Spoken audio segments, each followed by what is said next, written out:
What up, everybody? Be Mr. Finley, 106.7 Fan, as I come to you live from my house. Doc is in the studios in the Navy Yard. JP is out again. As normal. Why you gotta say again? Because again, He's working.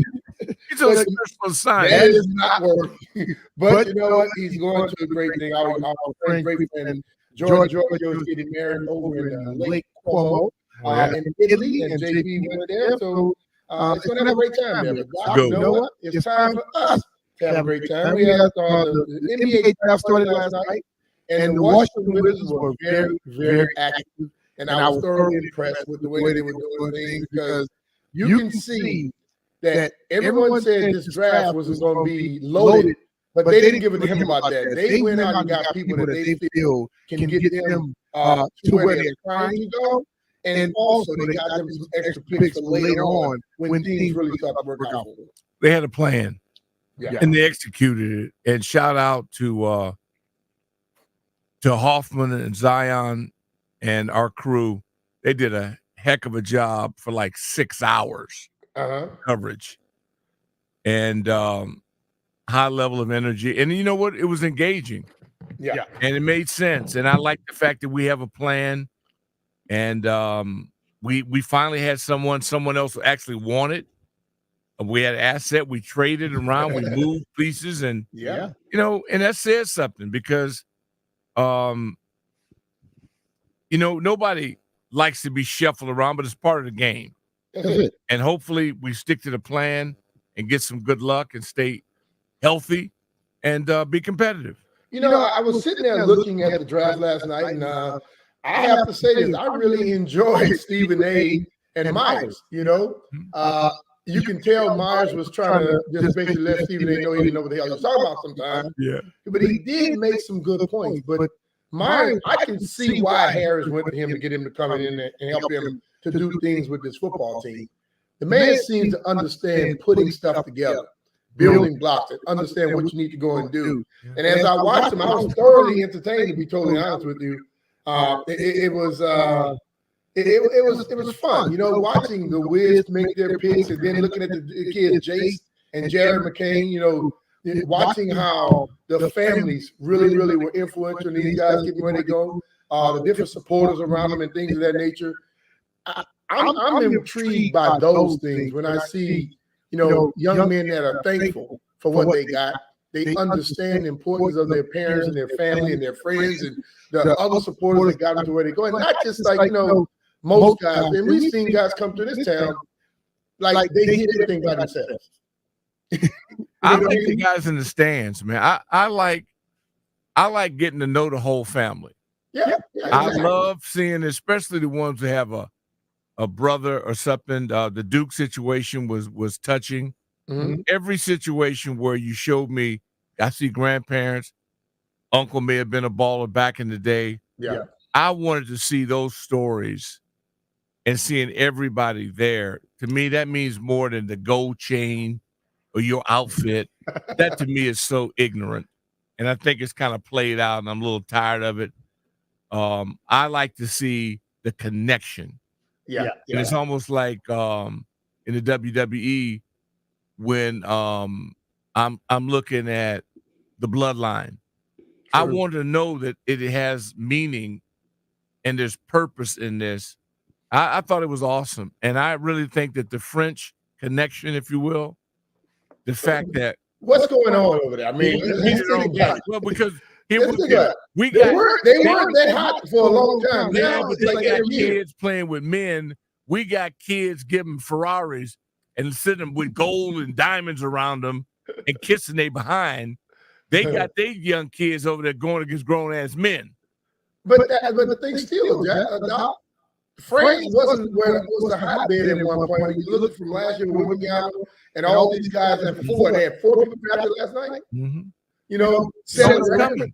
But it's like you look at a lot of them, they're coming. I believe that listen. I don't believe in pampering people. I believe if you earn something, you get it. Mm-hmm. But the fact of just pampering and things like I know a lot of people want to have the discussion of Bronny not getting drafted. I didn't think he was going to get drafted in the first round. I don't think he was good enough to get drafted in the first round. You knew he wasn't. Yeah. But the thing of it, and this is the thing about the United States of America, we look at everything like, oh, if your cousin played or your daddy played, then you automatically play. No, your cousin had a drive. Your dad had a drive. Your dad was about something. Your dad went through something. And most kids don't have that same drive. You know why? Because they were given every damn thing. Now, Bronny's little brother, when he comes up, I think he's getting drafted. Yeah. That dude can play. But because he's little LeBron, people automatically assume he doesn't have LeBron's athleticism. He has his name and his last name. That's about it. Yeah. And he play hard and he's tough. For his size, he got hops.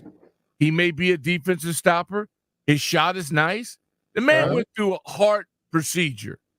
And I look, you know what? And I pray for him on that situation. Exactly. But that's not going to make me sit up here and automatically assume that, oh, he's supposed to be given a chance. No. There's guys out there that will cook him right now. Yeah. No, it's pathetic what the media has done. It makes me throw up in my mouth every time I see a special done on him. Ain't nobody asked about no special. You know, and they go, well, let's take a look. No, don't do that. Please don't do, because he's not asking for that. I love this kid's humble. He's humble. Mm-hmm. He's gonna grind this thing out, and I'm not mad at him at all. I love the fact that does not appear to be a jerk. Yeah. He appears to be dealing with this thing the best he can, and I wish his old man would let him breathe. But see, that's the thing about it, though, and a lot of times you deal with what you present. And as much as you say the media, LeBron has pushed him out there in the forefront. I know. Okay? So the ultimate thing is, if you're going to do it, then you have to understand the one thing as a parent, and I think you have kids, you understand this. You want your kids to try and follow your footsteps, but they may not, and they may not be able to. But you also have to be that parent when that things fall short. You know, make sure that they understand, hey, just like my son, he told me he wasn't play football anymore.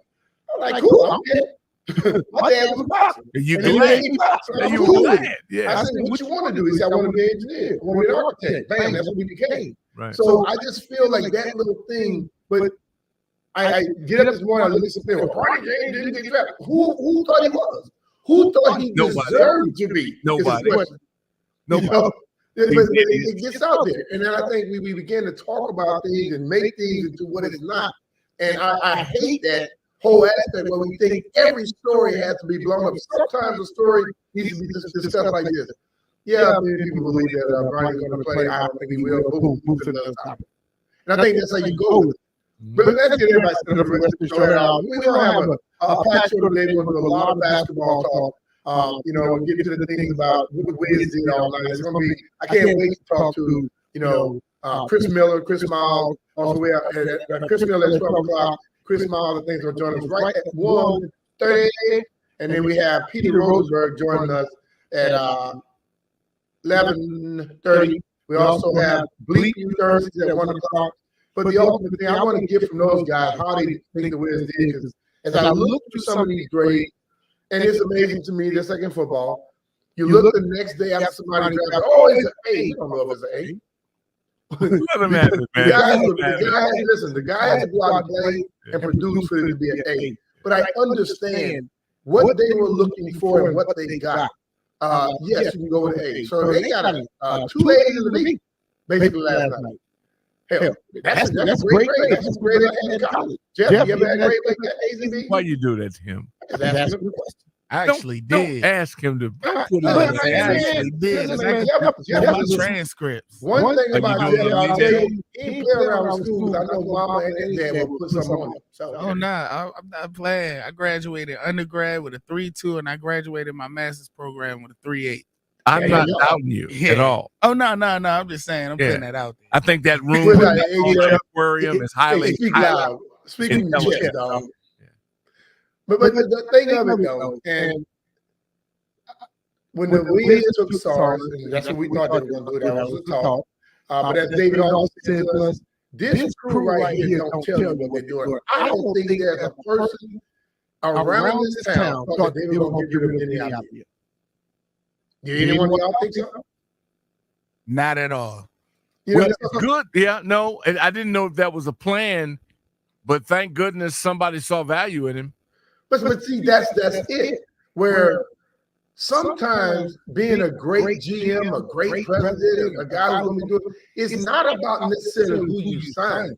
It's who you can make things, who you can get rid of to be able to get some other stuff in your door. Exactly. You know what I'm saying? So you look at this kid, Bub. Bub was what took a growth spurt and grew from what 6'2" to about 6'5" quickly. You know, they got guys who had some sprouts and they can play and they can shoot and they can dribble. And so, from Baltimore. It's in the water. Yeah, from Baltimore. So, you know, tough dude. But what I'm looking at is this group here seems to be able to, they don't get guys that are basically dogs. And I'm talking about dog in a good way. Guys that can battle, guys that can compete. The same thing we see what happens with the Commanders right now. They're going to have people that's going to compete. The days of only falling in love with people and just paying them just because, that crap over. Thank goodness. It's about now about who the hell is going to come in here and play. And I'll say this, listen, yes, the French, they showed out last night. But you know, these dudes in the United States going to test them. And I want to see when somebody step in their chest, how they going to come back with it. Because historically, the French is known to be soft. So I want them to see. I want to make sure that this crew here who picked them know that when somebody steps to them, they're going to step right back to them. And that's the burden that they bear, and they realize that. And I think that's when every time that Gobert gets that defensive player of the year deal, I think he beats his chest, and his offensive game is just going to rotten eggs. But I think he wears that. Better. Yeah, he got to get better. Got to improve. But the fact that we assume that round ball is our game, and right now, not to be dominating that is an eye opener. Not to have the NBA now being held hostage by Europeans is another strike. That's why the NBA, I hope they get smart and get rid of this ridiculous all-star setup they have and make it USA versus the world. And let's have a hell of an all-star game that will draw eyes and interest. Oh, I think that would be great. You know, I would love to see that. You know, to wait, like the NBA is talking about how they want to expand and do this, that, and the other. Make it an all-star game and have all of the European players play against the top United States players. Yes, indeed. I guarantee you'll get eyes from all over, because one thing about sports is all about competition. And I'll tell you this, we will see that other people will want to damn sure come step up and say, hey, we can beat your best. Because they want to say that they beat us. Yeah. Look at and Olympic compete hoops. every year, all year against it, and figure it out. Yeah, we're being challenged now, and that's great. This Olympic year, man, is going to be awesome. It is really, really awesome that we can have some legitimate competition and we be challenged now. It's not just rolling yourself out there with USA. You got to go out there and prove that you still the big dog on the block. That's it. But you know, we, as I was stating yesterday, I say if we go for an international player, we have to hit. And I probably said that because I know who were picking them before. Yeah, that was terrible. And they didn't do good. I'm going to do, as I've said before many a times, that I'm going to back up and allow things to go, because this new group does not deserve to be judged based off of what happened before them. They deserve to be treated based off of what they do moving forward. And right now, based off of this little draft, I'm kind of very intrigued and interested in what they're going to do. I don't know how long it's going to take. And I wouldn't sit here and tell fans, oh, yeah, it's going to be a 3-4 year deal, because I don't think I want to tell a fan you got to spend your money for mediocrity for 4 years before you get something great. I wouldn't do that. I agree with you. I'll take a hiatus and come back when you're good. But my ultimate thing is, I'm saying this. You see a game plan. I know you didn't see a game plan before. We were like flying up the seat of our pants. And when I was looking at this, I think it was a combination.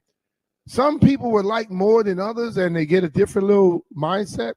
But I really, really believe that both sets right now on his basketball and football team, they got a game plan. And it seems to be one that could work. I'm not going to say will, could work. And I think a lot of people listening to could haven't had that coming out of my mouth and a lot of mouths before, because we always felt it, but it was something that just held it back. But right now, I think there's a chance that some good things could come out of this.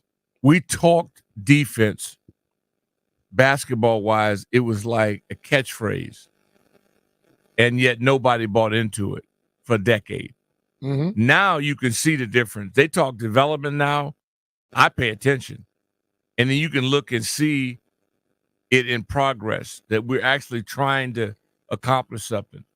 It's just like on the pigskin side. Mm-hmm. When they talk about now being aggressive and they talk about going after people, I believe them. You can see there's all those earmarkings that they're not joking and they're not saying things for PR reasons. Uh-huh. They're saying things for intent. And so you just get a feeling that we're not being BS'd. They don't care what we think. They try to do it for themselves. That's what I like about it. All right, well, let's take a quick break here and we get back. I got this little buzzing in my ear. I got to get rid of this. I would not lose my mind trying to do the whole show with the buzzing in my ear. We're going to take a break. We get back. Denny Avdija, a young man that we saw come in here and improve dramatically. Good man. But last night they moved on. They traded him to Portland, and they end up getting Kaishan George at 24. So ultimately, the question I'm going to ask, great move, okay move, shouldn't have done it. Be Mr. Finley, 106.7 The Fan. We'll be right back.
Rolling with mine. Big bro today, Doc Walker. And Doc, you just heard Adam Pohl say that promising young player, Denny Avdija, was traded. Does that mean that they knew that they wasn't going to pay him, or they shouldn't be paying him like we paid everybody else before, paying guys like the max, and they weren't max talent?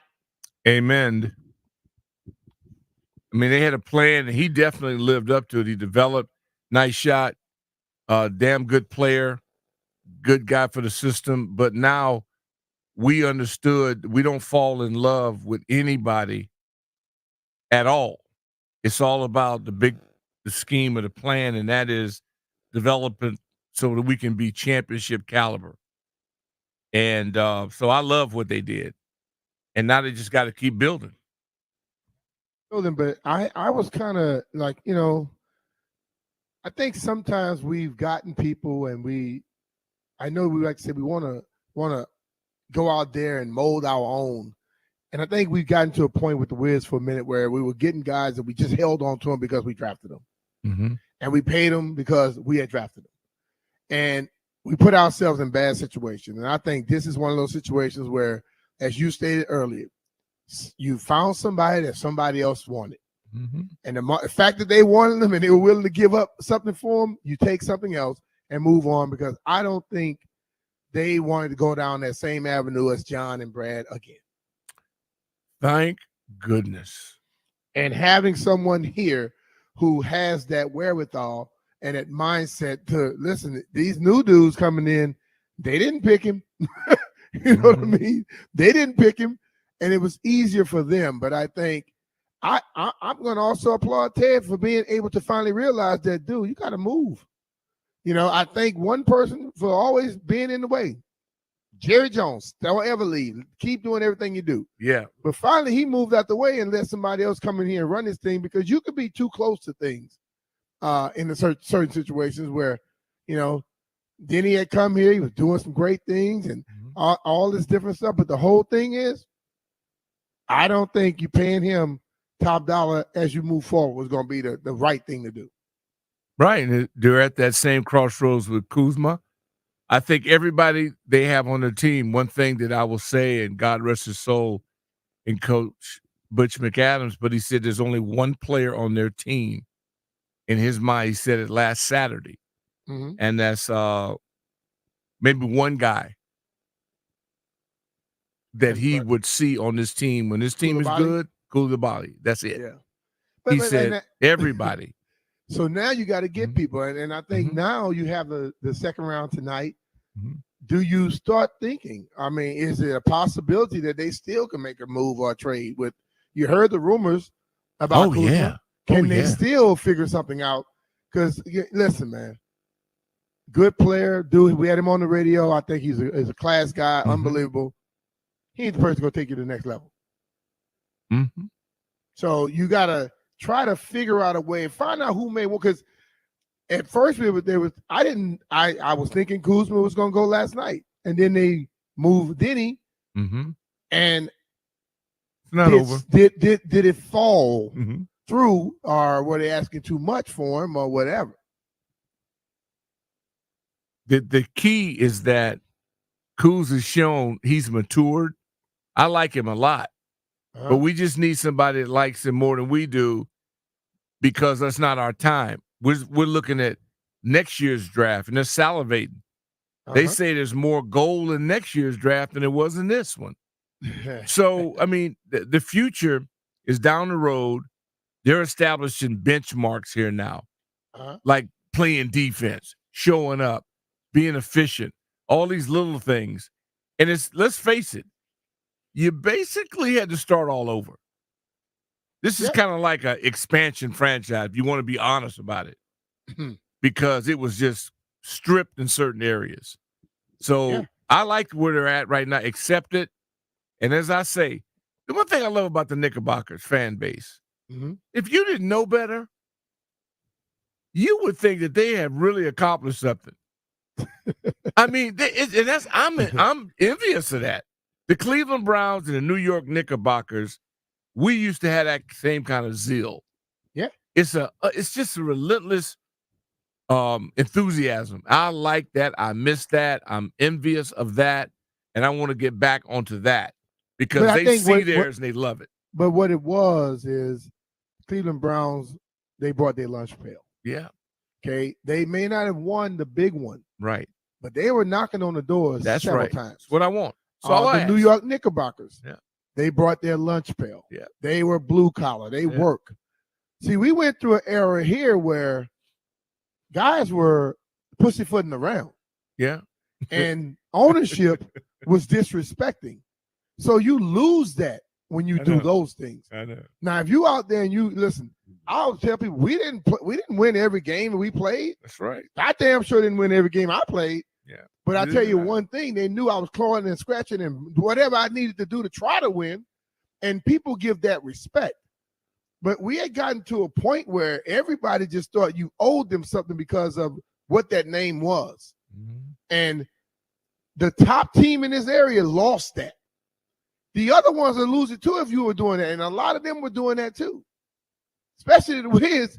Guys rolled in. They talked about what they had, what they did, what they were doing. They weren't winning a damn thing. So now you need to get these young dudes who are coming in here with a blue collar mindset, not I need you to give me something mindset. Mm-hmm. Well, they were winning. Don't care what ball they was winning at the club. They wasn't winning on the court. Yeah, that sounds like that dumb Bruce stuff. Mm-hmm. Winning off the field. Yeah, they're winning off the field, off the court, off everything. Mm-hmm. But I've been in this town for over 30 years. I'm gonna tell you, when they see you giving your all, they're gonna give it to you. Yeah, you've been there when I got here. So, but the whole thing, they will give you what you want. And I'm looking at people putting this together, and the group, both groups, and I'm just, they seem to be so damn similar. And just watching Myers last night, I'm like, okay, this basketball dude seem to have a different mindset. Bruin. And then you looking at what the way they were maneuvering and working with the way, I'm like, okay, it's not just, you don't have to be the football dude. You could be whoever you need to be, but your mindset has to be right. They understand how to build culture, how to establish a culture. Yeah. And it's just like, in a lot of ways, that's why Steph Curry moves the needle. And I love the fact that we go back to when he was drafted. Babyface assassin. It looked like that he was going to daycare. I mean, he's walking up there and I go, that's the beauty of this. Don't judge the book by the cover. The dude's a lethal killer. And that's the way you have to be. And and look at his work ethic. Yeah. Nobody outworks him. So we got to get workers in here, not guys out here that are trying to impress you by how many clicks they get. I mean, this dude's want to get their work on the court. It's about gym rats. And like, what does this mean? We don't know. But I do know this. I like the direction we're headed. But I say, and I talk about this a lot, like people like to put all blame on players, all blame on front office. But you know what? Whoever is the person set at the top, they set the tone and have a different mindset. And I think right now, with the Wiz, I'm seeing it, and slowly but surely it's coming along. With the Commanders, I see it, and you feel it. Yeah, you begin to feel it, and it makes you feel good. You know, They're still tweaking the staff. They're still tweaking it. I'm starting to get a little hype here, man. Well, why wouldn't you? I mean, they're still making adjustments. I love a front office. They're not satisfied. They're working on this thing, man, in a way that it's almost like they check them stock market. Mm-hmm. They check it daily. And it's like by the hour, not just like a family reunion. Man, they evaluate each family member. They make sure you do what you're supposed to do. But that's holding people accountable. That's right. That's that. Listen, one word that I think I've used since I got on radio, and early on, it was something that was done. Over the years, people lost sight of that accountability thing, holding people accountable or whatever. That left for a moment. Why? I don't know. But I think ultimately we got to figure a way out to make sure that this thing does not go. That it goes back to what it was. Hold everybody accountable, because if you do that, people will perform to the level you expect them to. Mm-hmm. But if you let them just slide by, don't do their best, they do nothing. And then we'll be having those years and sitting here wondering when it's going to happen again instead of demanding it. That's the thing about like fans also. You can demand stuff. And you holding somebody accountable, you know what you do? I'm coming to see you. If you're not doing what I expect you to do, I'm not coming to see you. That bottom line hurts. Yeah, it was good listening to Turner this morning on the Junks. And here's a guy on his third year with his third staff and his third coordinator. That shows you the dysfunction, the cloud that has been over this program. That's no way to build anybody's career. No. 3 for 3. And this thing will settle itself down. And now, as I try to share with the audience, this is the most important period next 30 days in our football program's lives. Yeah. They're on their own now, and I have no doubt in my mind that these guys will continue the path they've been set on because they're not going to dissipate. They're going to stay on the schedule because they're self-disciplined now. It's not a BS impression that's going on. Mm-hmm. You can lose it all now. You know, you get back around your own, in your hometown, home cooking. These cats, the ones that are up in the morning, still going to be getting up early. They're going to still be doing it. When I played, my first year when we left that first year, had a little break. Yep. Don Bro called me every week. I was like, damn, coach. That's right. It's like, if I thought about, I'm just going to chill today. He's like, hey, man, you still working, aren't you? And I was working because he was checking on me. That accountability thing. Didn't Dan Riley come to you? Hell, they sent Dan Riley out to Southern California for me and Donnie. That's what I said. Man, Joe is on point. Yeah. I mean, see, they kept monitoring to check, and they came back and said, okay, these dudes are serious. They doing what they got to do. How could you not be? We hadn't won nothing. You hadn't done nothing. What else would you be doing? These guys here have been in last place most of the time they've been here. What else should they be doing? There you go. Other than training. All right, man. Well, we're going to take us a break here. 11 o'clock, we're going to take some of your phone calls and find out, did you like the draft last night with the Wizards picks? And did you like the picks and the trade and things of that nature? But we're going to take us a quick break here. We'll be right back. But, hey, it's Brian Mitchell here. Are you tired of those lackluster cooling systems? Well, it's time to switch to Ruud and feel the difference. Thanks to the IRA Act, you can score up to $2,000 in tax credits on select heat pump systems. And Maryland residents, there's exclusive rebates from Ruud just for you. Personally, I've upgraded to 3 Ruud 18-series inverter heat pumps to stay cool at my house.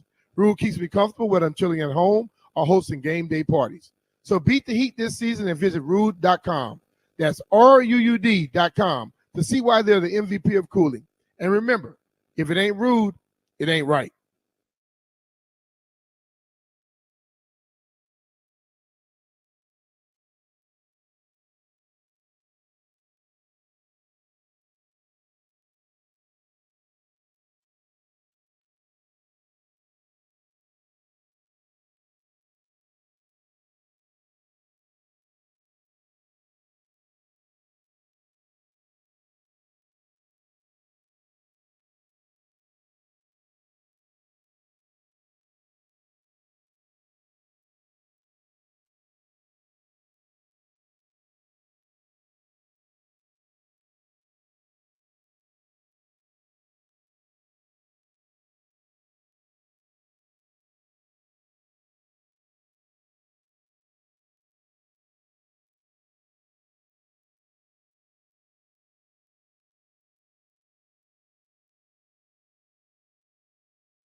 next topic, and I'm gonna read it for you how it sounds, and then I'm gonna explain it to you. It says Commanders are working with the 76ers on the NBA draft. And I think if you're just a Washington fan, that'll kind of piss you off.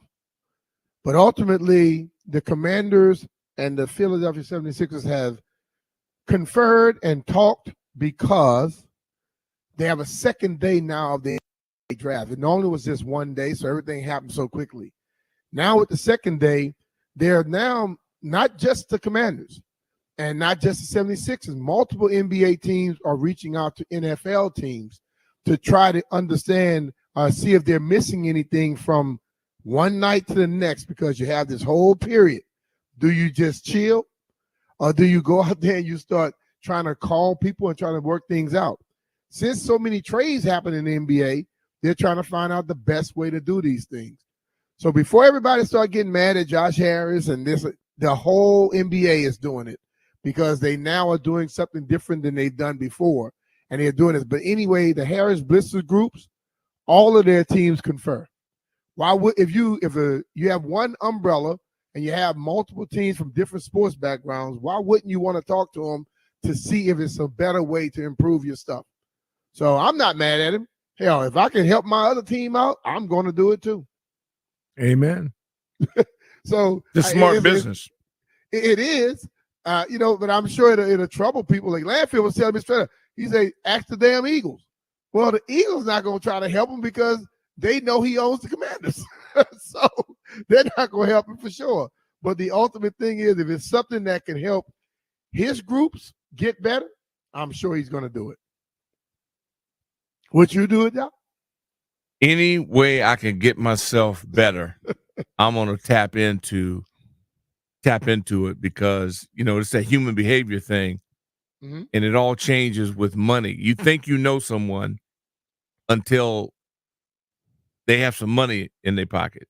Yeah.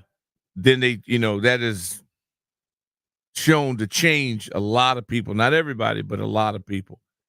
So see, I said earlier, like as I sat there and watched Myers last night, mm-hmm. talk of the way he was discussing different players and the basketball and the attention to defense. Mm-hmm. I can see why somebody that owned the football team would listen to him, mm-hmm. because it eventually comes down to mindsets, not necessarily the sport that you play.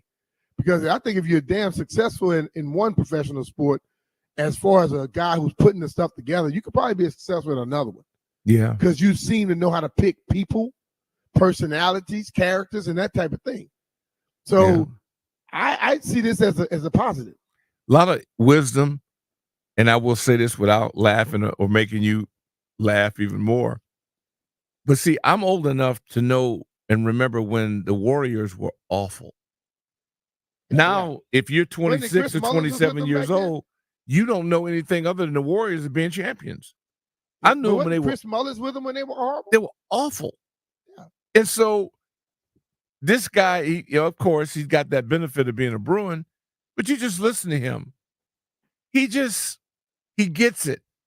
Mm-hmm. He gets it in a way that sounds so simplistic, and yet we have been shoveled so much horse manure here over the last decade that it's easy to get thrown off or have your head swirl. And we've had some of the best con artists on earth that have rolled through here in the past decade. It's been a lot of them. Yeah. But I'm before we go to phone calls a little bit later on, I want to find out from you all, how did you all like the picks? Landfill, I'm gonna let you go first. I like that they went with Sarr. I think that realistically in the NBA that, the early picks are kind of the impactful ones. So to me, that is by far the most important one. And we heard David Aldridge say that this is kind of like a big swing. It's like an upside pick. So I think that's exactly what the Wizards should be doing. This isn't a team that's in any way close to contending. They're going to stink for the next couple of years. Even if they had kept Denny or like made a signing or something, they would still kind of stink for the next couple of years. So taking a dude who has high-end potential, I think that's the right move. I like it. All right. How about the other two picks behind it? I'm going to be honest with you. I'm not going to pretend to know a whole lot about Keyshawn George, although I am a little disappointed that they didn't take Jones, because with the Wizards' original pick, they did take Jones, but they had traded it. So Yeah. I'm sad now. So what did you know about Jones, Landfill? Jones is the guy, man. I think that if you get Jones, you got, he's the player. He's the key to success in the NBA. Jeff, how did you feel? How did you feel about it, Jeff? I actually like the draft. We been talking about in Washington that we need someone that's dominant around the rim. We had Gafford. I would have loved if we could have kept Gafford and somehow had Sarr with them. But hey, not gonna happen. Yeah, I'm about to say we on to the next. Like I said yesterday, I was rooting for Sarr from the jump. Me and my boys had been paying attention a little bit over him because we knew that no one from America was coming to the Wizards with the first pick. We knew it was going to be a Frenchman's game or someone from out of the country. So I actually liked him. With the second pick, with the second and third pick, I like the fact that they got two guys that can score the ball. And it's like it's a kind of a formula in the NBA. You need guys on the wing that can score the ball at an elite level, and I think they can do it. We'll see how it build out, but I'm not worried.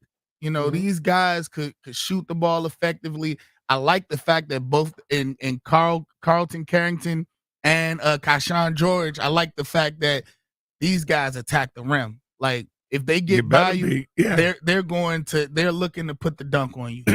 And they can shoot the three ball well, but they really like to attack the rim. And I love guards like that. Not guards. I love wing players wing like guy, that. because you got the world Bubba champions. is a guard though, isn't he? Yeah, but he plays the wings a lot. Like he don't bring the ball up.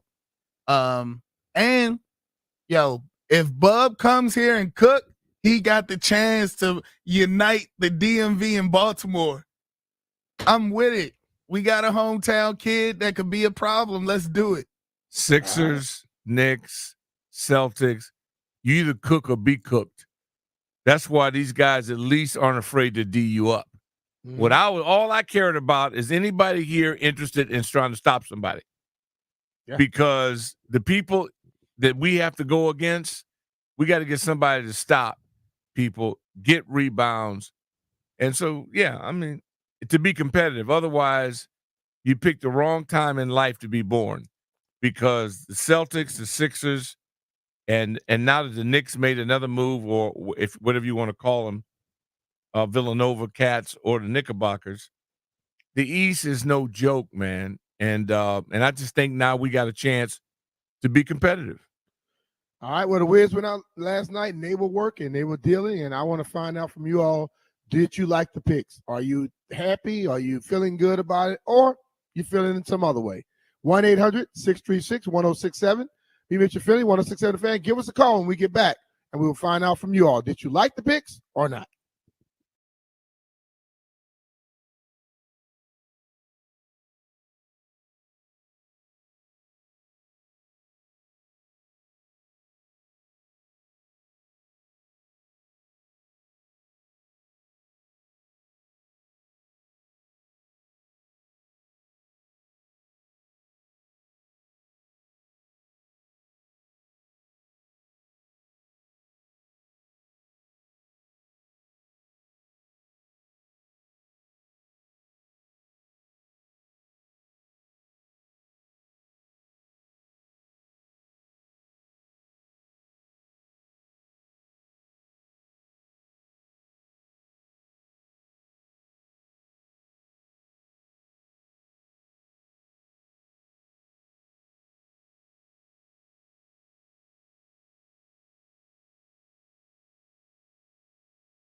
Doc Walker and I rolling together today.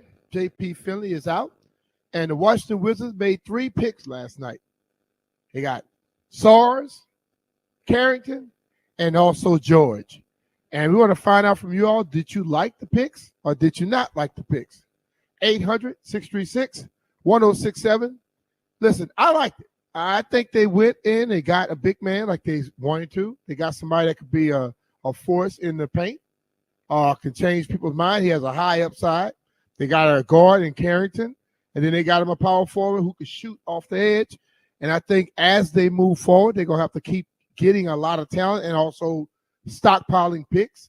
They did that also. They moved Denny Avdija, and they got some picks for him and another pick that comes in 2029. So they are trying to set this thing up for the long haul because it's not about getting 100 picks this year. It's about having consistent picks yearly to be able to build your team. This draft was considered not super strong, but they did get some good players. And there will be drafts that are going to be very strong. And if you have extra picks in those, you can only better your team quickly. So I'm looking forward to that. Amen, brother. I mean, it's until the ball is rolled out on the court. Right now, it's all on paper. But I just think we're both on agreement. The structure we agree with. We like the people that are in charge. And now it's just up to the players and how hungry they are. Players and fans also to find out, are you getting the people that you want to see? Did they do things that help you out? I know a lot of people like Denny Avdija. Some people may not like that move. Yeah. There are others that may love it. He earned it. 800-636-1067. Give us a call if you get a chance.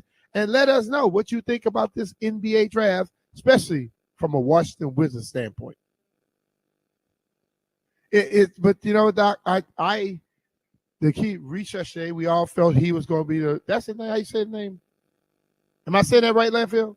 Ricochet? Yeah. I'm good with it. So that is the person that I think everyone expected to go first. He did.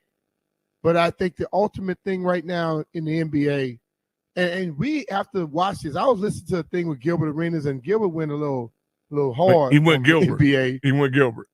Gilbert's different. Oh, bro, he's real different. He went Gilbert. But if you're looking at it, it's not just about being a shot blocker as a big man anymore. You have to be able to play the whole game. And most of these international guys are coming here with that whole skill set. A lot of guys in the U.S., if you're a big guy, all you do is stand around the paint. They don't shoot threes. And if your offense is hurting, you're not that big of a somebody like a prize to anybody else. But some of these big dudes coming from overseas, they do everything. And I think we're going to have to catch up on that point, or we're going to start looking at the NBA, and it's going to be a lot of dudes not playing that you are accustomed to seeing. It's like Klingon from UConn.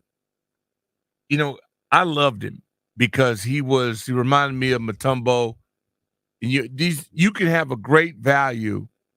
The Frenchman's making $42 million now, I think, in the NBA, and Gobert, and he's a defensive stopper. Uh-huh.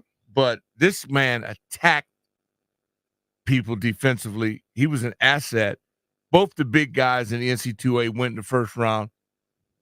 But they weren't like top 1 or 2 guys back in the old Stone Ages. The 7-footers would have been that. The game is just expanded now. The 3-point play is no joke. The Celtics proved it.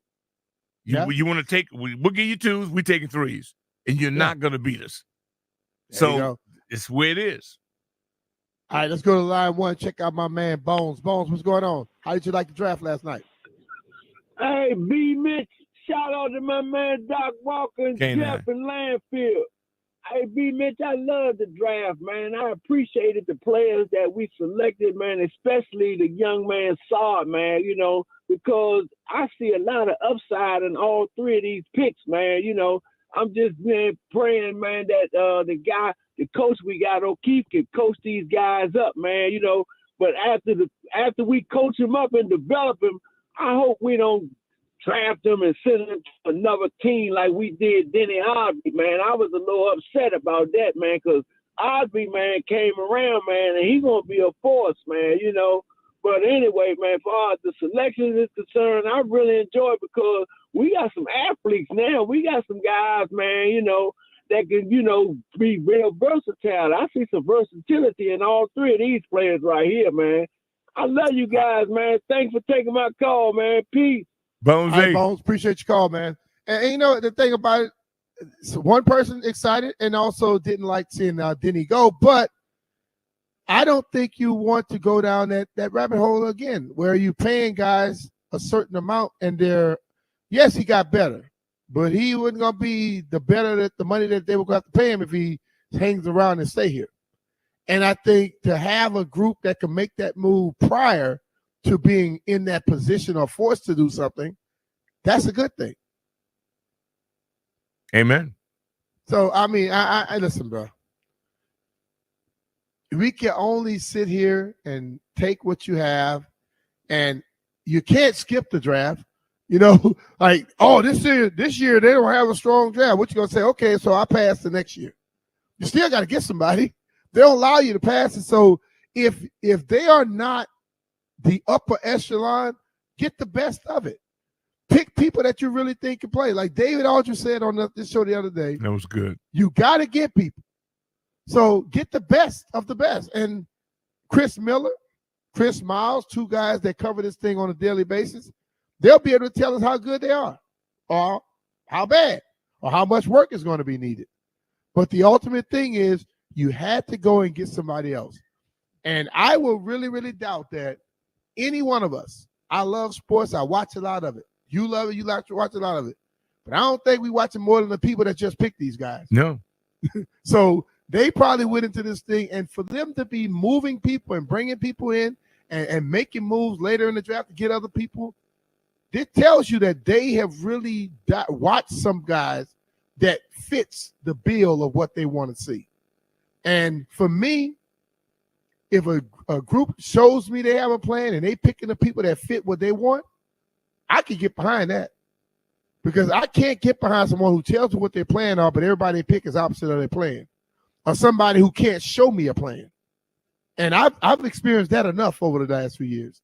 So at least now I'm looking at a group that say, we have a plan to do this, and they seem to be picking like-minded people. And what would Big John always say?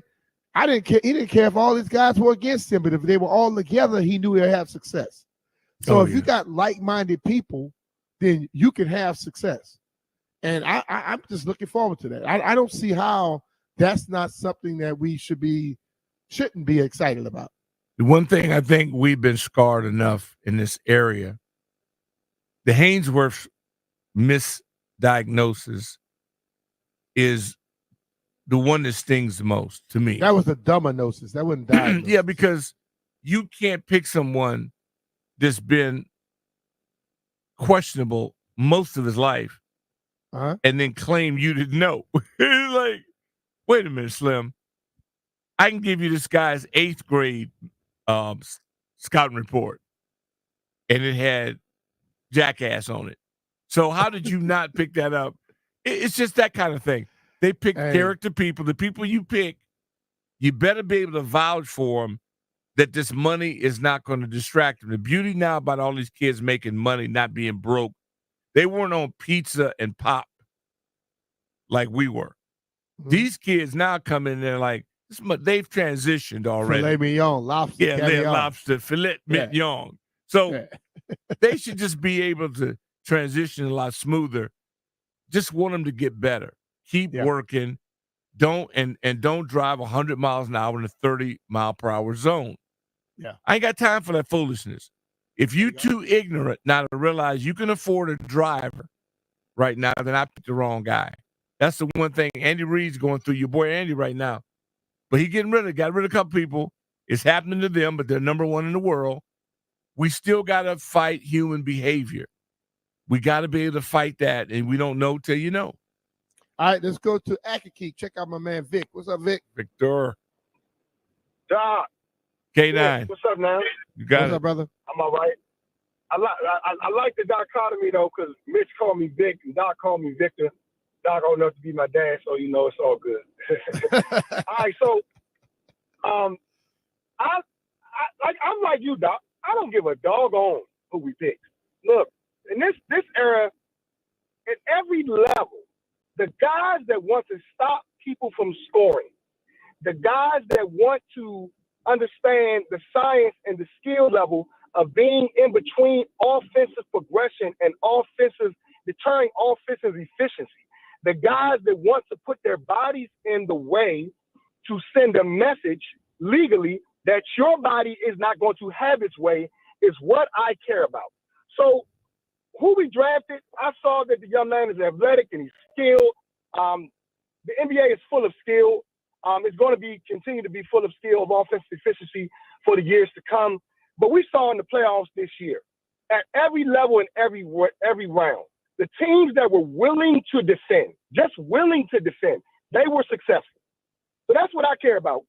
Can O'Keefe get these two young men to believe and to gel with the mindset of my game has to be equipped with a defensive humility and my ability to score? And I'll close with this. So we traded the young man to the Blazers. This is why I said I didn't like that the former quarterback from Clemson got $55 million a year. They said, this is what they were thinking.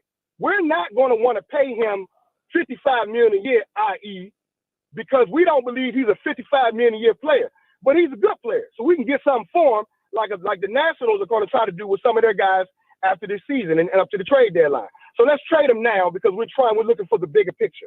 So I like that trade because if O'Keefe can get these guys to buy into the defense and offense, which is what the game is predicated upon, we may have something here, but it remains to be seen. All right, man. All right, Vic, take care of yourself, man. Vic. Let's go from Accokeek to Woodbridge and check out Big Man. What's up, Big Man? Hey, how you doing? Good, brother. Oh, yeah, I just say I love the draft. What you loved about it? I just love that the players they got, they're young, and the thing is, I think they will be hungry. I think they'll be hungry. And the thing is, I think for them, I think it should be let them play. Let them play and grow. All right. Thanks for your call. Appreciate it. I'm with you on that because one thing, and I think if anybody been listening to me since I started doing radio back in 1990-something, I don't buy that sitting on the sideline learning crap. You know, I learn when I'm in the action. If I'm sitting on the sideline and watching you play basketball or sitting on the sideline watching you play football, what I learned that they're fast as hell on that football field. And I still got to get adjusted to it when I get out there. So it's best to put me out there and let me figure it out. And I promise you, if you put a person out on the basketball court or on the field on a Sunday, by Wednesday, he's figured out what that game plan is. But if he's standing on the sideline Sunday, all the way to the next Sunday, and then to the next Sunday, he still don't know what the speed of that damn game is. I don't care what sport it is. So I hear people all the time, let him sit down and learn and watch. He's not going to learn a damn thing. He's going to learn when he's in that action, when he's being stressed out and things of that nature. That's how you learn. So Big Man just stated, let him play. Because let's be real. If your mindset is we're going to be bad for a little bit before we become good, let them work the kinks out. Why keep you in young freshman, first year guy mode? So when I play you in 3 years, you're still going to be having the same dumb mistakes you would have did 2-3 years ago. I want to get that out of you. And then you go out there and you play full speed. Yeah, doesn't make a lot of sense. You got to go through it. Yeah. I've never understood it. It's just like the kids don't get to tackle until the season starts. I don't understand that. Yeah. That was going on around here. Hopefully that'll change. How do you prepare a football team without actually playing football? Yeah. It's a mind blower for me. The one thing I picked up when I left here and I think this works in all sports. I went to Philly, and Andy was talking about how we go to training camp. We do 3 days of two days, and then you don't go full gear 2 days ever again. I didn't understand that concept. Joe Gibbs, we went full gear all the time. But once I got up there to Andy, I understood why he wouldn't go full gear. Because it was a track meet every day in practice. And I asked the dude, can we put some pads back on? Because the way he had us moving, but what I noticed, we were in much better shape. And we did go through the tackling period. And once a week, we got that goal line stance. So, and then after goal line stance, you took off your shoulder pads, put on your shells. That's right. But he still had you in tip-top shape, and he made sure at least once a week you're going to lock it up and figure out what's Joe going on. did that too. And you know, going into a practice, can you imagine going into a Joe Gibbs practice without a mouthpiece? No.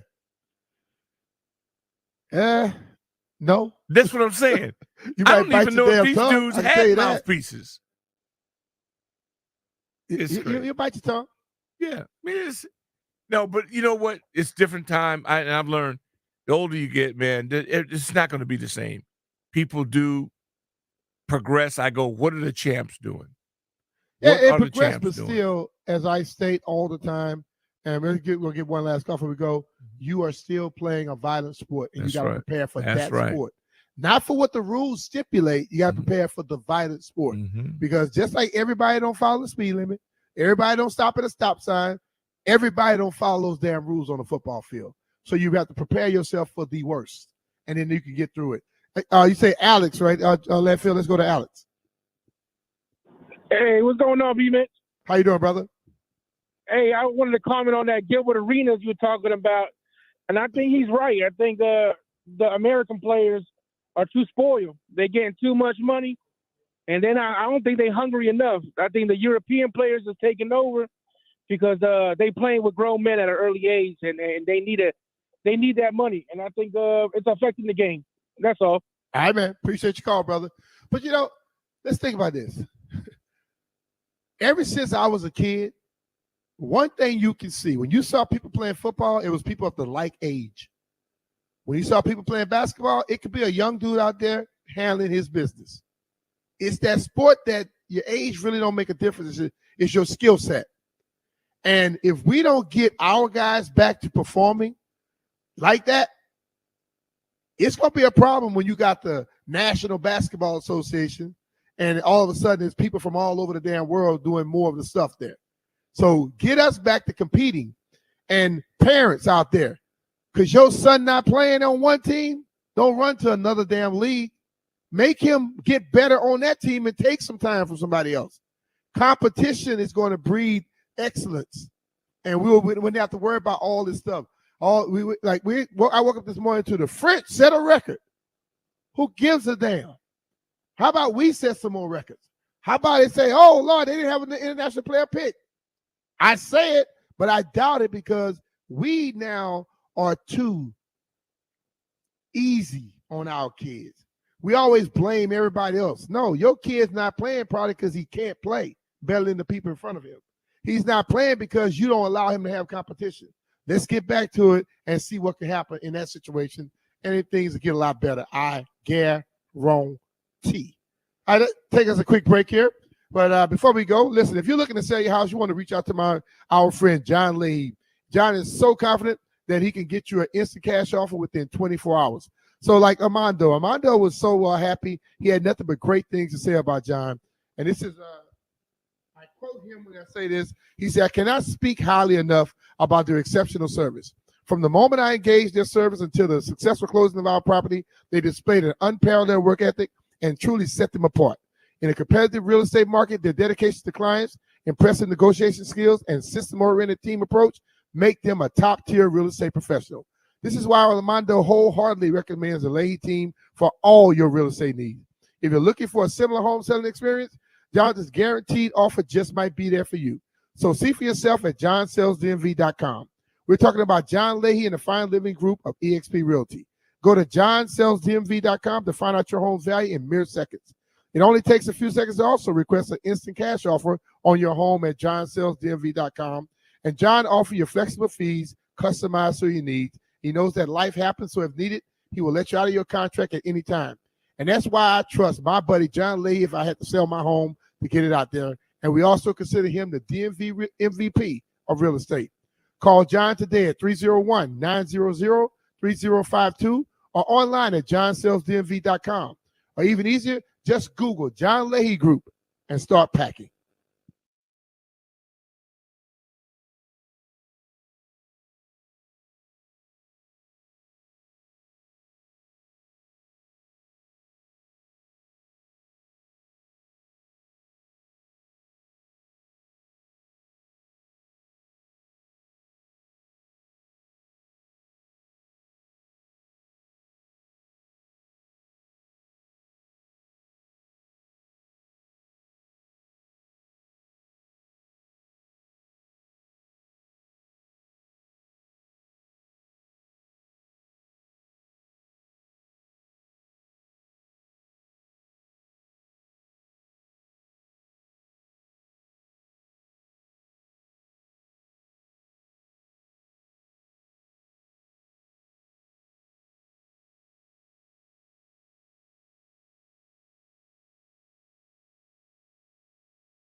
7 the Fan.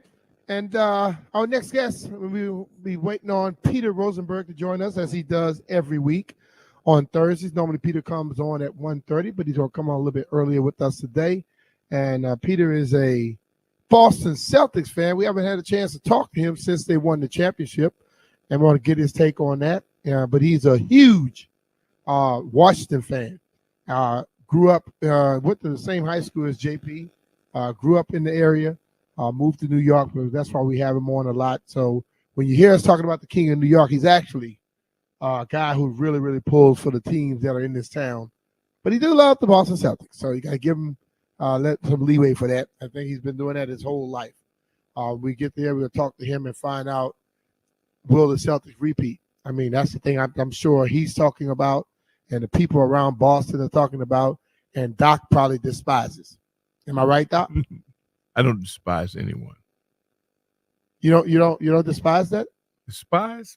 Come on, man. I'm a very you want them to repeat? Very mild person, man. Huh? Despise. Isn't that harsh, Landfill? Putting me in that category. Nothing wrong with harsh. Harsh. No, I'm not that kind of person. So you like the Celtics winning? I accept the fact that they're the best team in basketball, and they didn't cheat, and I can't hate on that. All right. So if they repeat, then they're going to have 19 and y'all have 17. Yeah, and there's nothing I can do about it because we're run like a country grocery store. I told you we're the Clampetts, the Beverly Hillbillies. I mean, I don't know what else I can do with it. So I just take it. I mean, nothing I can do about it until we get the King out of the system, take his agent, and we need to be sold. Well, hell, the damn Rob Pelinka is like the GM, and that's like his agent too, isn't it? Yeah, all this is old people, but it's like the ownership, Jenny. But we're broke. We're no longer like her father. He was on the cutting edge of everything. Great Western Forum had the money, had the sponsorship, Laker girls, all that was innovative. Mm-hmm. Jerry is rolling, and she's a Bama. They're just hanging on now by old principles. You've got this passive-aggressive individual who's really, really good, and he surprised me because he's defied Father Time. He's in great shape. He's 40, and amazing what he can still do, but it's not good enough. And the rest of the team is terrible because he's picked them, and I don't know what he does by picking. Had Westbrook been left here with the Wizards, they'd have been better off. The purple and gold would have been better off. But this guy's messy. And then he's not the kind of guy I can follow because he doesn't claim anything. He said, oh, no, I didn't do it. I'm not involved. And we know he's involved. Oh, he's involved with everything. He's involved in everything. Oh, yeah. But he don't take any credit for it. I don't like them kind of people. I'd rather you be a gorilla pimp. Just come in and say what I'm going to do. And I'm doing it. No, he don't do that. So I need all that moved out, take your hits, and rebuild it. All right, let's switch gears here. When we get Peter, we'll just end up talking about it. But this article I was checking out was 3 commanders who've intrigued coaches this spring. Mm-hmm. And when you start thinking about it, I would think that the names that they gave here, and as I'm going to give them to you shortly, I think it's 3 names that probably should be intriguing coaches because they were drafted to be intriguing people. First guy, Jamin Davis. Okay, Jamin Davis is a guy I think many people have given up on. But I don't think he's been used properly. And I now believe that they have a staff in place that will give him the best opportunity to be successful. And if he's intriguing them, because now they got him rushing the passer. They got him playing outside more, not trying to put him as a middle linebacker. You know, it's like you take a Ferrari and you go tell him, hey, I want you to haul dirt around. Yeah. No, let the man be what the hell he is. And I think the intriguing aspect now tells me they see something that they hadn't seen in him. So they're happy to try to give him a chance. Most people just fall into the mindset of, oh, they don't give him a 5th-year option. Well, if you don't, why would you? If you don't get a chance to play your best position and do the things you can do best, I wouldn't expect you to get a 5th-year option. But if somebody comes in and sees something that you haven't been doing, something that somebody else didn't tap into, who's to say at the end of that deal that someone will say, hey, we want to get this dude an extension. Well, so you I know think it. Yeah, you know he's what's going intrigued coaches, but also he probably is reinvigorated because they're now letting him do things that this kid probably know he can do very damn good. He was humbled by the fact that he knew that the people that were running it were clueless. He never made it public. He did some things that I'm sure he'd like to have back off the field. Now we're going to find out, and I hope he understands this. This is the last shot. You either do this well or you're going to be in the scrap heap. Because there is no other place for him to go. He's too good an athlete, and he runs too fast. It's too violent not to be able to find a place on defense. This to me is it's insane. All right, and then the next guy is a guy who we all were waiting for his second year. In that first year he came along, we were like, damn, man, he if he play a whole season, he's going to be great. Well, last year, Jahan Dotson didn't have a good season, and he stated himself he wasn't a fan of last year. So as most competitors and the people that become great in the NFL do, he went hard this offseason. He went with a strength coach down in Florida Atlantic, and he worked his tail off. So much so that when he beat Mike Davis, Terry McLaurin told him, boy, if you come off the line like that and use your hands, nobody's going to be able to stop you. I want to see this kid now because this is the thing I've noticed about him, and when you talk to him, he's a confident young man. Very. And like you said about Jamin, he was humbled last year. Didn't have the year he thought he would have, but he went to work after that. And now, being a guy going into his third year, I believe he should understand the ups and downs of this league. He should understand why last year was like it was, and the work he put into it. He should have much confidence going into his third year and see what happens in that. If he goes up there and gets it done, I think that everybody's saying we need to go get this guy, that guy. You could get the guy right here that's playing on a contract that's going to be very, very feasible to go get other parts to help your team win sooner. You played the position of quarterback. I don't think the average person listening to this show realizes that there's a reason they make the most, because they control everything. Yeah. The fact that kid we had here from Carolina held on to the ball too damn long, careers have been jeopardized and ruined. Jobs, everything has been changed. It's that sensitive of a position. Yep. Because had he thrown it, goodness gracious, who knows what would have happened. But he didn't. He didn't. So the only way we're going to fix this is to get somebody like they got a guy now that rips it. Yep. Now, if they protect him, and I think all this talk we're doing is crazy because I think we are selling something. This is a shell game. We're going to be running the damn ball. And everybody's playing on us like we're going to be Air Coryell, and we finna come out and bloody you up in the face. And then when you change to that, then we go over top. I think finally we're not going to be predictable.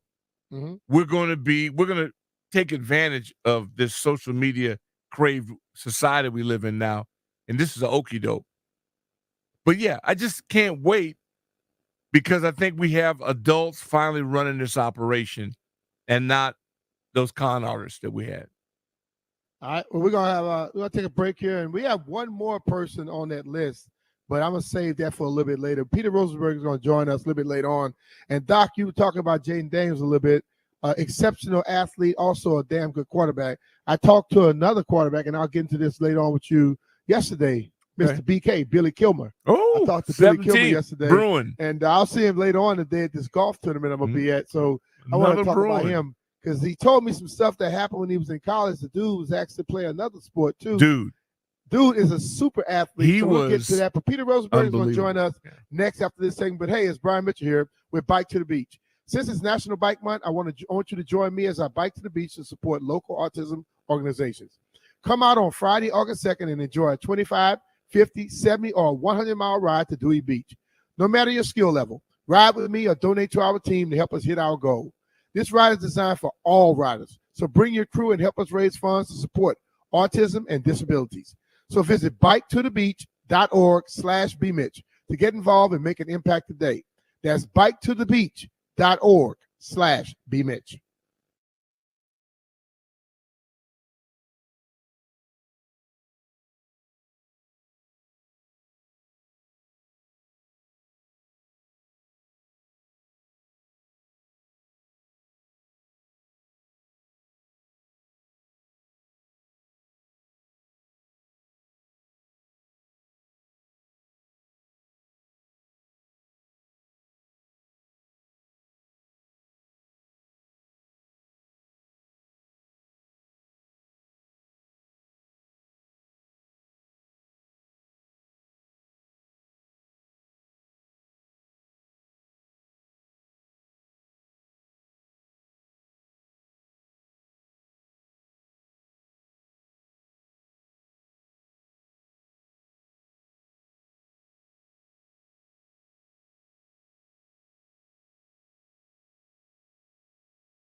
is my guy, Peter Rosenberg. Peter, I know you respect Doc, man. You heard Doc a lot on the radio when you were here. Doc's a Laker fan, though. You all moved one up on him after y'all won that championship last week. How you feeling?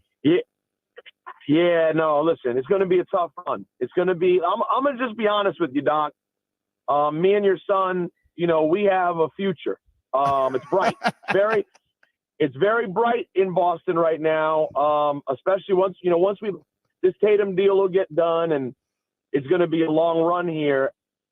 JJ Redick, I don't know, man. I don't know about the podcast co-host relationship between head coach and star. I got to tell you, Doc, I think we might get to 19 or 20 before you guys get to 18. I'm going to tell you like I told Austin.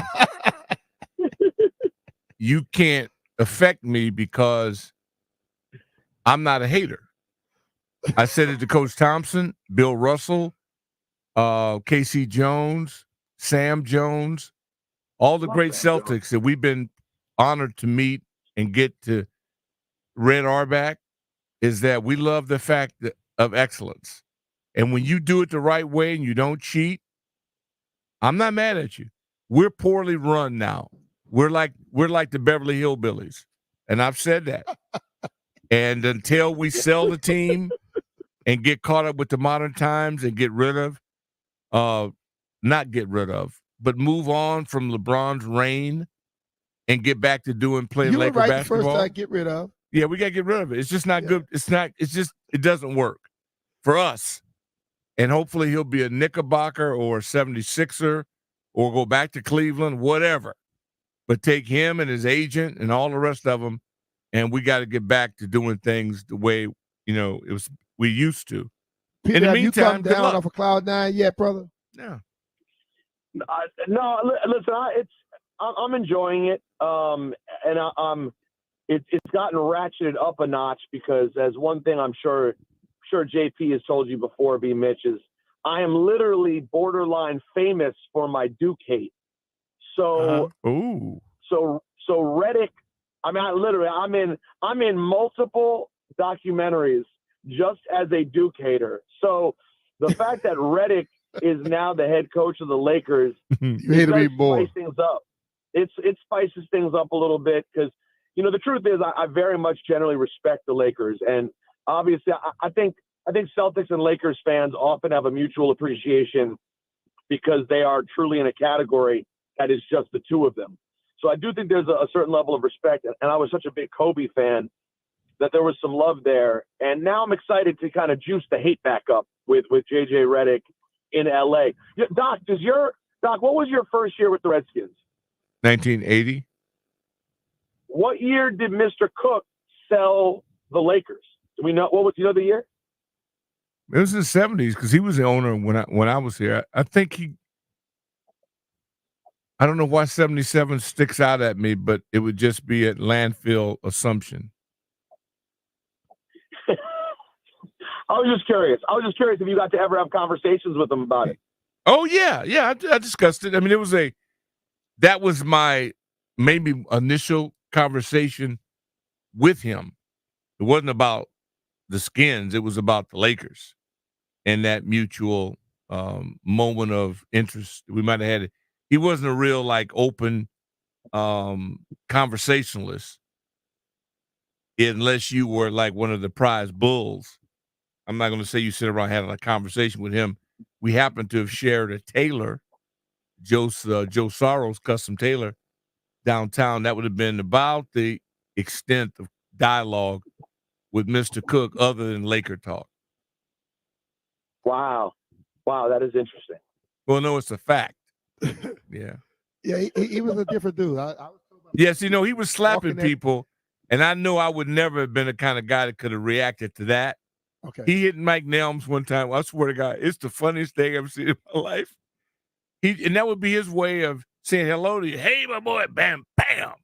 And so we always I go, you got to make sure you don't get slapped and get caught by him. But he did some things that maybe people in that era did that I thought would demeaning to Charlie Casserly, coming out with his dog, having Charlie with the leash and the whole thing. I just think the things that people should not put other adults in those situations.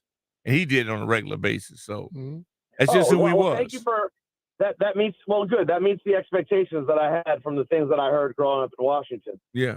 That's about right. 1979 is when he sold the Lakers, Doc. Okay. Yeah. So Peter, the draft last night, y'all got Baylor Showerman, I would say, and what kind of player is he? Man, I don't know. No, he's nice. Lefty? Is he? No, he's nice. Got game. He's tough. He's a Celtic. Hits the three. Oh, hey. Got an edge. No, you'll love him. He's a Celtic. 5 pounds. Yeah, he's a Celtic. They don't draft outside of who they are. That's the thing about what Red built. They know who they are. They get their kind of people. And when you got the Bruin, I mean, just look at the people you get. White, the Bruin, they all fit your DNA. Yep. You know who you are, and you get people that fit that. That's the beauty of the Celtic system. They're so good at it. And B-Mitch, I'm not a draft guy, and there's nothing less interesting than a draft after you just won the championship. But the Celtics are so good at finding their guys that I was so heartbroken when they let go of Marcus Smart because of what a culture guy he was. And they may have found someone who was even more Marcus Smart than Marcus Smart in Drew Holiday. You did. And who would have thought White, once he shaved his ridiculous fro with the deep hairline he had, once he lost that, That was it. And you get that, and you with the Bruin, it is a perfect wave. And and then Porzingis, if he gives you 25 games a year, the alien, all you need him for is rolling into the playoffs. You get 25, 30 games, you're going to be tough to beat. And then, Philadelphia, you're dealing with the Heat, who are your best challenge, but the fact that them being healthy is 20% by the time you get there. They got one guy, and body just didn't hold up enough. So you really are fortunate. Giannis, and again, he's like LeBron. He's the next LeBron. And it just gets to the point where if he's great, you can tolerate him. But if he's not, it's intolerable. You just can't put up with it. Half his family's on the team, and he's firing coaches. It's the same kind of thing, man. I have no tolerance for it unless you're the greatest player on earth. Then I can put up with it. I'll tell you what, the conversation up here, though, right now that's loud when it comes to NBA was that move from Mikal Bridges by the Knicks yesterday. That definitely took over a conversation here in New York about whether or not this can be enough of a move for the Knicks to try to get into the Celtic stratosphere. And the one thing I'll say is, and I'll give the Knicks a lot of credit for this, they've really built a new, what the Knicks have done over the last 2 to 3 years is frankly what I think we're looking to see the Commanders do over the next 2 to 3 years. And that is rebuild a culture and do it through smart front office decisions. And now they had so many draft picks stockpiled that they moved nearly half a dozen picks. And by the way, still have nearly half a dozen picks. Plus, they end up bringing Mikal Bridges in. And when you see the way these Nova guys have all elevated by playing together, I think it's really exciting to not know how high Bridges' ceiling is because nobody knew. There is not one NBA expert out there who knew 3 years ago that Jalen Brunson was a 29-point-a-game MVP candidate player. And he's different with this group. And it's going to be interesting to see because, guys, Bridges could be the most naturally talented of the group. Going to be interesting. Well, my last question to you, will the Celtics repeat? No. Will the Celtics what? Repeat. Listen, every fan of every team in every sport, I feel like the first thing you do, generally speaking, is look around and go, hey, this could happen 3 or 4 more times. And, listen, life happens, right? Life will life, and you never know. All of a sudden, you're cruising, and then an injury to a marquee player happens. That season gets thrown away. The next season is slightly disappointing. Then all of a sudden, one of your stars is, out their nose is out of joint, and all of a sudden they're talking about leaving. You never know. But I will say that my personal belief is when you look at the last 7 years and the amount of conference finals this team has made, and I think now, as we can tell, they're the best version of themselves. I certainly expect them to come out of the East next year. So if I were betting, I would probably bet the Celtics to win the title next year, keeping in mind that we all know life does happen. All right, brother, man. Well, appreciate you giving us some time. Good luck. I appreciate you guys, except for the Lakers. So long, Doc. So long, B-Mitch. Don't be afraid. Don't be afraid. Right. You can cut your light off at night. That's Peter Rosenberg on the B. Mitchell Philly show. We're going to take us a quick break here. We may get a phone call from somebody. We don't know. He may be feeling good or not. But from France? Take us a break here. We get back. Maybe we'll be talking to ears. Maybe. Oh, no. 106 on the Fan. I told you, Landfill.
Doc Walker rolling with me. Yes, sir. And Doc is here because the big-eared guy is out of town. Come on, He's out man. the country. He's in a great place, a romantic place. He's working. Never know. He say he got clipped, but he may come back and may have a baby because Italy is very, very romantic. So JP joins us now from Italy. What's up, brother? How you doing, man? What up, man? Are you working from home? Doc's coming in and you're working from home? Don't call here saying nothing when you out the damn country. Commitment to excellence. I haven't slept in 24 hours and I'm on my second bottle of wine. You what? I haven't slept. We left Dulles yesterday at 5 o'clock, and I've slept, maybe a half hour on a plane, both spots, and I've had 2 bottles of wine, and we're just kind of pushing through, B. Oh. What's new? So in other words, you feel what's good. new? All right, they're going to call JP back because his phone is a little messed up. Maybe the phone is drinking 2 bottles of wine as well. I've never known him to be a wine guy. Yeah, he likes wine. Okay. Yeah, whenever and now he's in Italy, so he's gonna be drinking. I guess you got to do that. Yeah, he's gonna be doing everything that they're doing. That's true. To act the part. Yeah. And then he's with his wife, so he probably he'll be on a good behavior. He probably can't find Tito's and soda. Yeah, that's true. That's true. That's true. That's true. That's probably. And I know you can't find Scotty's in Italy. Scotty's so Jay, not over there. What kind of wine are you drinking, brother? Can you take Scotty's in? I didn't pack any, Doc. Okay. I should have. All right. I don't know if my wife would have approved that. I don't know, man. Like, I don't know, B. It's white. It's cold. It's good. So you're drinking white wine? Yeah, man. It's hot here, bro. It's hot, and it's not exactly. We're going to dinner here in a couple minutes, and I might have some red wine with dinner. My rule would be 1 martini, just one. I might have one martini, 4 glasses of wine, some vodka, and you just have one. Ryan, the rule is 1 martini, man. We don't have to get into I understand the rule, but your liver doesn't get machination. Your liver doesn't just deal with 1 martini. So let me ask you the question: Did you see who the Wizards draft and what you thought about it? They took Sarr, right? They took Sarr. Then they traded Denny Avdija. Dude, I was surprised by that, especially because we all thought it was going to be Kuzma, and they traded Denny. But they kind of have a glut at the position, but I think Denny might kind of be good. Denny was pretty good the second half of the season. But you wanted them to pay Denny a max deal? No, I didn't at all. I think that's why they got rid of him, because they know they weren't going to pay him. Amen. Dude, I'm with these guys, and I don't like the idea that it's a 5-year rebuild. I'd like to think it's like a 3, but these guys, I mean, if you look at what Dawkins did in OKC and Winger, Winger was able to get stars to the Clippers, but that's LA. I don't think that's the formula here. But these guys have I'm in on Adam Peters. I'm in on the Wiz guys. Okay, you want to trade Denny? Cool. I also think that maybe it was Ava Wallace. Somebody kind of let us know that they have to be bad at least through 26. Otherwise, the Knicks get their pick or something. I'm not exactly clear-headed right now. I think Dave said that yesterday. Yeah, Aldridge said it too. You're right. Yeah. So I think, Denny helps you now versus who they take, the kid from Pitt that can shoot. Yeah. The guard. Yeah, they got the kid. They got Carrington, Bob Carrington from Baltimore. Yo, he's a good shooter, man, and it's a make or miss league, and I'd rather have good shooters. So I'm cool with it. They had another article, Jay, where it was saying that the Commanders were helping out the 76ers in the draft, but all NBA teams were calling NFL teams because now it has that second day. They wanted to just get a feel or a hold on how to manage that time. And Landfill hated it. He said they should call the Eagles instead of the Commanders. But I told him, Josh don't own the I think that's a little bit of scratching each other's backs. Is Adam Peters? But other teams did it too. Other teams call NBA teams as well. NFL teams as well. So read that earlier in the week. I think it was more of, man, you're really taxing me, B. I thought you were just going to be grilling me about where I'm at. No, because we already pissed off at you for being in a nice place. I think that was more about, I want to say the term was canvassing or something, where the NFL teams, because they get one round and then a full day to like examine everything. I think it was more about like the process of how do you spend the next day to examine everything that happened and look at everything that could happen the next night, which I support. When is That's the what it draft was. happening? What time is it? I don't know. No, it was exactly that, but the thing of it is, as I sat and watched Myers and Stephen A. last night, I can see why Josh Harris hired him to help him. And also, I love the fact that he was a guy that he basically was killing Stephen A. without really trying to kill him. You know what I mean? He was hitting him with stuff, and Stephen A. didn't even know that he had just dissed him. And then, how he he started acting in his little way. But the dude was destroying him on a regular basis. But it was good. Where did Klingon end up going? He went 7th pick, I think it was. But who did he go to? Doc, would you have taken Klingon over Sar? I wanted to. Not certain that it would have been the right thing to do. Klingon went to the way the league is going. Portland Trailblazers. Yeah, that's right. He's playing with Denny. And I like him too. I like Klingon, man. I really do. 7'3" and 20 years old. Yeah. Who did they take at 26?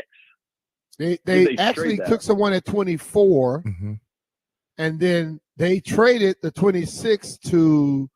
Here we go.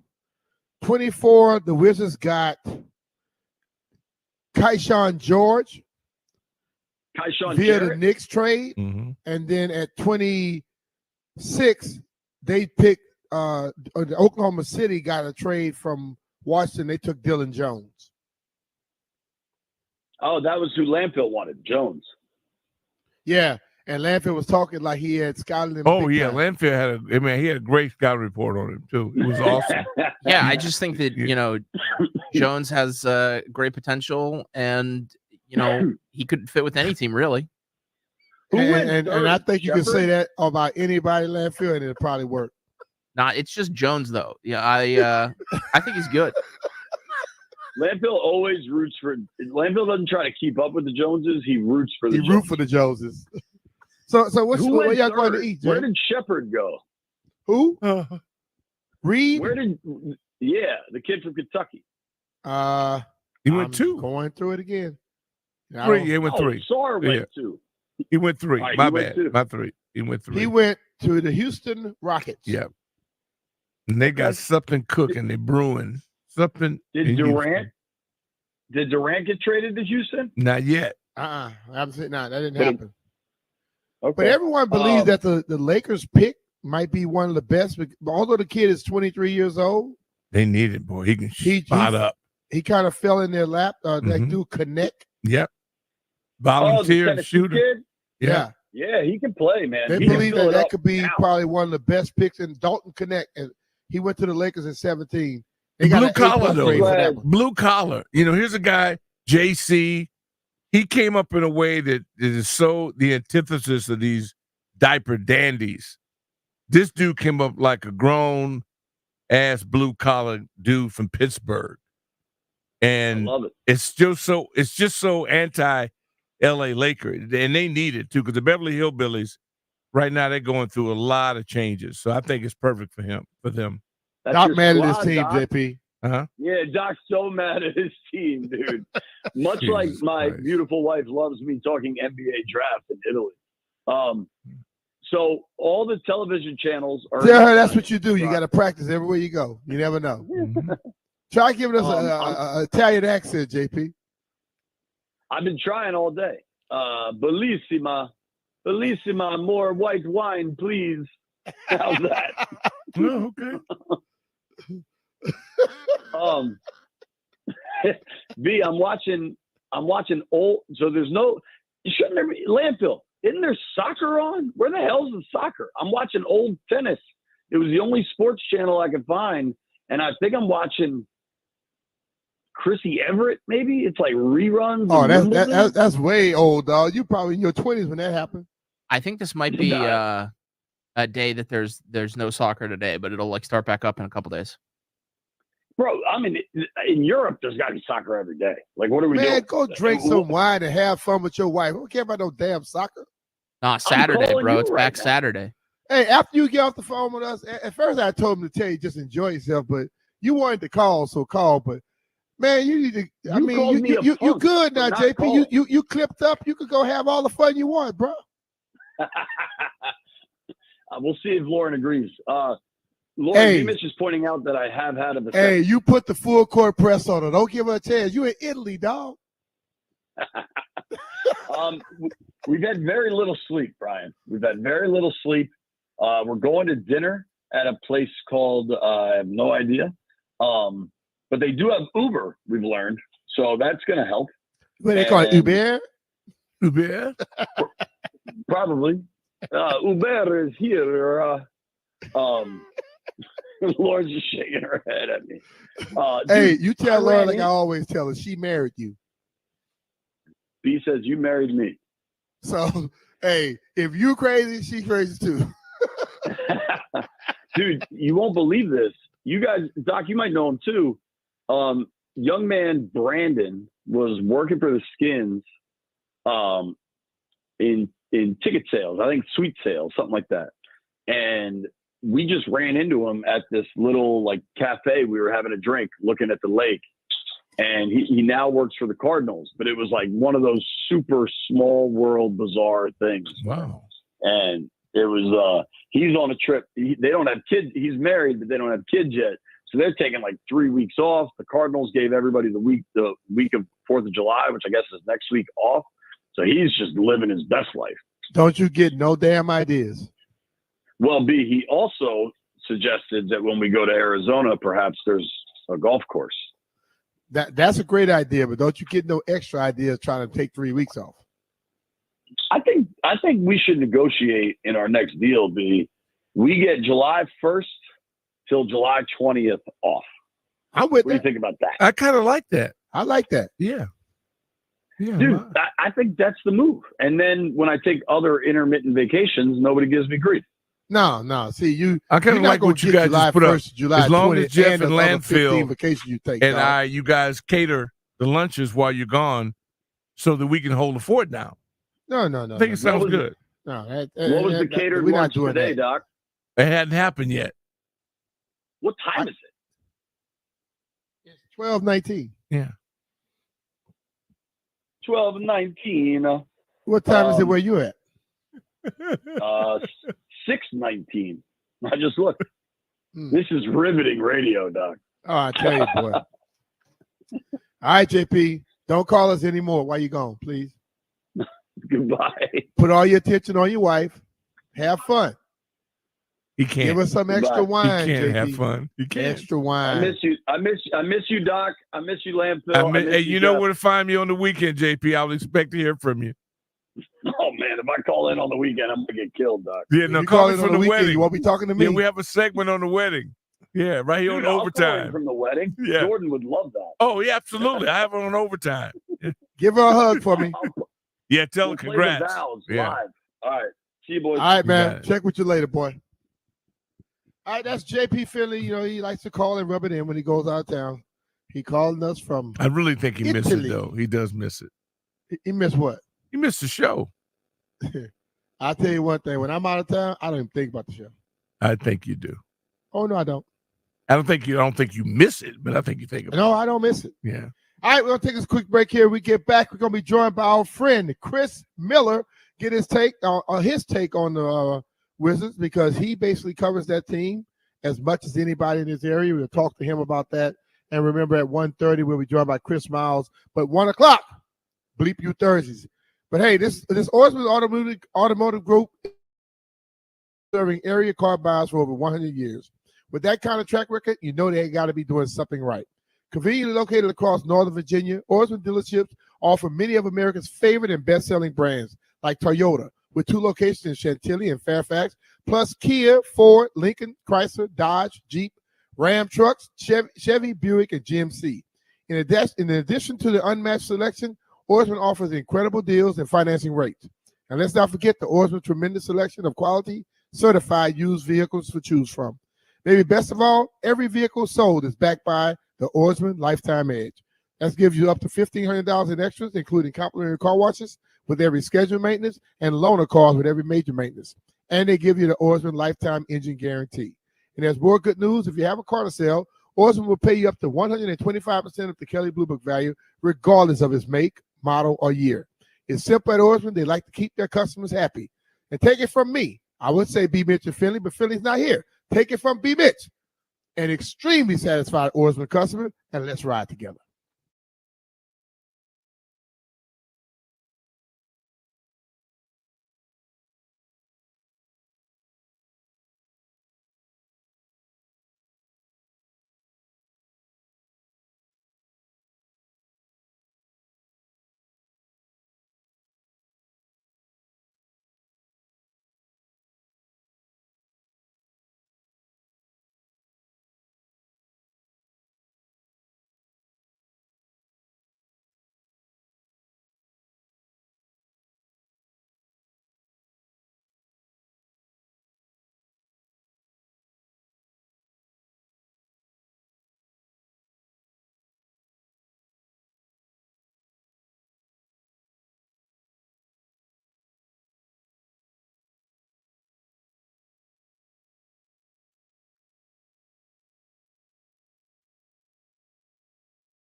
I'm Toby Altizer with your sports update on the Fan, and this update is driven by Oarsman Ford of Alexandria. Round 2 of the NBA draft continues on today. That'll start at 4 o'clock. Last night, the first round of the NBA draft, they made 3 picks in the first round last night, including number 2 overall pick Alex Sarr. He's a 7-footer from France. He played last season in Australia with the Perth Wildcats. They picked number 14 from the Denny Avdija trade. They took guard Bub Carrington out of Pittsburgh. He was a part of the ACC All-Rookie team last season.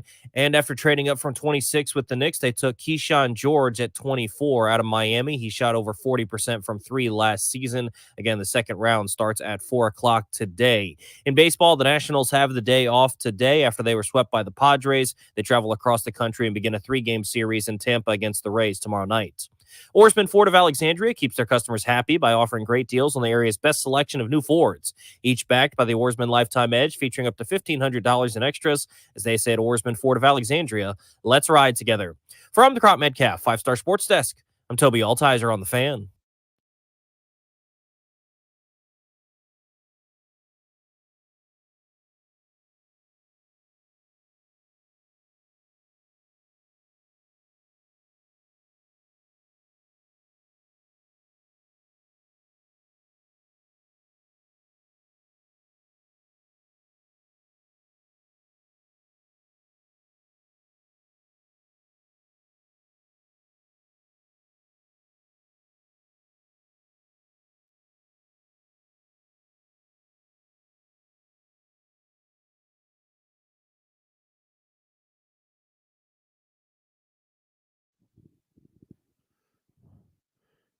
All right, B. Mitchell Finley, 106.7 The Fan. Doc Walker and I holding down the fort.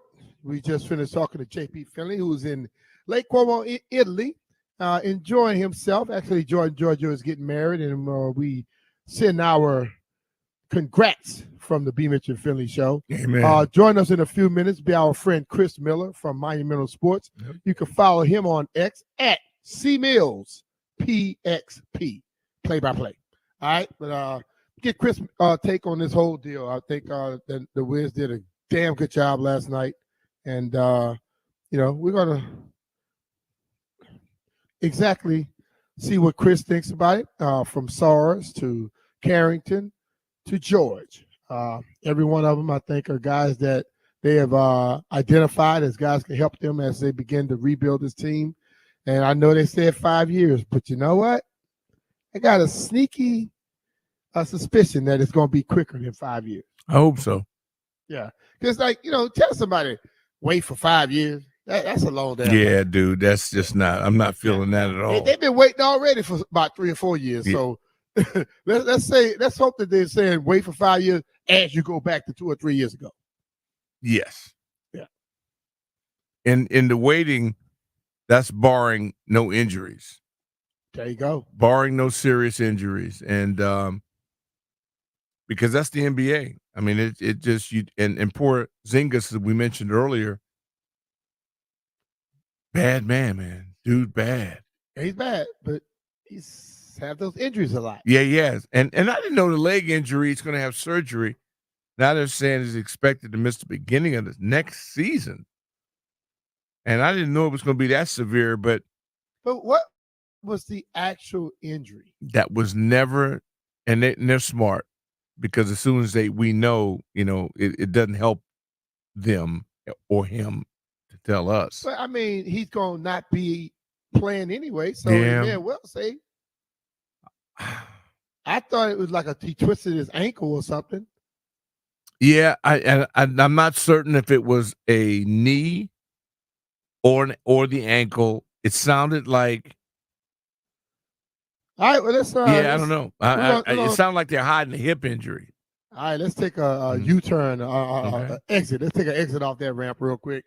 Talk to our buddy, my guy, Chris Miller from Monumental Sports. What's up, Chris? How you doing, brother? Christopher. I'm great, man. What's going on, fellas? Good to hear from you. Man, you know what? We have to find out what's going on with the Wiz, and I figured I'll reach out to my little big bro and find out exactly how you think they did last night.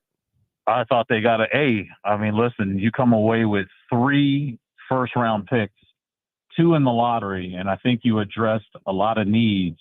Now, as our good friend Doc Walkers would say, we got puppies. These are babies that are coming in here, 18 and 19 years old. So, you're going to have to wait on them. But I think what they got last night, obviously with Sarr, positional size at that 5 position, might be the best player in the draft.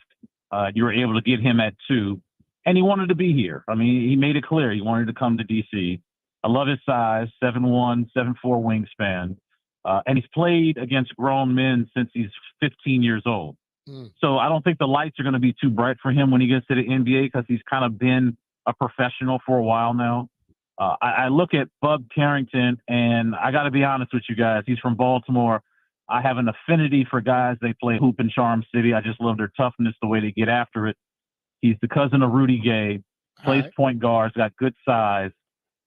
Think about this. His first game he ever played in college last year for Pitt, he gave North Carolina A&T a triple-double. So that's kind of how he introduced himself to college basketball. And to finish it off was Keyshawn George, who's 6'8", can play guard, can play wing. All 3 of these guys can defend and score. So, again, I give the Wizards an A for what they were able to do last night.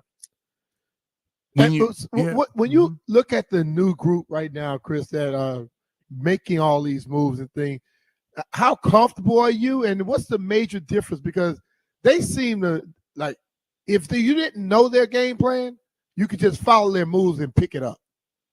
Well, what I say about them is they hold their cards to the vest, and I give them a lot of respect for that because really good organizations don't blab and talk about what they're trying to do. They just close their mouth and get to work. The other thing I'm impressed with is they get their passport stamped. I mean, they'll go anywhere to recruit and to scout a player. I don't care where they are. They'll go and see them. And in the NBA now, guys, you have to have international scouting or you're going to get left behind. And I think with Michael Winger and Will Dawkins in their scouting department, these guys are not afraid, again, to get that passport stamp to go check a guy out. And you think about it. I mean, they went and found Bilal last year in France. They got Sarr. This kid, George, played high school basketball in France. So they're not afraid to go overseas, but I also give them respect for just going up the street in Baltimore to go find a kid. How about Kuz? Are you surprised that he's still here? And how long do you think he'll remain a Wizard? Well, he's a Wizard now, Doc, and I don't know the plan, but for a guy like him, I mean, he has to look at this and go, okay, is my timeline on the same timeline as this team? The Wizards are clearly going younger. So, again, I don't know what the plan is moving forward, but I can talk about what happened last night. Yeah. What happened last night is they got younger, and down the road, Doc, I think they got better. Yeah, I agree. All right, Chris, you mentioned that they are not afraid to get their passport stamp, and they travel and they visit all those people. The American player, okay? And we know how the AAU circuit is. I don't like this team. I quit and I go to another team. But those guys over there, France had 4 people picked last night, okay? First round. Are we starting to allow the rest of the world to catch up too quick? And we are now still being pampered? Is it going to be a problem here in a few more years? You mentioned this is just me. I have not had anyone tell me this. I just have 2 eyes for a reason. I can see things. We need to do a much better job in our country of identifying young talent and being able to develop them. Because what I am seeing with these international players is they come over here, and first of all, they're thankful for the opportunity. That's 1. 2, they don't have a lot of medical red flags because they're not playing 5 games in 2 nights or how many games that they're playing. And I think the level of skill is at a really high level for these kids that are coming over here. And again, all you got to do is listen. I do it every night. I call a game every night. I can't tell you how many international players I say their names.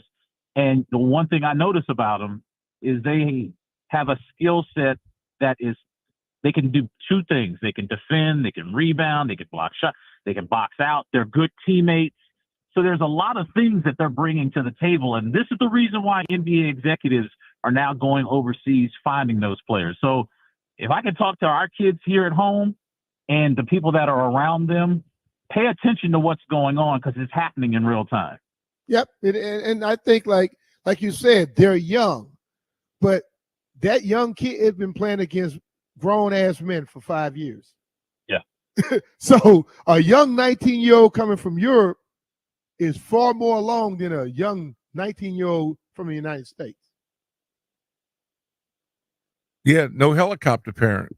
Yeah. These kids got to get on a plane and go be alone. Much younger than our kids. And it's not about the bling bling and all that. I'm overwhelmed by it. It caught me a little bit off guard in terms of how many of them. And the Olympics now even has more meaning to me, and seeing us now not being as dominant as I thought we once were. Now it's a question mark. You know, Doc, think about Alex Sarr, the kid that was drafted last night for Washington. Mm-hmm. He left home at 15 and went to Spain. Yeah. It gets better. He then comes over to the States for 2 years and plays for Overtime Elite in Atlanta. Mm-hmm. And then he still wanted another opportunity. Then he goes to Australia and plays for Perth in the NBL. And you think about, like, I joke about the passport being stamped. This kid's like 19 years old. He's been to places I've never been. Me too. To go get a run and to go get some seasoning. Right. So again, when he comes over here, listen, I'm not saying this guy's going to be in the Hall of Fame, but what I am saying is when he comes here tomorrow, whenever he gets here and he starts getting to work, it's not going to be overwhelming to him. Yeah. And I also think that hunger, that parent is saying, look, son, go make a way. The parents here, they want to attach to the kid. Mm-hmm. They won't let him make those moves.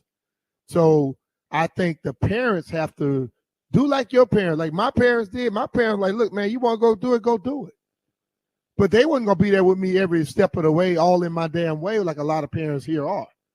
You got to learn to let loose a little bit because you can't coach them. Yeah, I love, like at the NBA draft, I love the guys that stay in the stands with their family.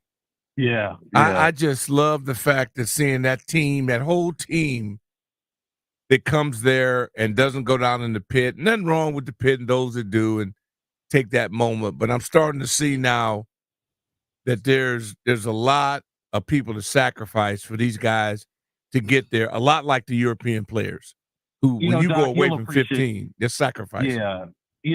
Doc and B. Mitch, I think you'll appreciate this being parents, is one of my favorite parts of the NBA draft is not breaking down the talent of the player and what's his height and reach and, is he the best shooter? Yeah. It's actually draft night watching the parents, watching, the college coach or the AAU coach or whoever, and to see the friends and the siblings that are around these people.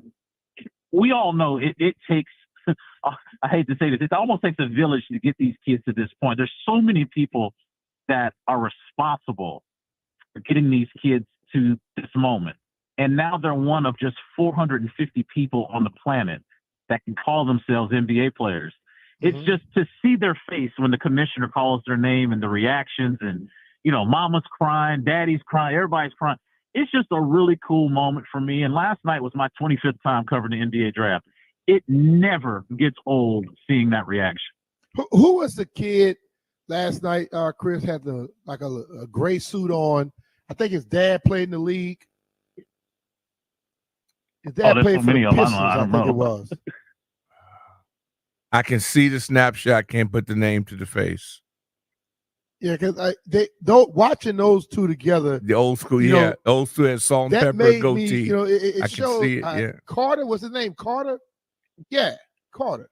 Oh, Anthony Carter's boy. Yes, Devin Carter. All right. So watching that relationship and watching, you could tell his dad basically guided him, but allowed him to go do his thing.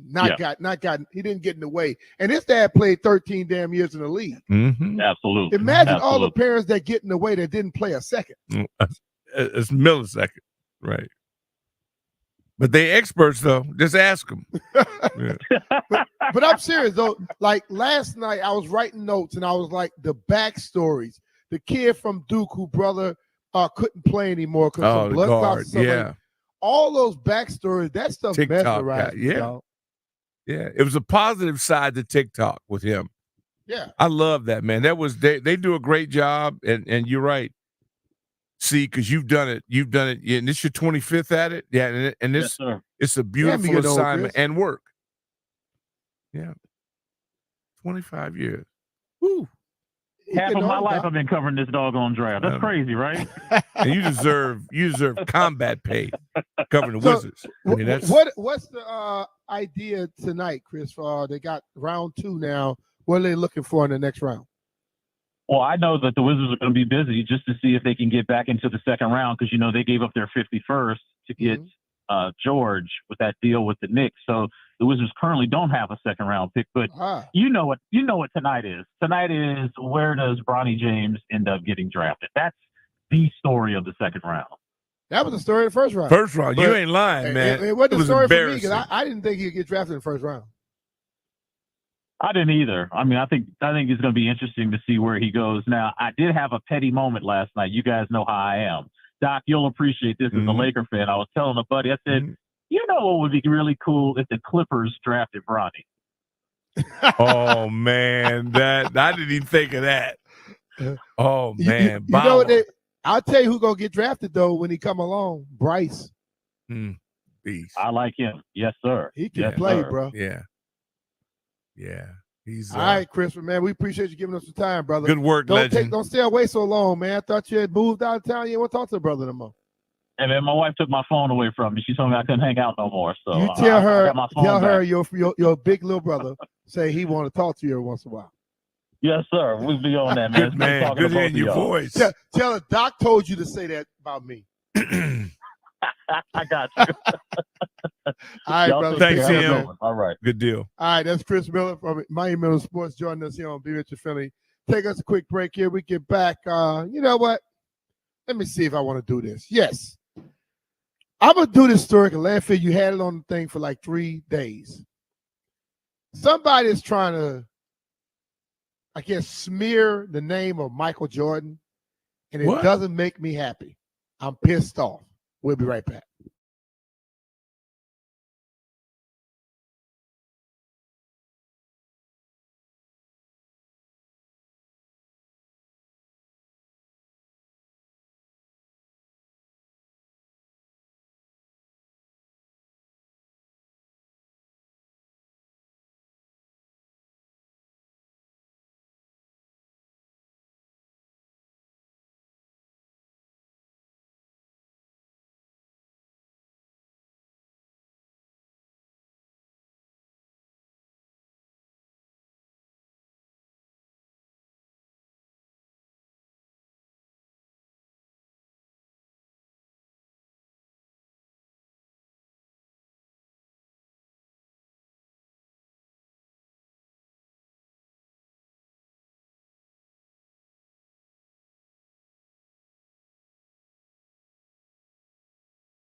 Here with Doc Walker. Doc is in the Navy Yard Studios. I'm at home. Have some things to do after this. But there's this article that popped up in Landfill. You sent it out a few times, and we hadn't got to it. But I want to get to it this time because, there are people out there who hate to just look at Michael Jeffrey Jordan and give the man credit for what he's done. So, Mike got Defensive Player of the Year, and some guy has written an article now who's trying to say that it was because of fake stats. Trying to act as if Michael Jordan, when he was at home, not that he earned it. He said that they were giving him extra steals and extra rebounds and extra blocks. And I would say this, that article, those things happened in the 80s for the most part. And the article is now being written in 2024. I'm going to go on a limb and say it's a bunch of BS. And why? Okay. I'm trying to pull the article up so I can know exactly who wrote it, because I just think that some people want to try to make things what they are. Because it started off by saying LeBron has been chasing a ghost. In other words, I think the person who wrote this article is someone who's in LeBron's corner and want to push him and promote him. The years that Michael Jordan got Defensive Player of the Year, I watched a lot of those damn games. And I'll be damned if he was given a lot of fake stuff. Doc watched as much basketball as I have. When that man got his defensive stuff, he was blocking shots. He was stealing balls. He was still putting 35, 40 on you a night. And now some dude going to come back and say, oh, he didn't get that. He got more at home. You know what people do at home more than they do on the road? They score more. They're more aggressive.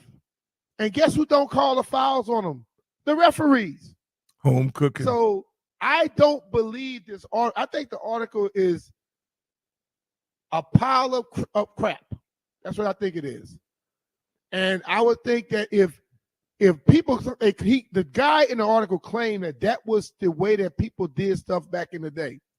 So if everybody was doing it and one guy ends up beating out, so now you go throw a spotlight on that one person and not the whole league, but you claim everybody did it, right? Mm-hmm. So it seems to be one of those things where we want to write history how we want it to be instead of really going through it. Hey man, you saw, if anybody that's watched Mike play, you saw enough games to know he ain't had to get no false stuff. He was giving it to people. His whole team locked down and gave it to people.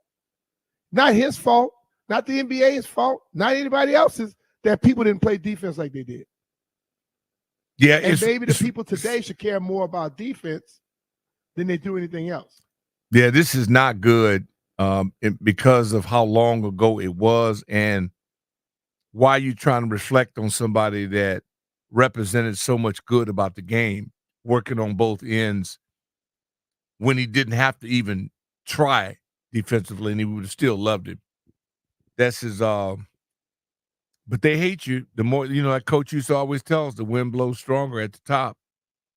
But this is this is interesting. Like, the thing of it is this: if you mean to tell me all the people that have written articles since that man left this game and since that moment, one person all of a sudden, that's his story, and he tries to cover it up by saying, "Well, that was like the notion back in the day how people did things," but you're writing this article about one person. Mm-hmm. While starting it off by saying LeBron was chasing a ghost, which tells me you're in LeBron's corner and trying to make it better for him. Maybe he should just play more defense. Maybe he should stop worrying about just putting stats in everything and win more championships. And then you could be able to talk how you want to talk about him. But I don't buy it, and I think it's a bunch of BS. Not going away, though.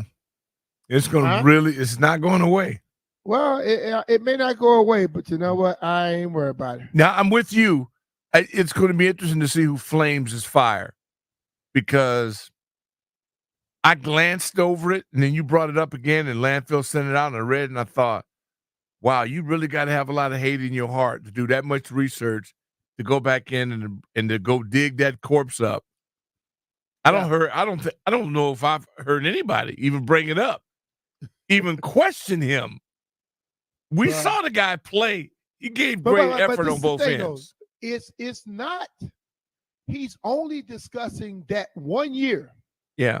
So if you give him credit for all the other years, why would you question that 1 year?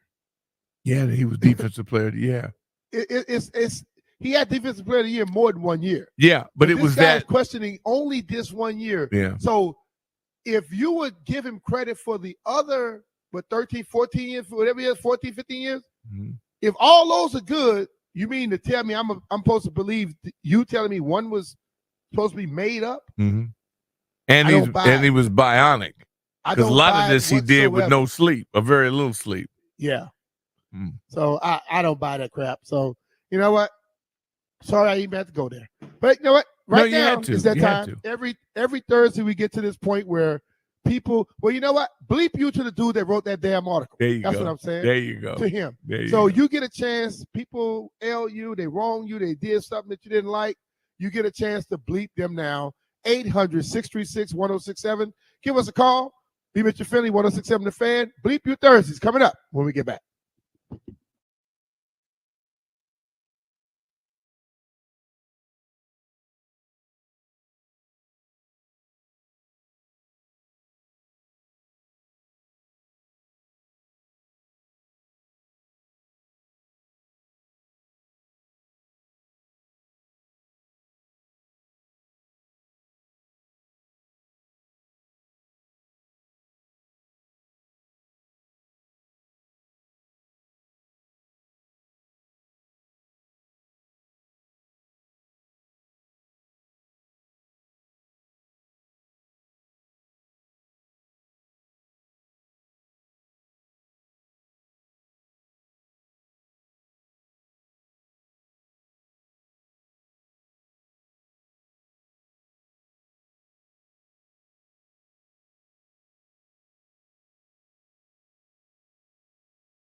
All right, B. Mitchell Finley, 106.7 The Fan.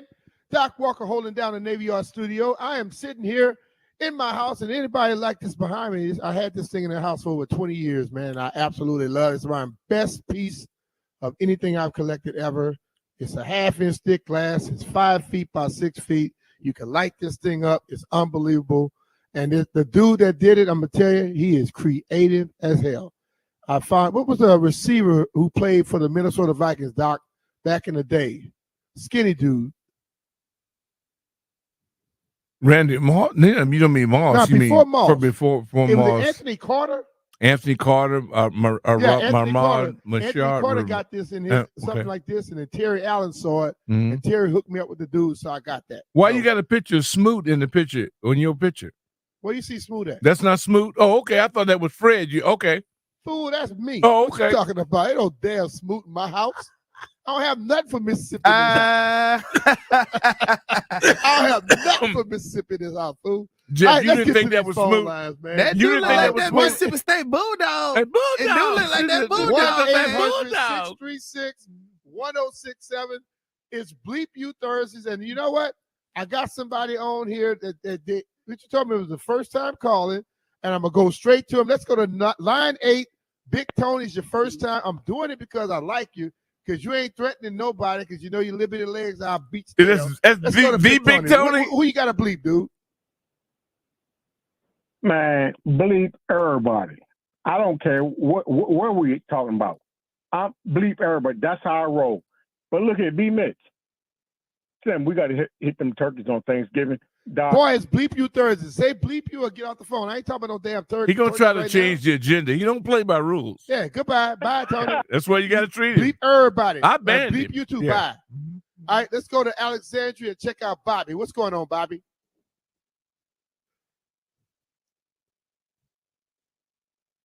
Line Bobby. 1, Bobby. What's going on?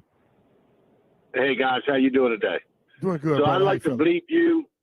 I'd like to bleep you to JP. Man took more vacations in the last 6 months than I did in the last 10 years.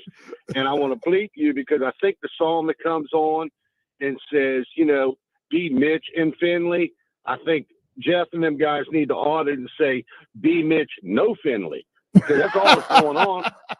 They need to put Doc up in there. Be No, Mitch man. Doc, Hey, I'm no the Finley. DH. I'm the DH. You guys have a great day. Thanks for the call. All right, man. You too, Bobby. I love Finley, man. I keep my mortgage in check, man. Hey, Don't man. change a thing. You know what? JP. Let's be real. Like I take my vacations too, but I don't take them like back to back. So people think I don't take vacation, but I take mine. Well, believe me, July coming up. CK, I'm adding 2 days on to that vacation. Just wanted to let you know. Good All right, for let's go to it. Go Paul for in it. DC. What's up, Paul? Man, what's up? I'm in heaven right now, man. This Coach Jordan son, man, and you, Rick, and Doc Walker on there together. The only person that's missing is Scott Jackson and Kevin Sheehan. But here's my bleep you. I'm glad you touched on that article because I'm with you, B. Mitch. Bleep all the media fan dudes that's for LeBron James, and I'm gonna tell you why I say that. I'm glad you touched that subject because I've been talking about that for a long time. They're trying to erase it because they want to make him the GOAT because he has not reached that status yet. And so they're constantly just looking at numbers. And that's like you said, you called it out. He keeps stacking his stats so that he can say, well, it's all about the numbers. No, we've seen Michael Jordan in his prime. And we know that Michael Jordan was a two-way player and he didn't ask for no help. He went through the Pistons like a grown-ass man. You understand? And he took his lumps. And then when he took the torch, he ran with it. Just like Bird and Magic said, he ain't grab it and run with it. He flew with it. All right? Took it. So he flew with it. And so all of these LeBron James cats, where in God's name do you not coach nowhere and get the best job in the NBA, J.J. Redick? Where? All right, brother, man. Appreciate it. All right, let's go all the way to Warrington and check out Kenny. Kenny, what's going on, brother? Hey, how's it going? Good, man. My DPU, I'm a week late because I was celebrating last week to all ESPN analysts for going against the Celtics and keep on talking about LeBron. LeBron needs to go on to the nursing home. If you watch that NBA Finals, can you honestly say he can play 40 minutes a game and Jaylen Brown picked him up full court, and he could handle it. Oh no, he couldn't. Not right now. I mean, but you know what? There's only I one have heard, undefeated Lakers stuff person. for 20 years. It's their turn now to suffer. Appreciate it, brother. There's only one undefeated person or being or thing in sports. You know who that is? Father Time. That's right. He's gonna beat every one of us, and he's gotten everybody. Because I tell you, my mind tells me I can return a punt and a kick. My legs say, if you try that, we're gonna just leave you. We're gone. They're gonna leave me quickly and let me go. Let's go to the. We got Lawrence on the Beltway. Lawrence, what you got going on for us, man? Live 4.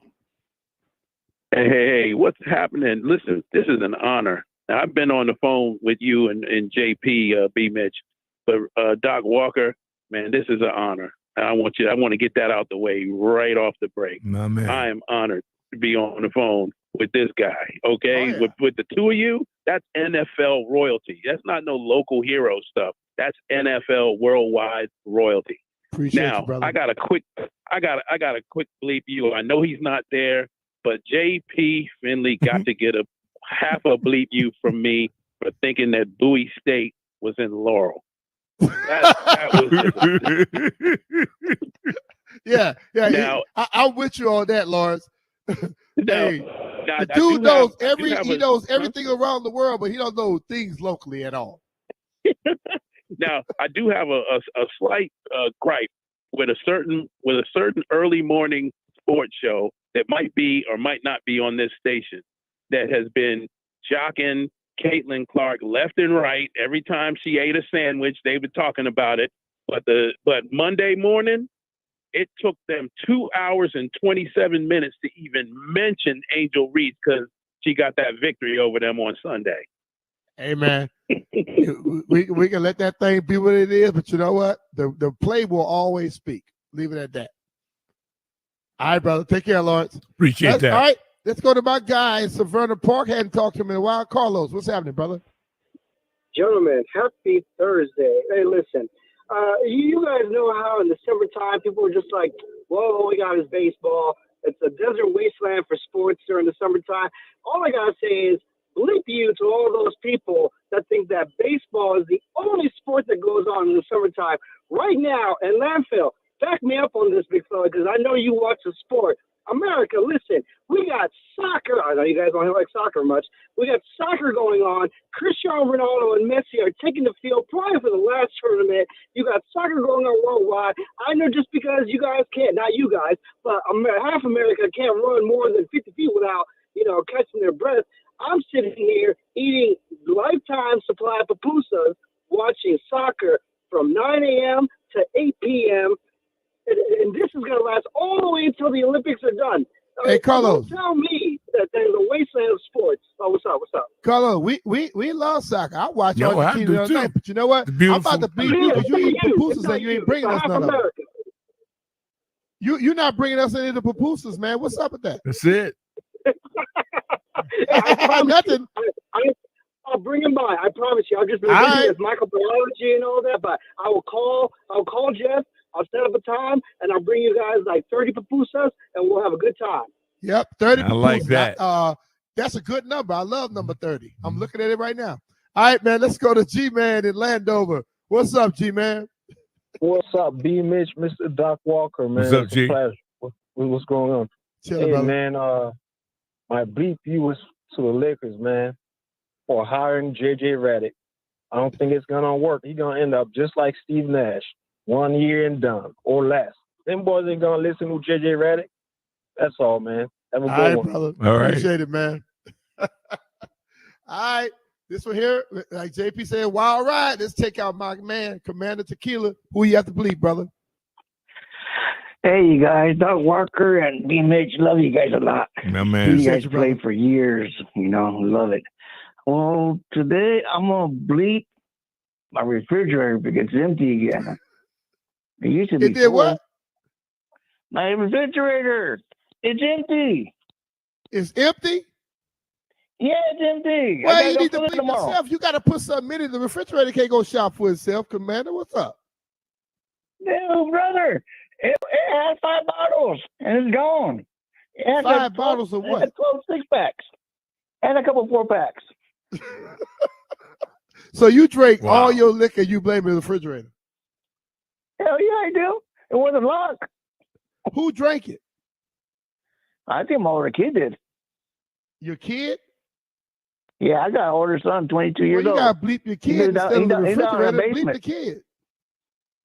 I'm going to take his money. I his rent Monday morning. All right, dog. Well, take care, man. I just want, like, when you got something that can't empty itself, you can't bleep it, right, Doc? I'm with you. That's like saying bleep my car is empty in gas. Yeah. If it don't have a leak in the tank and I'm driving the damn thing around, that's no doubt. So hey, you know. All right, let's go to Dallas. Deal with the stink. Talk to Gerald. Gerald, who you bleeping this time? Hey, first of all, hello, Brian and the doc. And by the way, Walker, you do have a big head. I'm sorry, man. I saw you on that YouTube, and you got big ass eyeballs too, man. But anyway, hey, listen. Well, what you don't want a big head and little eyes, do you? No, I know, but Doc, he looked right into that YouTube screen, and that scared the hell out of me. But what the hell is that? Look like a big old fish. What do you look like, Jared? Where your Facebook page? Jared Jones, man. What do you mean? Well, you know what he looks like. Yeah, what the hell does that mean, Walker? He see me all the time. Yeah. And Jared's by the way, famous. Walker, don't bet on the Yankees anymore, man. You're like a Honey Nut Zero, man. Don't do that. You're ruining my scheme. Hold on. I've been making money off the Yanks. Stop it. I only missed one last week betting on the Yankees. What are you talking about? No, you lost two. I watched it. You put them in a damn slump. But anyway, listen, I'm wasting time with you, Walker. I want to bleep the whole country of Italy, the way they've been treating Finley. I've been hearing things that aren't too cool. First of all, they tried to charge him for extra carry-on luggage because of his ears. Now, that's just not right, man. That is not at all right. Then he had a crowd at the airport, and he thought he was recognized. They want to take pictures of him and stuff. And they didn't want it because of him. They wanted to take pictures of his ears so they could ship them to Ripley's Believe It or Not. Listen, the poor man's been through a lot. But blank you to Italy and the way you've been treating Finley, and don't do it anymore. And listen, I got to go. Y'all have a great damn weekend. I got to go. All right, Jared. Brother. Take care, man. Jared is crazy as hell. Too much, man. Poor JP. Oh, man. All right, let's go down to Fredericksburg and talk to our friend David. What's up, Dave? Hey, guys. I hate to do this from the bottom of it. You don't know what I think of you, B. Mitch. You should be in the Hall of Fame. And your buddy over there, Doc, I love him to death because he speaks the truth. But I got to bleep you, too, and FP. I'm a military veteran. I've been in the military a long time. And you guys keep talking about the commanders. And you two guys, I think you come from a military family. Don't you realize how important a commander is in the military? He's a head of the regiments and everything. And I understand it's probably a lot of it's because of the owner we had. He may have picked a name and he don't like that. But why in this world and I've called all the shows. You're the last one I got on. And I don't understand. And I know you, B. Mitch, I know you come from a military family. You know how important it is, but you side with FP. JP and I've heard Doc too. I think Doc come from a military family too, I think. And not only that, you got to realize that that's an important part of our military is the commanders. They have the responsibility is unbelievable. And most of the people I've talked to on the app told me, well, I never was in the military, so I don't think they really understand. I love the Redskins. I wish they would have stayed the Redskins. Honestly, I really do. I wish it does. I know all the way back to Eddie LeBaron. I'm 76 years old. But, I'd like to know, tell me why you want to pick on the Commanders as a terrible name and the Red Wolves. How many Red Wolves you see in D.C.? How many? I don't see a red wolf, but I'm being honest with you. It's not about what I think. It's about the people that go and pay their money all the time. I call them Commanders all the time. That's the name of them. That's what I call them. I've said over and over again, if you're winning, it doesn't make a difference what the name is. People are going to start liking it. I think a lot of people don't like the name because it was Dan Snyder who picked it. A lot of people don't like the name right now because they're losing. If they were winning and it was the name the Commanders, people would love it. But I know what a commander is. My dad's a military guy. I don't knock the name. I call them what they are. If they change it to something else, I'll call them that. But the ultimate thing for me is you change the name to the one that people did not choose. And when they don't choose it and you tell them you're going to go by what they pick, they have a right to be upset about it. Amen. That's all I'm saying. So I know what a commander is. If they were the generals or whoever else, I can understand what that is. I respect the military. I do a lot of things for the military, but don't act like I'm disrespecting the military because somebody named something that they told the fans if you decide you vote on and they did not vote on it, that they can't be upset. They have a right to have the opinion that they have about it. Point blank. So yeah, Commanders is not bad. It's just the circumstance in which it was delivered. I know people. JP always say he want a shortcut. If the team was 15-2, yeah, it could be Commander you'll find Louise. a way to call him a shortcut, or you'll call him that name. You'll be happy. But when your team is 4-13, it's hard for people to go after something new.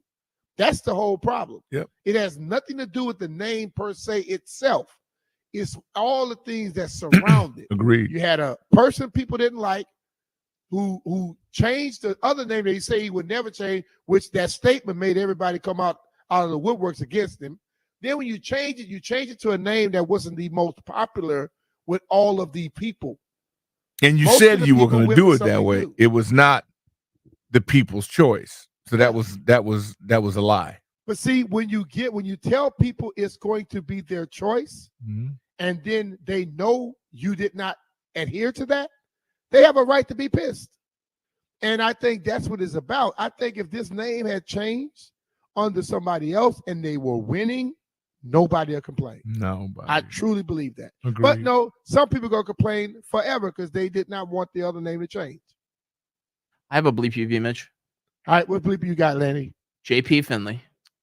Why? People are sending me tweets asking where JP is, so I responded with the truth. He's on his 15th vacation of the year, and JP's lying to people, trying to claim that it's his first.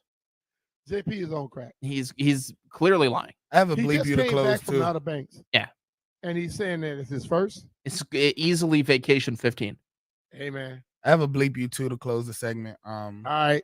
You bleeping yourself? No, I'm bleeping JP and you, B Mitch. Why? Because for some reason, you guys like working from home during the times when we have like the call segments, and like we need y'all, like, and we gotta keep going. I gotta keep going between both computers. So bleep y'all. And I don't care what you guys say. First of all, I don't we care. have I don't care. thing. We got a call log you can send to me, and all I gotta do is do the names. Hey. So what you need to bleep is whoever came up with this damn stream to make you move from the other computer, because I didn't make you move. You still getting bleep, bro. You in it too. I don't care. Well, bleep you for even much being here today. I see you tomorrow. I would like to say bleep you to whoever came up with the stream, but also bleep you to JP. Oh my Lord. And somebody just say bleep landfill for not getting on the stream. I'm with that. Landfill, you can have my camera. If I'm on the stream, Landfill, you can be on the stream. All right, let's take us a break here. We get back. We're going to be joined by our guy, Chris Miles, NBA TV. Find out, Chris, how did the draft go? And I want to get his grade on the Washington Wizards. Be Mr. Finley, 106.7 The Fan. We'll be right back.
All right, Mr. Finley, 106.7 The Fan. Waiting on our friend Chris Miles from NBA TV.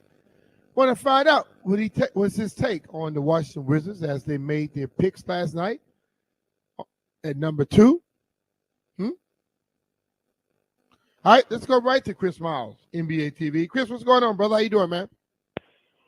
Good. Just got off the plane from the draft last night, so I'm trying to get to a quiet place for you guys, my friend. So you didn't stay for the second night, Chris? What that's not good enough for you or something?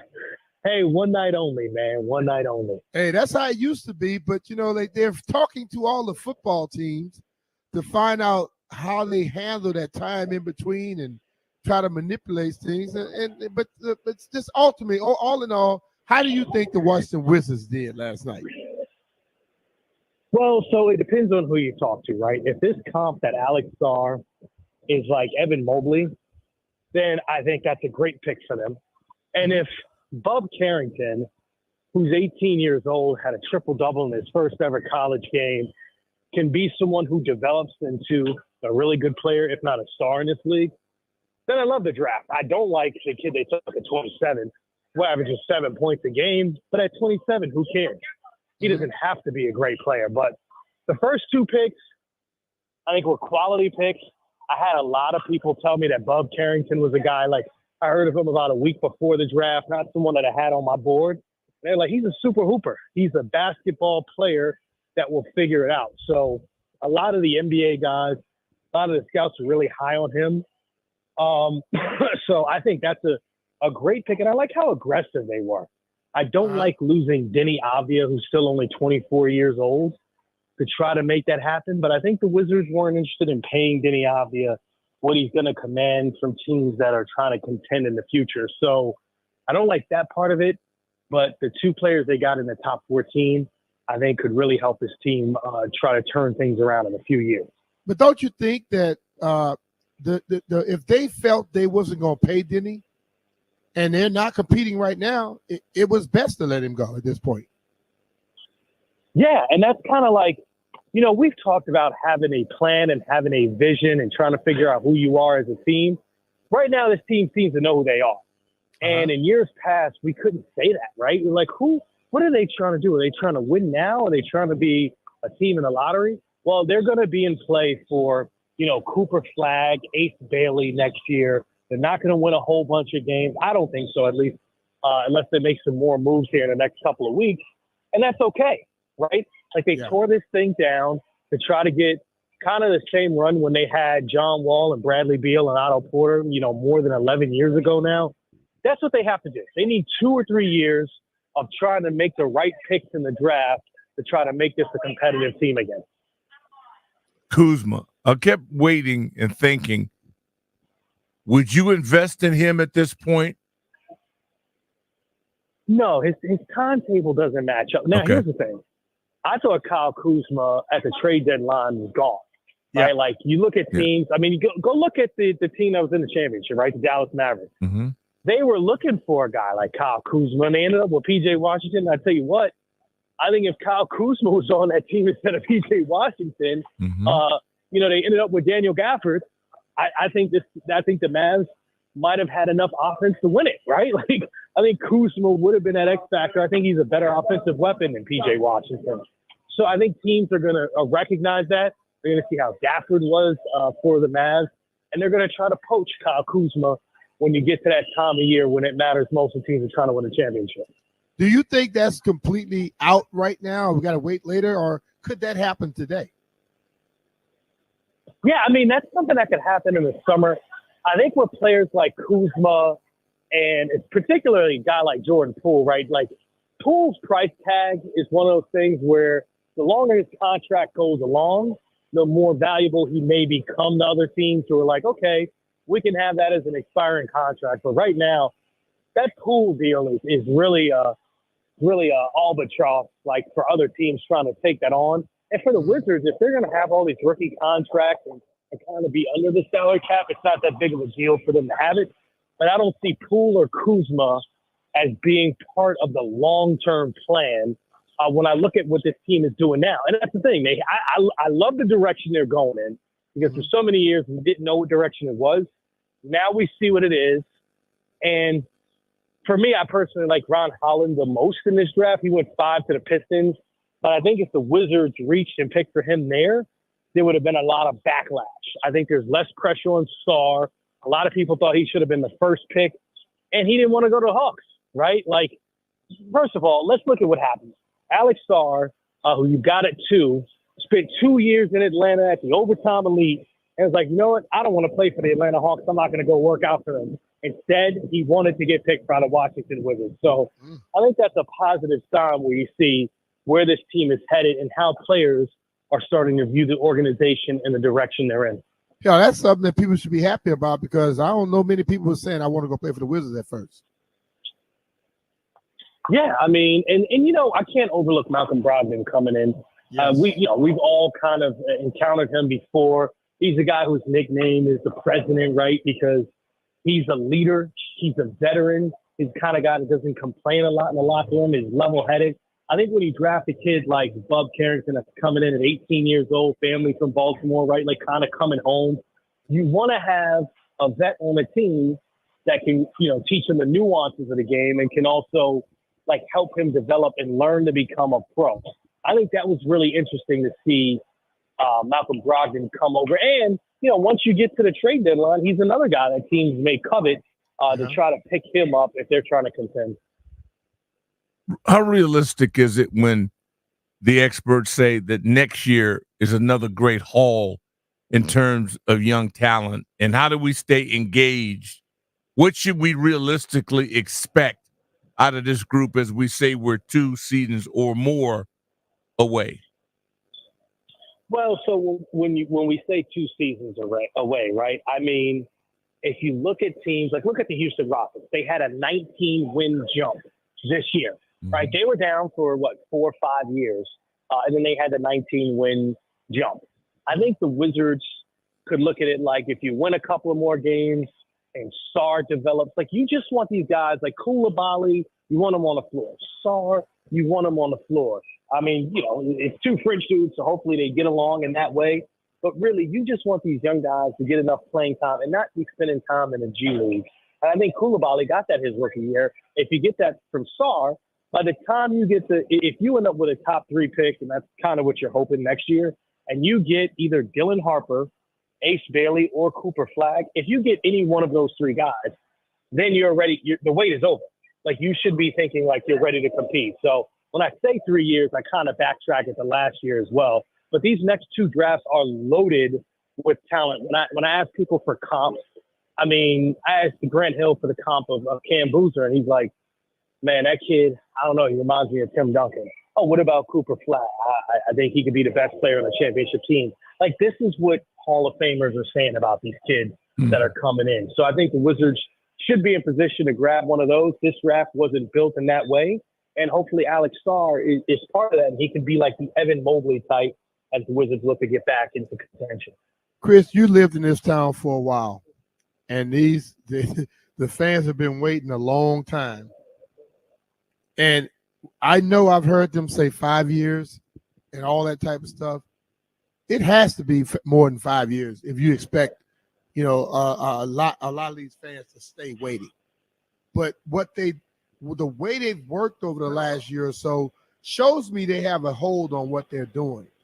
But will it be quick enough to where you don't have more people running away?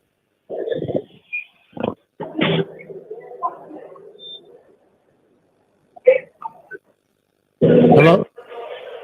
Yeah, did I lose you? Say that again, B. Mitch. You sounded really low. I'm sorry. Yeah, what I was saying is you were here and you know how long people have been waiting for this thing to happen. And the talk of 4 or 5 years turnaround, it has to be quicker than that for people to stay along. And I believe in them. I see them doing stuff, and it seems to be that they have a plan. But can it be quicker than that 4 or 5? Because it's a lot of money to spend to wait. Well, to expedite the process, right? Like to answer your question, to me, it's can you get the next star that's available? And the Wizards are starting to have assets. Like when you saw Denny Avdija was one of those assets, right? Where, okay, you got Kuzma, you got Jordan Poole, you got contracts you can move, you got draft picks, and you got young players. Now, I mean, a guy that I said that if he was in the mix for the Wizards, I thought Trae Young would be a good guy that they could go out and get, right? Because one, you sell tickets. People be interested in box office. Two, could be a redemption tour for Trae Young because it's not going well for him in Atlanta. And three, like he's been in the Eastern Conference Finals, right? So if you're looking to go expedite the process and go get a star, the next time one is available, the Wizards are in position to do that now. And you and I have talked about this before. Bradley Beal was a really good basketball player. He was never that player. And I think it's just a couple of wasted years, like 3 of them, of, Bradley Beal's our franchise guy. We're going to try. You're not going to win a championship with that. So I think for the Wizards, they got to make sure that when that player's available, whether it's the draft, a trade, free agency, that they're players and they go get that guy. That's the only other way you expedite that process. All right.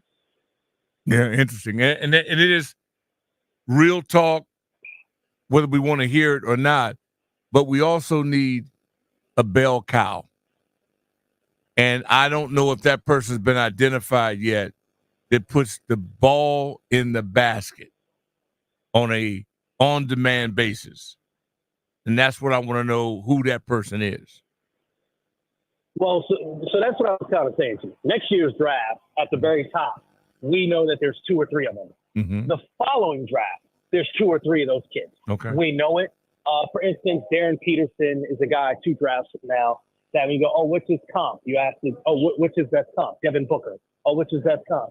I don't know, this kid, some say they remind him, like a less explosive Kobe Bryant.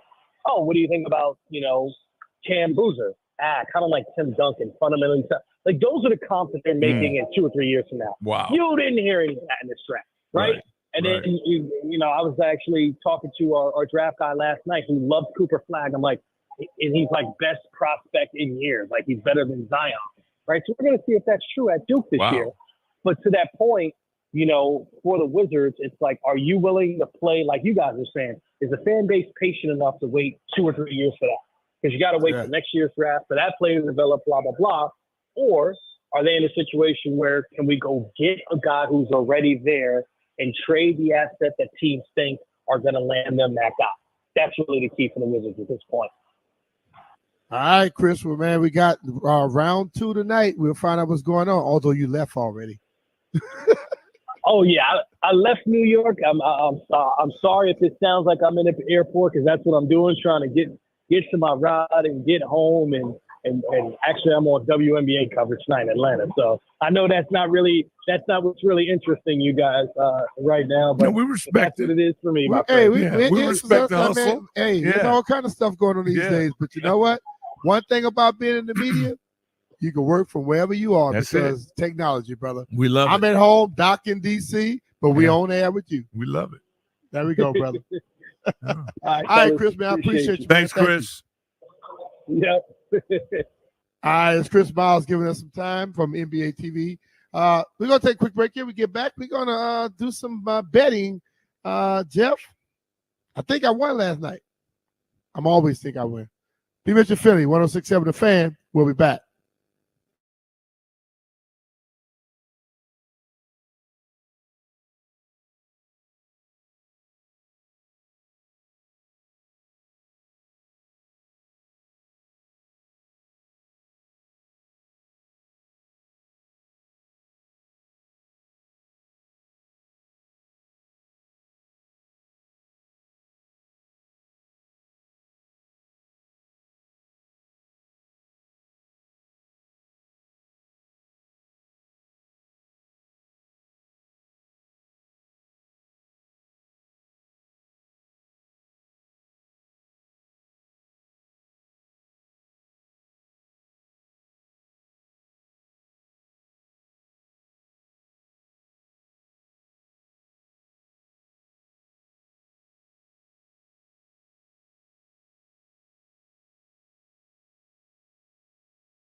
I was so looking forward to doing Heard It Here First. And now it seems like I'm not going to get that opportunity to do it, Heard It Here First, because now you guys are talking about wagering. As I've got Finley in France. I've got B. Mitch on special assignment. And my dream job now with Landfill and Walker. And yet you guys don't have a Heard It Here First deal going. You're talking about wagering. So what's up? Oh, no, we got the Heard It Here First going. Okay. You just got to throw to it, Doc, and we got you, bro. Well, okay. We got you. Okay, you heard it here first. B. Mitch and Finley. DOC coming in to substitute teacher. Oh.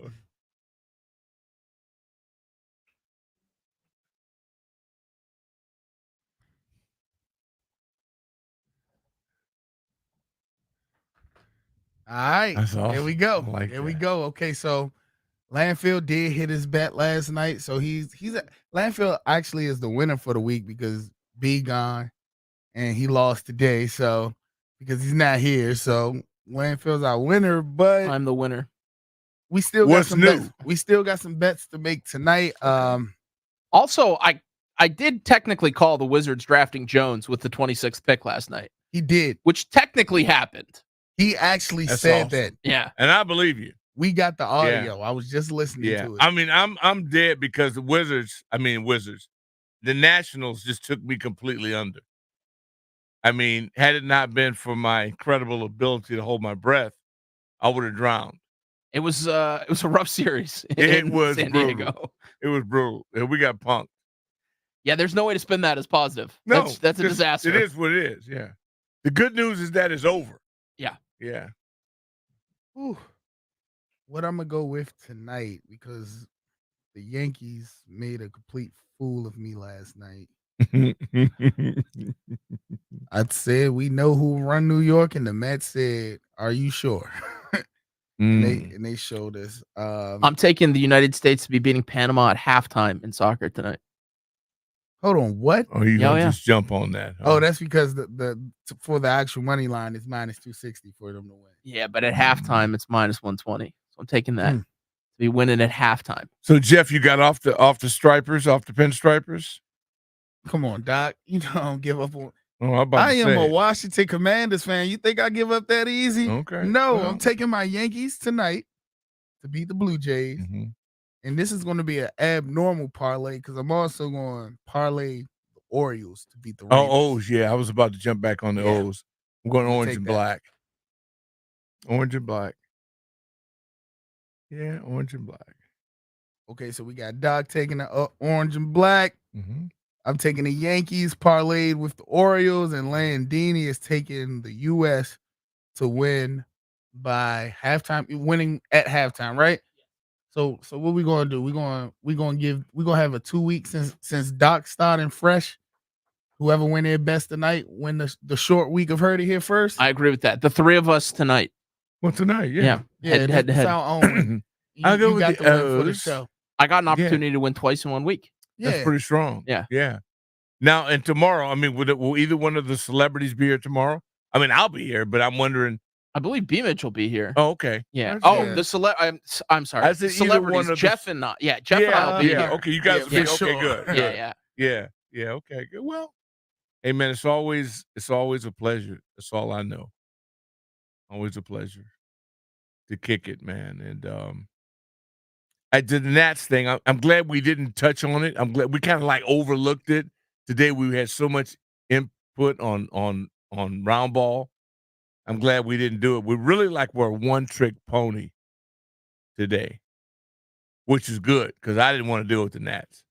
I didn't know how to deal with it. I was kind of trying to avoid it, and it worked out pretty well. So that's good. I mean, That's just like a bad memory. You need to forget it. sometimes you just be different if it were the end of the season. There's like 159 other games. We'll talk about them. Yeah, we don't get hung up over that. And I wanted to go in the Dodgers, and I thought, no, I'm gonna let that go. Because I'm still kind of in shock. It's just gonna take a few months to kind of get over what has happened out in La La Land. So we'll see. We'll see. But all the basketball talk, it was comforting, and I think we kind of short armed the hockey deal. I think we kind of got off of it way too fast. I'm gonna be honest with you. I mean, for all that we went through with the Stanley Cup and back and forth, we won for 7. They gave us 7, and it's over, and we just dropped it. It was like, McDavid, gets the Conn Smythe, and yet we keep asking this guy to stand on his head, and he does it, and we just acted like it was nothing. Hey, can't solve all the problems of the world. But I thought I'd mention it. It's cool, brothers. Let's try it again. Let's play 2. I'm like Ernie Banks. Let's play 2. Do it again tomorrow. All right. I'm in. Yeah, okay, good. Count me I'm in down too. too. All right, good deal. Peace. JP, B. Mitch, the 2 celebrities. And we just do the dirty work. We wear Timberlakes and blue jeans, and we get the job done. Love all y'all. Peace out.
afternoon. It's June 27th, 2024. You are listening live to 106.7 The Fan, and we have a massive show planned for you today.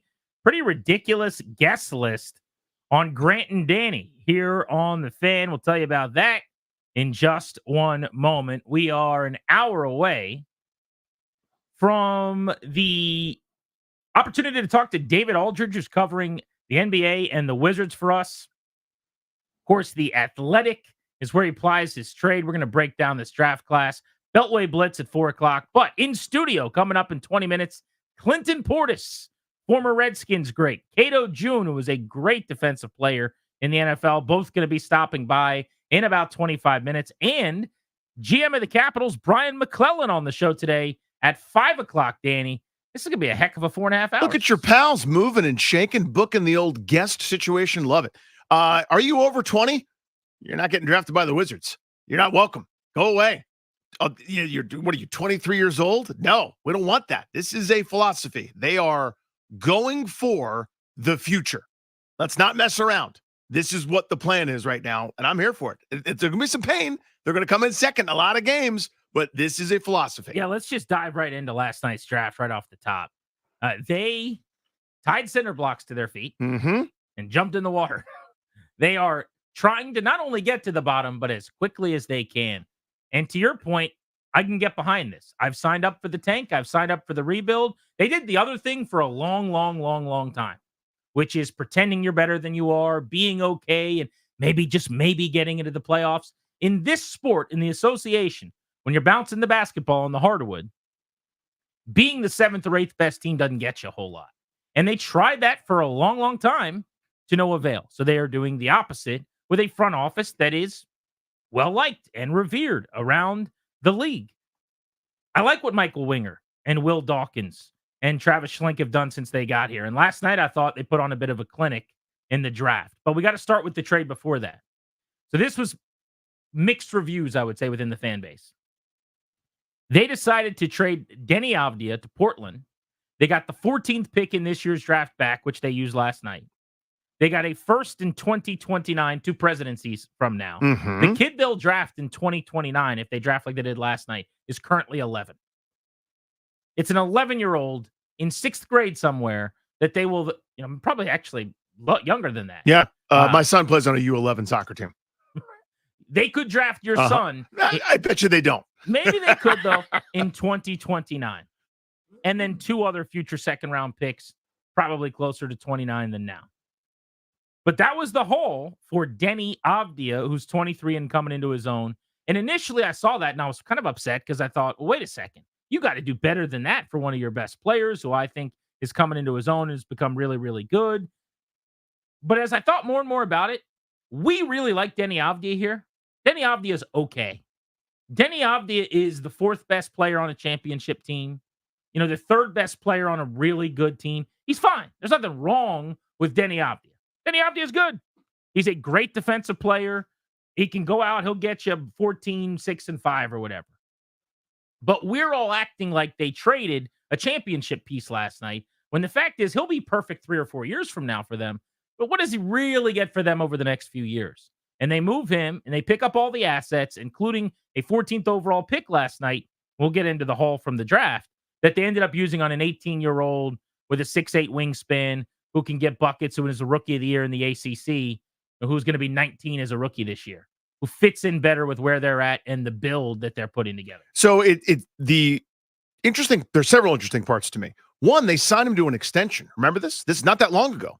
And people thought, they have a building block that watch him break out. He'll be a stalwart here. He'll help them, over the next handful of seasons.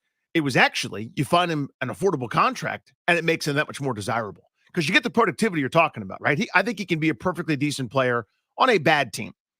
I don't know that he's the 4th best player on a championship team, like you said, because the price you have to pay for him to do his stuff is he's got to have the ball in his hands. If I'm a championship team, I got a Luka, I got a Nikola Jokic, I got an Anthony Edwards, I got a Tatum. I don't want the ball in Avdija's hands. He could do that for my okay team, but if I'm going to be any good, I'm not really that interested. in that. Sure, I'm just saying. I wasn't criticizing him. I think there's a path to, like, if he's on Boston, he's a really key good piece for them. He can be helpful, and he's arguably as good as a bunch of the guys that are competing for fourth on the team. Totally, yeah, he can be helpful. Don't get me wrong, but to me, like when you go, hey, he can average 15, 6, and 6. Well, the thing I've got to do to get him to do that isn't worth the price of admission to me, if that makes any sense. And they wanted to get younger. They made this a tradable, affordable, helpful piece to a team that's trying to build somewhere. You could see the agenda. Are you a teenager? Do you play basketball? Welcome to Washington. So their window is 4 or 5 years from now. Totally. And they made that very clear last night. Yeah. I needed to noodle that a little bit because my initial reaction, I think, and I saw a lot of Wizards fans really surprised who felt this way. I was stunned by the trade, and I thought, what am I missing? This guy's 23 and ascending. He is an excellent defender for a team that's trying to create an identity that's on the defensive end of the floor. He is on the other part of this that we need to talk about. He's on an extremely team-friendly deal. Yep. Immensely team-friendly. And they're just getting into the part where he's really team-friendly, really starting next season. All of that, and you give him up for a 14th pick this year, and then a bunch of stuff I might not even be alive for. We're years from now. Yeah. Quite literally, there's a presidential election this fall. That president won't even be in office. It'll be the next person when you're drafting the players with the picks that you got for him yesterday. So initially my thought was, really, this is what we're doing. But then as I kind of sat, and frankly, I talked to other people smarter than me about basketball, and I kind of asked them for their thoughts. A couple things came to the forefront for me. Number one, I think this is an all-in for next draft situation. The more assets you have, the more likely you can move around, maneuver the board, move up. Cooper Flagg, the kid that's going to go 1-1 next year, is the highest regarded American prospects in Zion. This was not that draft. You got Alex Sarr too. We'll get into him. But next year's draft at the top is going to be much better. You want to have as many assets as possible. This could be an all-in for being as bad as possible because the Brooklyn Nets look like they're writing the book, Danny, on how to get the number 1 pick next year. And Washington is trying to keep up with them. Mm-hmm. The other thing is, it became pretty clear to me we're over talking about Denny. We're overdoing Denny a little bit, I think, in the sense that, is he good? Sure. Has he been really helpful here? Absolutely. What is the national perspective on him? And when you started to see what people around the country were saying last night, like Sam Vecini, I think it is, who covers the league for the association, for the Athletic, it was like, great deal by Washington. Denny's going to become one of the best valued contracts in the NBA, but a lottery first, another first, Brogdon, whether they keep him or not. Yeah, he's expiring. He said, great business for them. And that was kind of the prevailing thought outside of DC, where people don't have an affinity for Denny. And the reason I think we have that affinity, Danny, is because there's so few good basketball players that we have put him on a pedestal. Yeah, he was their most tradable asset, right? At this point in time. You can't move Jordan Poole. They were hoping to probably, but he's going to be making around $30+ million over the next couple of seasons. You get more basketball like you got down the stretch, maybe you can move him to a contender. Same with Kyle Kuzma. They're almost in the sweet spot to be able to move Kuzma, maybe trade deadline this year. The other thing that I see, in addition to just moving Avdija to get a pick in this year's draft and then one in the future, this is also a ringing endorsement of Bilal Coulibaly. Because to me, they have, I don't want to say redundant skill sets, because Denny's a little bit better right now with the ball in his hands, can be more creative, kind of going to the rim, etc. But when you start to build a basketball team, do you have a versatile wing that can guard multiple positions with an okay offensive game? Yeah. They're going to start to conflict a little bit if you have some more defined roles. If you find a guard that can do something, can be helpful. Now maybe you have a center, kind of a 4.5 in Sarr as these guys grow together. I don't know that you want two semi-redundant players sort of battling each other for minutes. This to me was just as much an endorsement of, we got something in Coulibaly. He's gonna play that 3-and-D role for this team in a couple of seasons, and be able to switch and guard everybody and be an okay offensive player, but not a focal point. Yeah. We don't have that focal point yet. Right now, it's going to be Kuzma jacking shots or Poole, dribbling for 20 seconds and hitting the world's longest 75% of the time. But the guys who are going to be here, we don't necessarily need that skill set, and we can get something for it right now because his value is at its highest. Well, I get why Portland's intrigued. Of course. And why he's an asset, right? In his last 45 games to end last season, Denny Avdija averaged 17 points, 8 rebounds, 4 assists. And he went 51, 40, 72 in terms of shooting splits. Yeah. Like, this guy has game, and it's a 4-year deal at $55 million. he's under contract for, which is very, very team friendly. But if the plan is, and by the way, this is the plan. Yep. If the plan is to be as bad as possible right now and to be as young as possible moving forward, then last night was a great step. And this is what I'm signing up for. It's the only possible way. I'm not telling you it won't be painful or that it's not going to be embarrassing at times, because it is, or that you're not going to be watching a worse product than you watched when they were doing it the other way, because all of those things are true. Mm-hmm. But the only path for the Wizards, for whatever reason, even though DC, most powerful city in the world, nation's capital, top 6 media market, it has become a non-destination city in the NBA. It just is.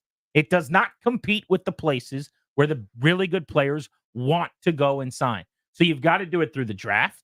You've got to hit on picks, and you got to play the lottery to win. The more lottery tickets, the better. They picked 3 players in the first round last night. They've never done that before. That was exciting. A couple people were saying they've been rebuilding forever. No, they haven't. They have not. They've actively tried not to be rebuilding. This is the first time they've tried this. And there's no guarantee that it works. That's the worst part. But it is the only way for them, in my opinion, to actually be really, really good at some point in the next decade. I don't have a better way to say this.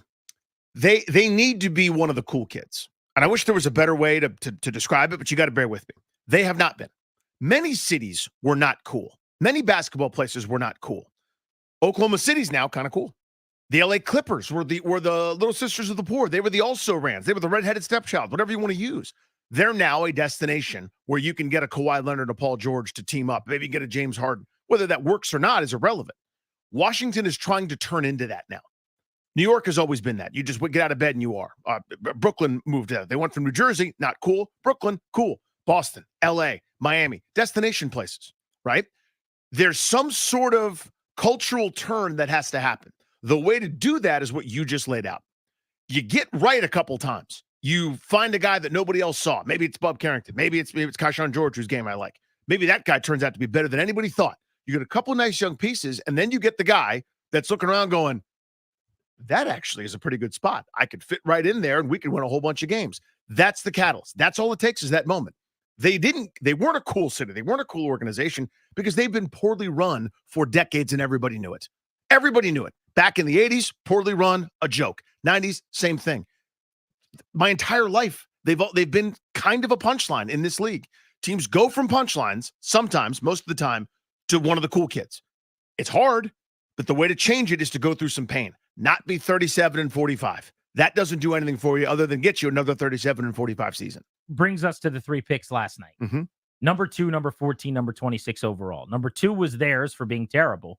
Alex Sarr, 19-year-old teenager, 7'1" with a 7'5" wingspan, 225-pound French kid who played with Perth in the NBL last year. He will immediately be a really good defender for a team that wants to make that their identity. He's got an offensive game that's a work in progress, probably a project there. I will say there is length and kind of this limmy feel to him when you watch him, where there's some Durant to him. I'm not saying he'll be that kind of player, and I don't know that he'll ever be able to shoot at a high level, let alone Durant, who's one of the great, unique talents ever. But that kind of like limmy ability to move, when you watch video of him going between the legs and around people and spinning off dudes, you know, there's videos going viral that I saw circulating last night. In fact, I retweeted one of them of him basically just staying with top 10 lottery pick guards that are trying to take him off the bounce. I mean, he can defend. So that was the pick right away at 19 years old.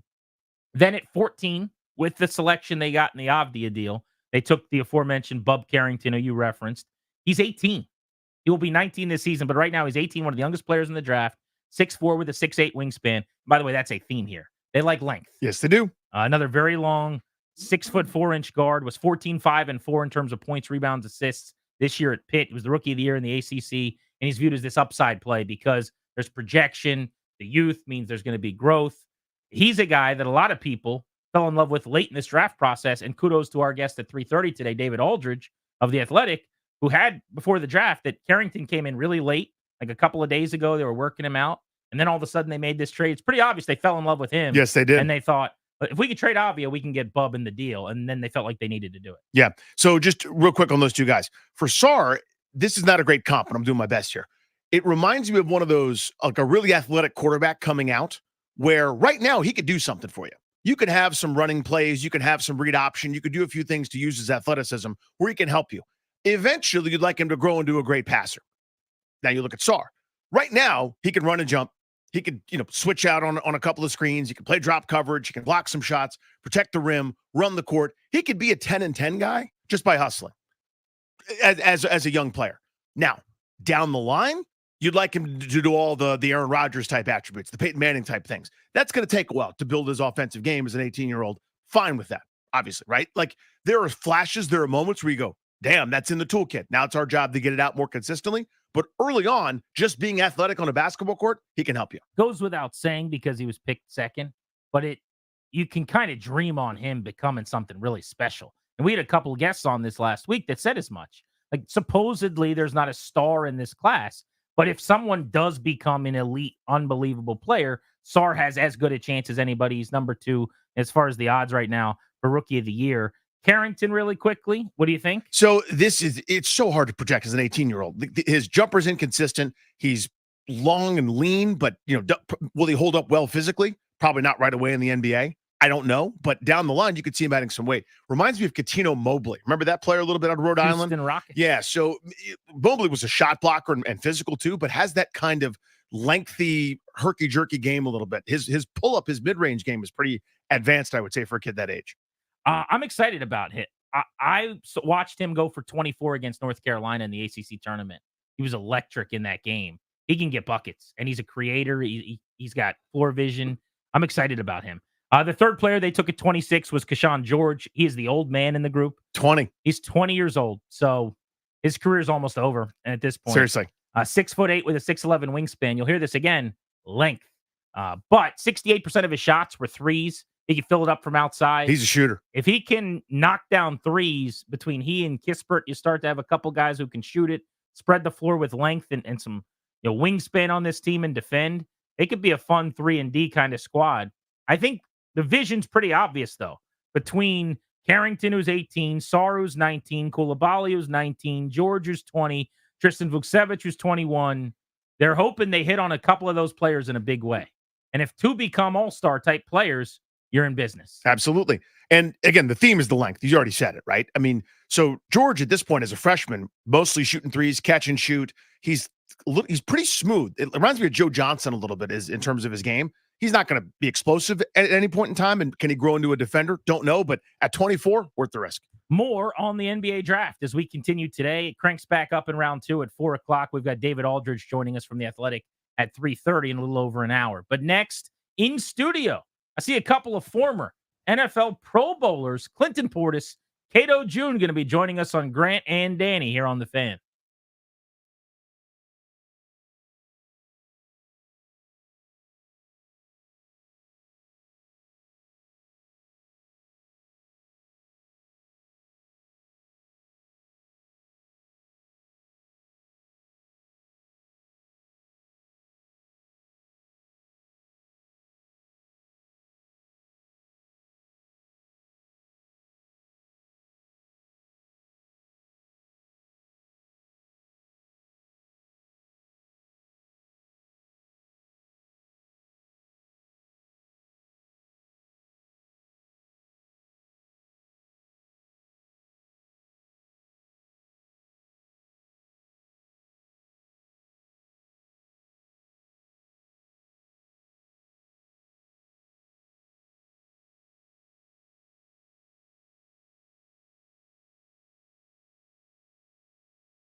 G&D welcoming you back on the Fan, and we are fired up right now to be welcoming into the studio a couple of former Pro Bowlers from the National Football League.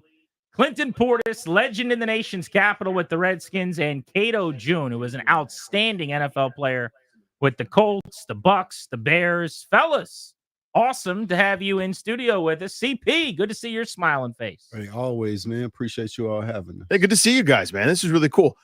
You guys have an awesome event this weekend. We're going to get into that in a second, but how can you believe they're about to do 18 games? I can. Yeah. It's money. I can, and the reason why possible with money. You wanted to get rid of the preseason, so wouldn't you want to get rid of the preseason? I still think about sometimes. I basically use you as my example of why we shouldn't have much preseason football. I would totally agree. The way that they are now, as far as contact, it makes sense. Even playing 18 games. What suck is the records are going to get shattered. When you look at quarterbacks and receivers, especially for how many catches they're going to have or how many yards they throw for, those records are going to get shattered. So yeah, how should we handle that? Long down the line, you're going to be looking at Joe Montana stats, and you're going to see a guy that we actually would say, man, that guy was trash, and he going to have better stats than Joe Montana. Well, what's funny about that is It's already I remember happened to a growing degree, up, yeah. right? There's a movie called 61, and it's about the 1961 home run chase with Roger Maris and Mickey Mantle. And they accomplished what they did in extra games. So they broke Babe Ruth's home run record, but Babe had 154 games and they had 162. And the whole point of the movie was basically everyone wanted to belittle their accomplishment.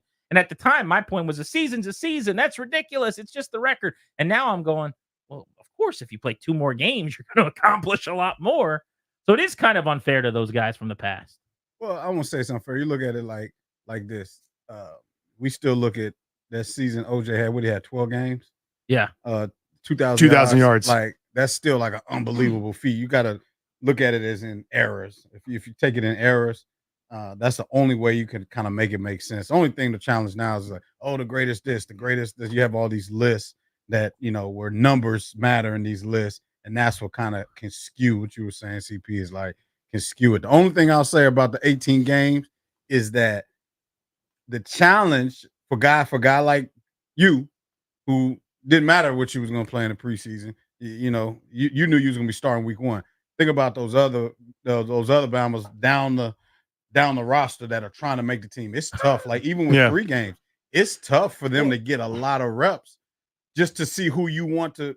You mean preseason wise? Yeah, fill in the back end of that roster. There's not a lot of reps. I don't really think so, because it was always, to me, it always bothered me for the guys that needed those opportunities in the preseason didn't get them anyway. Even when you were playing 4 games, you're going to play the starter. But you got at least one game, then 2 quarters, then a half. Yeah, but you at least got a whole game where no starters played, right? That was the but fourth they game. were already gone by the 4th game. Well, I'm you've just already saying now, cut most of the guys. Now it's they don't have that second cut. Like, they had that big cut, and then you trying to play with the back end of your roster and trying to figure out that 4th preseason game. That those cuts are until after that 3rd game now. So if you take away another game, it's the challenge is, like, think about it. Like, even in camp, like, you going through camp, you're getting prepared for the season. You don't practice. It's not a training camp like it used to be. Like, this is, I feel like I can go out there and get about 15 snaps a game with this training camp. Only thing I can tell you better ball out. You better come by coach. You better run by coach MF and guys all the time. When you gonna get the reps? Kick this? When you gonna get the reps? Get it on special teams. Every time I line up on special teams, I'll dog somebody out of bounds. Like, just so coach can see, like, that kid needs to be here. Only thing you gotta do is 2-3 times, and then when they come to you, like, hey, you gotta calm it down. You already know you made the team. To your point, Kato, and the voices you're hearing in studio with us, Clinton Portis and Kato June, a couple of former NFL Pro Bowlers talking ball on Grant and Danny. I remember having a conversation with Alfred Morris, who became the 1,000-yard back here post Clinton. And he got off to a really slow start one year, and I'm trying to remember the specifics of it. But basically, he had not played in the preseason. Like, he was the entrenched starter, and they basically bubble wrapped him, and then he got banged up.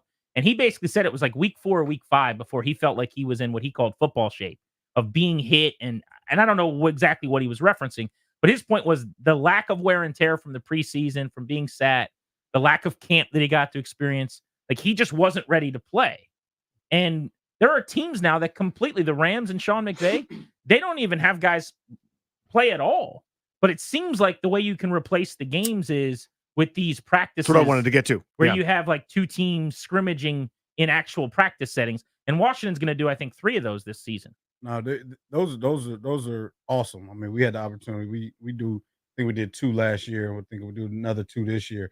The competitiveness at those practices, we didn't do them. I don't know how many you guys did when you were playing CP, but we didn't do them. Dungy didn't do them, and Gruden didn't do them. So it was a new phenomenon now that it's taken off. I think that you get great reps, like a lot of great reps, but the competitive nature of those 2 crossover practices are very beneficial, in my opinion. For us, we did it when I was in Denver. We went to Houston for like 4 days in scrimmage the Texans, but that was kind of like, the beginning of it. So once I got here, we didn't do it. But I could think of D Hall getting hurt, Yes.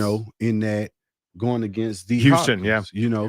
So Led to a brawl. when you look at it, that's what you're going to have, a lot of brawls, which I'm not sure how much of that the NFL won't, but the more you combine that, you're going to get more brawls out of it. Yeah, how do they Maybe stop it's that? good That for is the one drawback. Yes. And I made this point last year because in a game, and Kato referenced we as his team. I should let people know you're the assistant linebackers coach with the Colts right now. You're on the staff in Indianapolis with Shane Steichen. But in a normal practice, if two Colts are fighting, you guys can grab them, kick them out, whatever. Or like in a preseason game, everyone knows they can't do that because you're getting fined, suspended. Who knows? But in a there's no ramifications really of if I'm just scrimmaging Washington and someone's annoying me, They're I'll definitely take my helmet off and hit him. Who cares? No, You know? they're definitely going to find a way to fine you. So I think the fines will ramp up.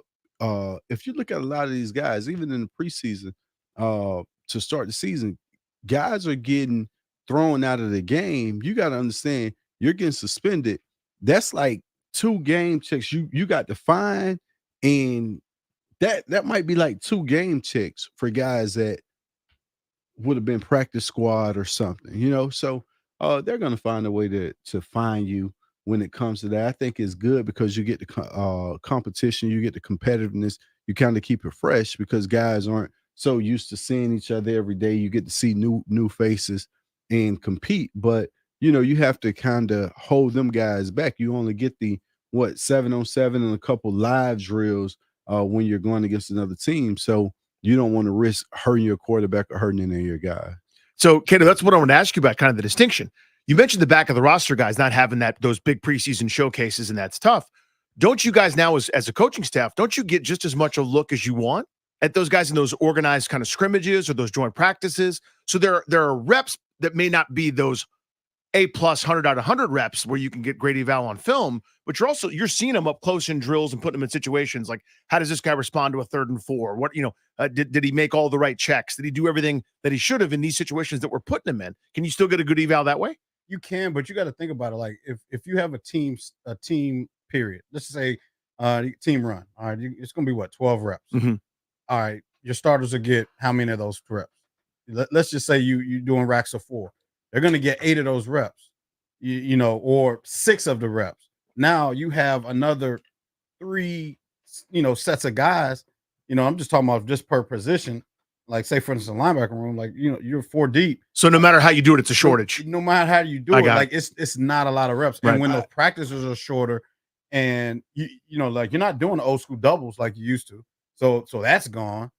So it just could make it a little challenging to get a real look at a young guy who hasn't played in live football setting in the NFL.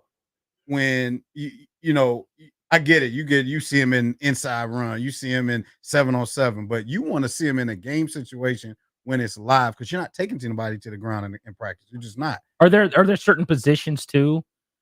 I would think running backs one actually, CP, where game is kind of the only thing that tells you anything. Like, how can you really evaluate a back or certain guys in a practice setting when you're not tackling? I would think game would be the way, just to piggyback off what Kato was saying, when you're talking about reps, I never understood a while back that if this is his bread and butter, why is he taking this rep in practice? Like if I'm running gut or zone in practice, I only want to run the new plays. Like what's our new install so I can get a feel for it to see how the O-line block it. I don't want to run gut in practice. Like, this was just me, but I would think if you're looking at if you're looking at Christian McCaffrey, for some of the stuff that he does, this is his bread and butter. If I'm thinking about LaDainian Tomlinson, I don't need to see him run power. I don't need to see Ricky Williams run a toss. This is his bread and butter. So I would rather work on the new input or the new installation instead of having those reps anyway. And I think that would give guys a chance, especially if it's your go-to run. I think that would give guys a better chance. We're live in studio with Clinton Portis and Kato June. If you want to check the guys out, they're on video streaming with us on 106.7 The Fan's YouTube page right now here on Grant and Danny. Should be a pretty fun season coming up here in D.C. You guys have your own electric young quarterback in Indianapolis and Anthony Richardson, and we just drafted our own dual threat who can outrun everybody and has a big-time arm in Jaden Daniels. What insight can you share on just that process of getting him up to speed? And like how much with a guy with Richardson last year in Indy and even now coming off the injury, I know he's going to be ready for training camp. But my argument is they shouldn't necessarily be demanding that he NFL proofs everything. Cliff Kingsbury should be allowing him to do as much of the stuff he did at LFCU as possible. What's your thought on that? Because it seemed like that's what you guys did with Richardson. He was on pace to run for 17 touchdowns last year before he got hurt.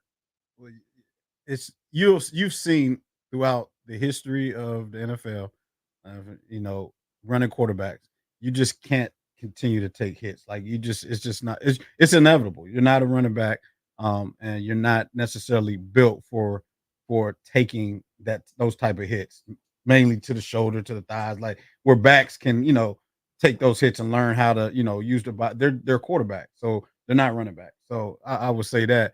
And I think the biggest transition is these guys are just as fast as you, and some of them are bigger and faster. So when the down is over, just get down and you get what you can and get down. And I think that the ones that are very dynamic, you look at the guy up the road.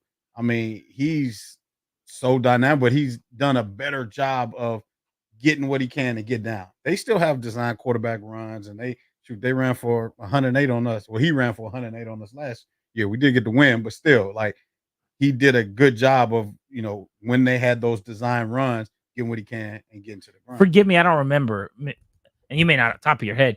Did Richardson get hurt running or getting tackled or in the pocket? It was a rollout that he got hurt. Yeah, it was a pass. Yeah, okay. Because that's the other thing. Like Griffin, everyone remembers his injury. Now, obviously, his was diving, but he was trying to do a little too much. But you got Brady where he gets the ACL torn in the pocket, flat-footed. Like there's so many different ways these guys can get hurt. You're right, but you up that when you're running, take unnecessary hits. Yeah, like, totally. Just any quarterback, like there's no reason. They're already protected in the pocket. You can barely you got to sack them, roll off of them, and don't touch them. And can't break the egg on them. Like, there's so much stuff that you can't do to the quarterback. So when they get the opportunity to take a shot, they're going to take the shot. So just for the longevity of it, right? You don't need to take unnecessary hits. Get out of bounds, line up and play again. We're just getting started. These guys are hanging out with us in studio. A fun conversation here. Maybe at some point we could take some calls a little bit later on, see what people want to ask the former Pro Bowlers who are in town. We'll tell you why as we continue next on Grant and Danny here on The Fan.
Grant and Danny live on the Fan all over DC on the flagship 106.7. We are also streaming on video on the 106.7 The Fan YouTube page. Clinton Portis and Kato June are in the house with us. Portis, who carried Washington literally and figuratively to a couple playoff berths in the Joe Gibbs era and was one of the great backs of his era, up near 10,000 rushing yards. I mean, that rookie season you had, and I know that was in Denver, but going for 1,500, averaging 5.5 a pop, just hitting home run after home run. I don't know that we're going to see that again because there's just not that many rookies that get that kind of workload right away. But your early career numbers before you got here and then you became just a battering ram workhorse were like on your way to just, no one had ever done that. Yeah, it was Clinton Bettis and instead of Portis anymore, you know. I think the responsibility was totally different. I just left Denver and I was having this conversation with some of the writers that covered me. The responsibility that I had in Denver, I was like 14th, 15th on the totem pole. You had Hall of Fame, Shannon Sharp on the team, Rod Smith, who should be in the Hall of Fame, Ed McCaffrey, TD. Like you had so many other options when I popped out, So for me, it was kind of the way the system was set up. If you hit it and you're out of there, it was nobody. Because of the play action, you hit it, it's off to the races. Once I got here, like I don't think people really look at the situations. In 7 years, I think I had 5 coordinators who all wanted to do something different. And when you look at the quarterbacks over those 7 years, I might have had 9 or 10 quarterbacks. But the one constant was me in the backfield. I kind of felt like I was explaining to someone about leaving the DMV. And he was like, well, how was it? And I said, I left the DMV so upset because I felt like for years I was the savior and I turned into the problem. And that left a bitter taste in my mouth before coming back to broadcast, where it was like I refell in love with the city. So it's just one of those things, man. You're doing everything you're asked of, and it was like, oh no, I want to do it this way, or this is how it should be done. Okay, this is what you want me to do. Let's do it. Who was your favorite quarterback you played with? In terms of ball, not like just hanging out, going to dinner, but talking about here, yeah. That's crazy. So I'm just top of my head. You played with Brunell, Campbell. Was Ramsey in there? Probably not. Yeah, Ramsey was here. Okay, and then you were through Jason Campbell all the way up to like when Shanahan was here your last year. You had Donovan, right?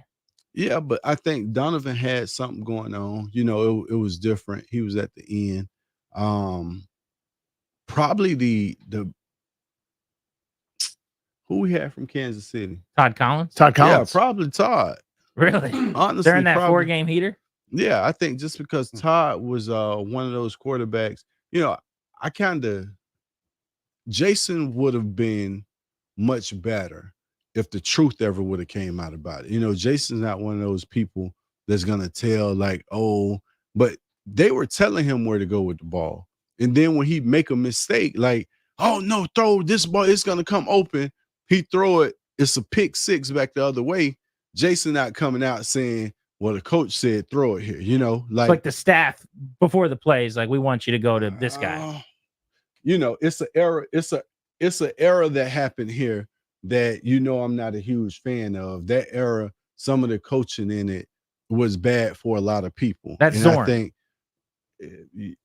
I think I'm asking. You're not talking about Gibbs, right? Of course, I'm not talking about Gibbs. Okay. I love Coach Gibbs. So he's talking about Jim Zorn. I love Coach Gibbs. I love Coach Shanahan. But just there's one other coach there. I'm trying to remember. And you love Zorn too. It was bad for a lot of people. If you look at the situation, and I think for Jason, he just didn't have that fair chance to go out and be a ball player because it was like this man is the one who's supposed to fix you, and he's really the one who hurts you type situation. Kato, do you have any file on Jim Zorn? No. Do you remember him? Yeah, he used to tell the funniest stories about like just weird stories at the press conference where he's like talking about just going on a long bike ride and finding an animal and then sitting down and like just wait. And you're like, what is this dude talking about? And apparently he did the same thing with you guys. But why would you all even buy into those stories? Why would you even sit and listen? Like, man, I didn't come to talk to you about no damn bike ride. Like, what's going on with the team? You know, like we got to that too, but he was he was just a quirky, strange guy. And also, let's be honest, how much do we really want to ask Jim Zorn about football? Hey, you should have put him on the show. Like Weird Al Yankovic, that's his name. He should have had one of those shows. Did you ever have a wacky coach? Like a guy that was like a mad scientist or just did weird stuff? Weird stuff? Yeah. As a player? Nah, I mean, you know, I had a bunch of old school coaches. Your head coaches, you mentioned earlier, you were with Gruden, you were with Dungy. Dungy. Couple of Hall of Fame caliber coaches. Absolutely. So I mean, I had some stand-up coach. I was blessed as a player. Lloyd Carr, the legendary Willie Stewart here, Southeast DC and Anacostia High School. Got to shout out my home team. You know what I mean? So I was blessed to have a bunch of great coaches. Who was your coach in the Arena League and CFL? That's wild. Now I'm curious. Was that a sword? Who was it? First of all, it wasn't the Arena League, and it wasn't the CFL. Okay, so he botched two different leagues. Yes, exactly. So how do you even know what he's talking about? What was it? Because I know where you're going. Okay, well now I'm getting on Wikipedia. I missed. It was the UFL. I was just kidding. I didn't know you played. I Yeah, didn't know you at the end. Yep, I did. I was just kidding, messing with you. It was UFL. It was a bunch. We had a bunch of. Jeff Garcia was our quarterback. Amon Green was our running back. Batman? Oh, I remember Wow. that. Yeah, it was like the first year that the league. A bunch of guys that was. Wait. Before these guys all played in the league? No, This is after. Like we all old people then. Like so you're talking about this was the when Jay Gruden was coach, like the USFL was. No, called. it was the UFL. It was now I think they have the USFL and the UFL. Yes. They merged it. Doug Williams had a team. Jay Gruden, that's Sean the Virginia. McVay. Oh, that's right. Yeah. That group. Yep. I forgot about that. Omaha Nighthawks. Let's go. Yeah, I bet you were. Were you a beast? I mean, I was having fun, man. It was a humbling experience. One, it's just like like I said, it was good because we had a bunch of guys that played a lot of good football, and knew it. But we had a college coach. I forget what's the dude. He had just got fired from Tampa Bay, offensive coordinator. I can't pronounce his name properly. I don't want to butcher it. Yeah, if you say it, I'll be able to. Like Sarkisian? Sarkisian. Yeah. So Texas head coach? No, was he? He had just got Tampa. He got fired in the preseason. The offensive coordinator. I gotta look this I gotta look it up. You gonna make me look It's not it up. Sarkisian. No, it's not Sarkisian. Because he was like 20 at that point. Yeah, no. He was This is a like college 2010 Bucks OC. All right, we could dig on this. We got Clinton Portis, Kato June in studio. We also got to get down to business. You guys are here in studio and in town for a reason, so we'll do that next. Grant and Danny here on the Fan.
A hot day in D.C., and we appreciate you spending it with us on Grant and Danny, live from our Half Street Studios downtown in the Navy Yard near Nats Park. It's Thursday, June 27th. We are broadcasting on the flagship all over the DMV on 106.7. We're live right now in Richmond. They're picking us up for 3 hours on AM 910, FM 105.1. And, of course, you can stream us on video on the 106.7 The Fan YouTube page. The exclusive sponsor of this show is the law firm of Kondori and Murad. They'll guide you and your family in the right direction, help you draft a will, set up a trust, create a power of attorney, schedule a free consultation with their estate planning attorneys at kmlawyers.com. Be sure to tell them Grant and Danny sent you to get a discount. That's kmlawyers.com. This has been a blast. We've got Clinton Portis and Kato June in studio with us, a couple of well-versed football gentlemen and scholars who have lived their lives on the gridiron, and now, in the case of Kato, coaching on the Indianapolis Colts staff. I took the liberty of doing a little digging during the break. Oh, okay. The name in question was Jeff Jagodzinski. Ah, yes. And Kato said he had got fired in the preseason. And no disrespect, but I was like, there's no way that's true. That didn't happen. He's exaggerating. No. It was like October. So I looked it up. I've never heard anything like this. Do you know how bad you have to be? This is unbelievable. He got hired. When you hire a coach, Danny, okay? He got hired in the winter. Okay. Raheem Morris is the head coach. They're looking for a coordinator. They hire him. Normal course of events. He got fired on September 3rd. You hate to see it. The day before their final preseason game.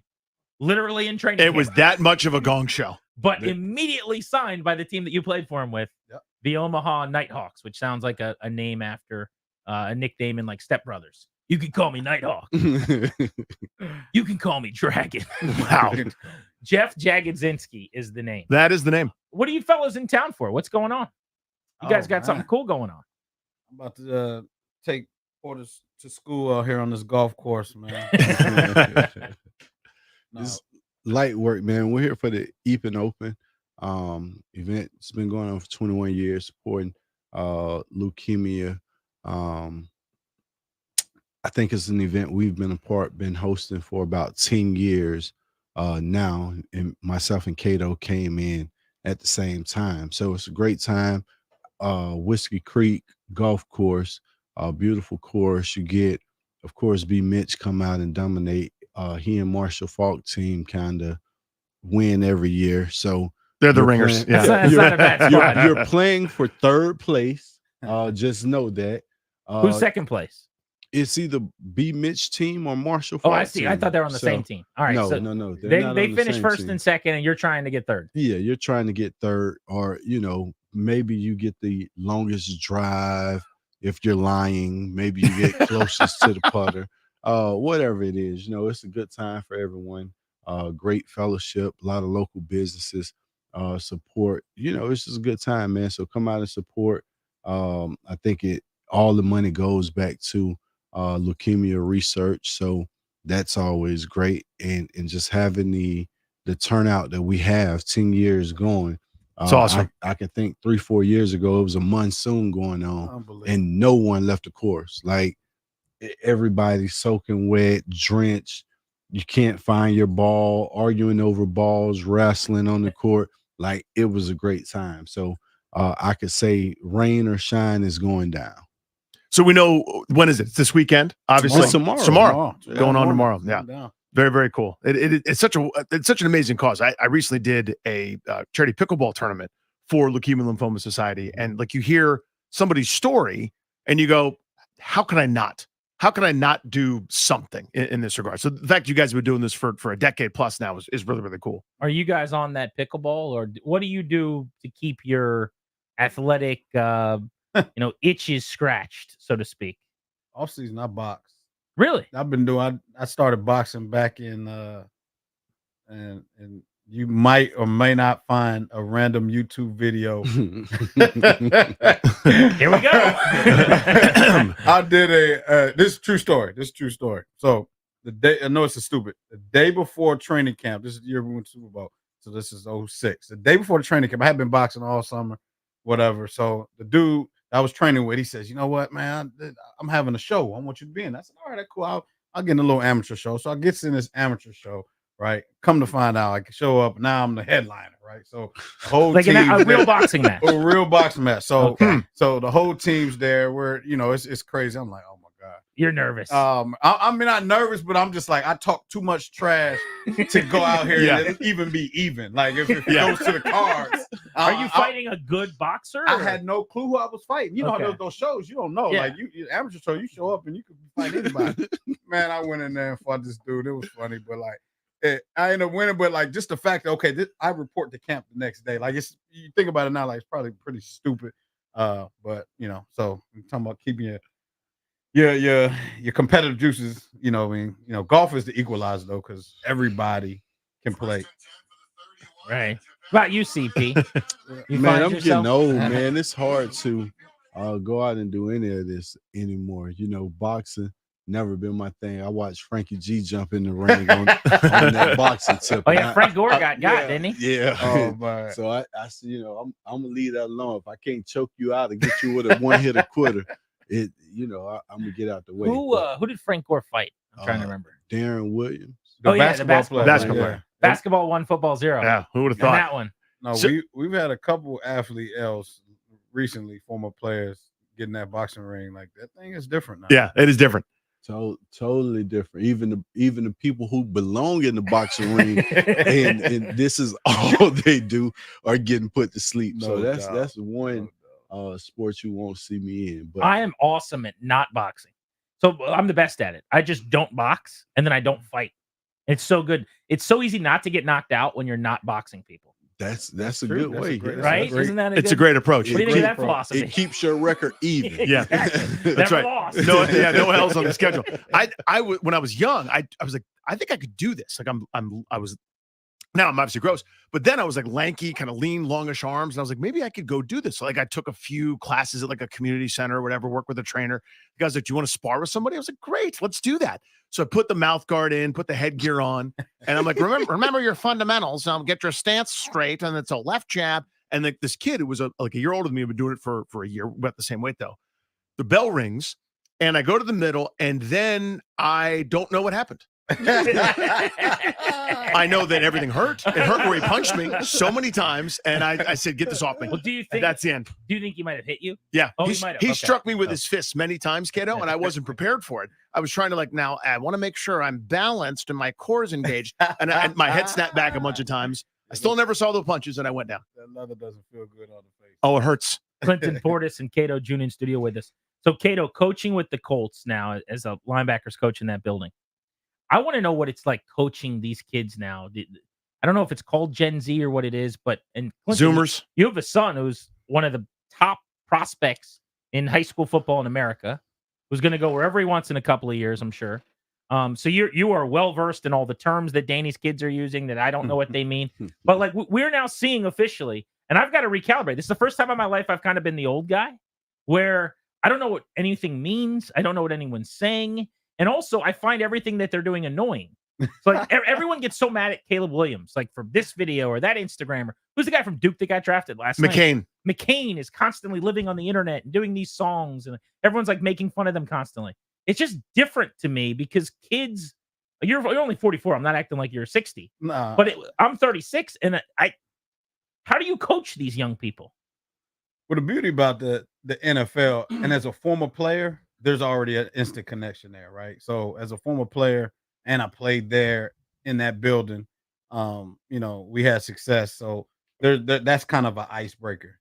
But at the end of the day, I think that most guys want to be great, and they want to push themselves to the next level. So part of that, the cultural differences in terms of, the younger culture versus the older culture, the hardest thing you can do as a coach, and I should say one of the worst things you can do as a coach is go in there and say, "Oh, when I did it," no one cares about what you did when you did it, how you did it with your big shoulder pads and your it just was a different game, right? So, and you can laugh about those differences, but I think that the best way to help them, because that's what you're there for as a coach, you're there to help them, is to meet them where they're at. And if you can meet them where they're at, to me, it's like one of those things where now you have a connection. Now you can help them, reach, the things that they want to reach. So, Kato, I got a question for you. People forget, I think, that the Colts last year had a winner-take-all game with Houston, right? And this is without Anthony Richardson. This wasn't the plan. But this group was pretty frisky. They were 9-8 last year. Have you noticed that everybody's crowning Houston? Have you noticed that they are the darlings of the league and everybody's so excited about Houston and they're top 3 or 4 or 5 in everyone's power rankings, whether it's the AFC, they're the next challenger to the Chiefs and everything like that? Have you noticed that? Number one. Have you noticed it? I see what you're doing here. Yeah. Yeah. Yeah. Beautiful. So you noticed it. And the beauty of it, week 1. We'll find out week 1. And that's all that really needs to be said. I'll let the young boys, Z and EJ and those guys, they like to, go back and forth with the players. And that's cool because they get to go out there and do something. I'm in the booth. So I'm out there, charting and looking at stuff and making calls. I don't get a chance to go make nothing happen. So I can't talk too much trash as a coach. So I'll just sit back and enjoy the view. When we go down and do what we're going to do. Because I always wonder organizationally, right? Where it's like, again, you guys are right there with them. You have a good team that nobody probably is giving enough respect to at this point. No, you don't need to get any respect. You don't need to get any praise. Like that's to me, that just brings more noise than you need. You go out there and it's never as good and it's never as bad. Like you'll go out there and you do well and you beat this team. Oh, you look at you guys. Don't knock out the noise. Knock out the noise. Just you stay immune to it, and then now you can stay the course and be consistent because anything else is just extra distractions to what you're really trying to do, which is win a championship at the end of the day. Former Colts great Kato June in studio with us. Grant and Danny. Clinton Portis is also hanging. CP, where did, I'm sure you've told this before, but I don't remember the specifics. How did the dressing up to do your press conferences thing start? Or what was the idea behind that? Was that strategic because you felt like the team needed to get loose? Or like, was it just you being funny? How did that happen? I think if you go back to that time, if you look at the articles that were coming out, I think Cooley was drawing on his pants all the time. And I was kind of playing around just entertainment. That was our locker room, and the media got a chance to come out early due to rain. So they rushed them out before I had cleared the field.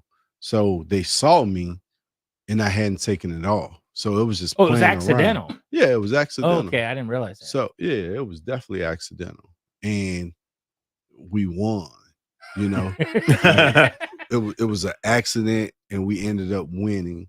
I never used to check my mail, and Miss BJ used to always say, like, Portis, your mailbox is full. You need to get in there and get it. And I'm like, for whatever reason, after that, Miss BJ sent me to check my mailbox, and I probably pulled about 4 letters out of 300.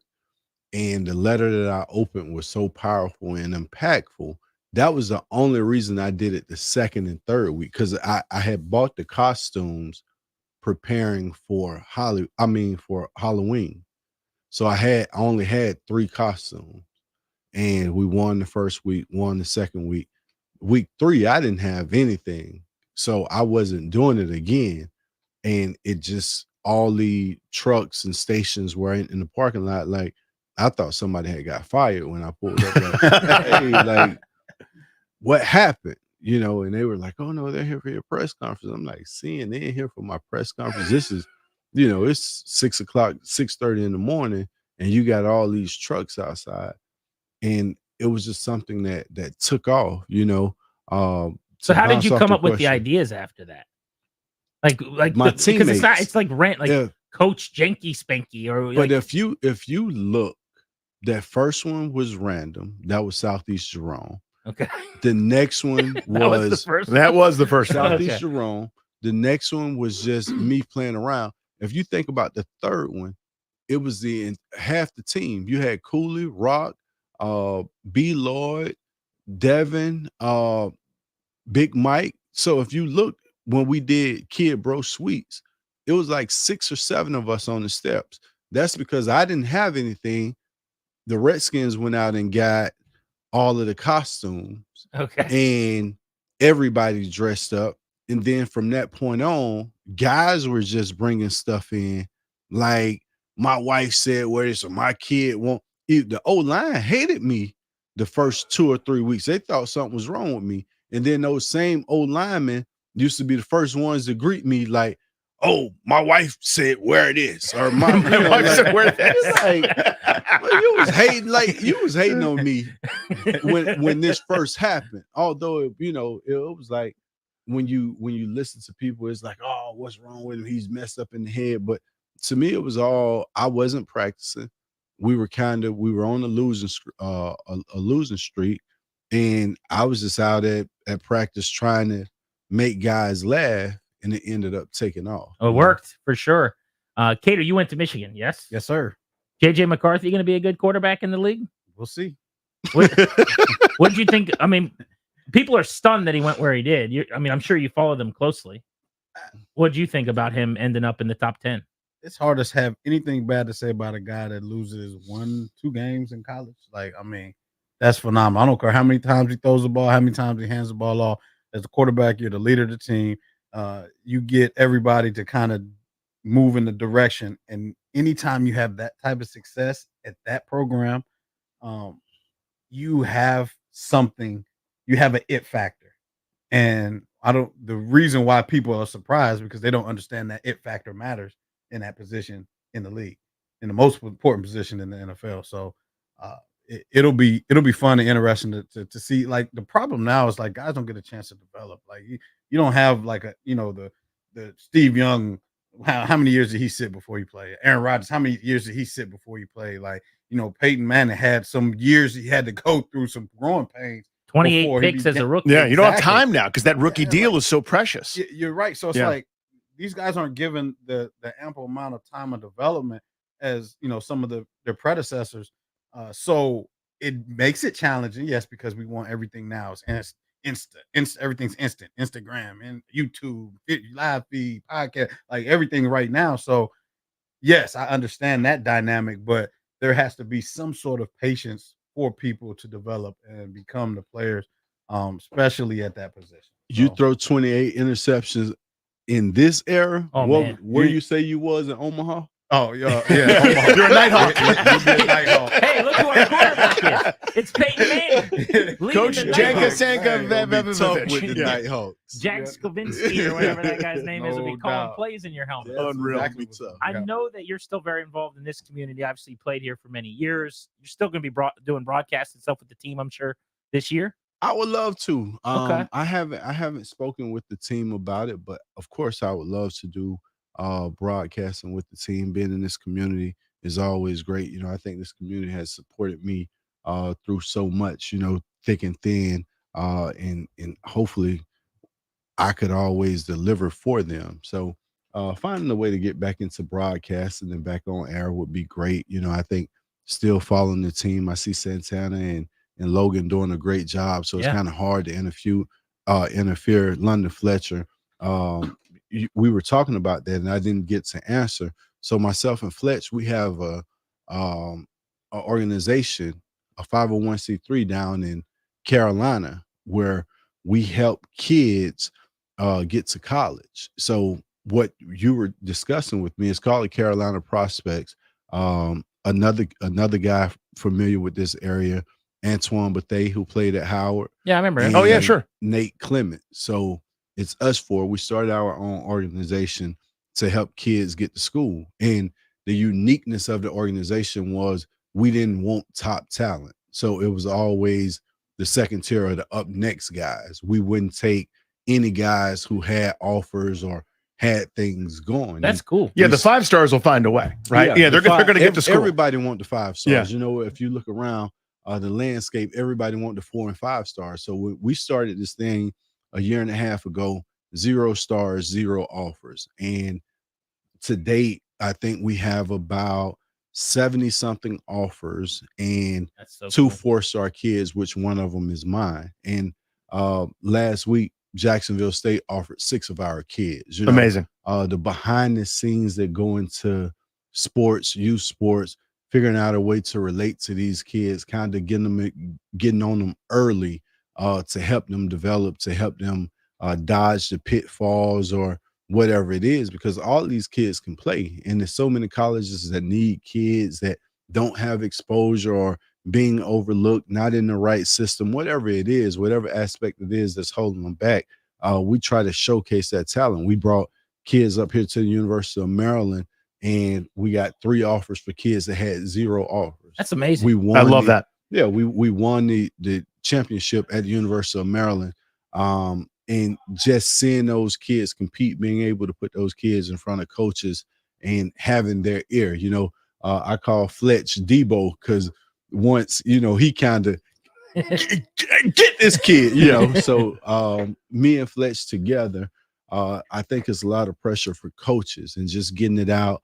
Hopefully someone is listening and need kids, just getting these kids into college to give them the opportunity, because in the right system, they're all going to blossom. So just having the opportunity, I thought I would throw it out and talk about it, discuss it. Sure. Because we run into a lot of people from the DMV, a lot of other coaches that's doing the same thing that we're attempting to do on a different level. So Give the name of it again, the program. The Carolina Prospects. I love it. So you can look it up, check it out. And then tomorrow, eapenopen.com, EAPEN open.com. Amazing cause. Awesome that you guys are doing this, man. Really appreciate it. Kato, Anacostia High School. That's right. So back in the DMV. Yes, sir. One of our own, done very well. Did you come back to the area a lot? Since I've been coaching college, probably once I recruiting. left left Howard, I was at Howard for 4 years, and I went to UMass and I'm Bowling Green. So it's just, I come back every year for the Even Open. That's for sure. So that's no matter where I am, I'm coming back. That's going to be on the calendar. Well, thank you so much for coming in. This is great, boys. He come back to get spanked. We're gonna post some scores, and I'm gonna add y'all the real score. Let us know how Clinton did. We'll Oh yeah, I'll video the first tee in the water. I'm always closest to the putt in longest drive competition. My attention span not long enough for 18, but front 9 or back 9, we gonna be competitive. You've got this. Clinton Portis, Kato June on Grant and Danny. Let's talk NBA draft with David Aldridge of The Athletic next. The Wizards were busy last night. We'll get his breakdown.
Big thanks to Clinton Portis and Kato June for joining us in studio. Welcome back, Grant and Danny on the Fan. Yesterday, the Wizards traded Denny Avdija, made 3 draft picks. We want to dive into all of the moving and shaking that this front office did on one of the biggest days of their offseason with David Aldridge of The Athletic, who joins us now on the BetQL guest hotline. Bet smarter to beat the books.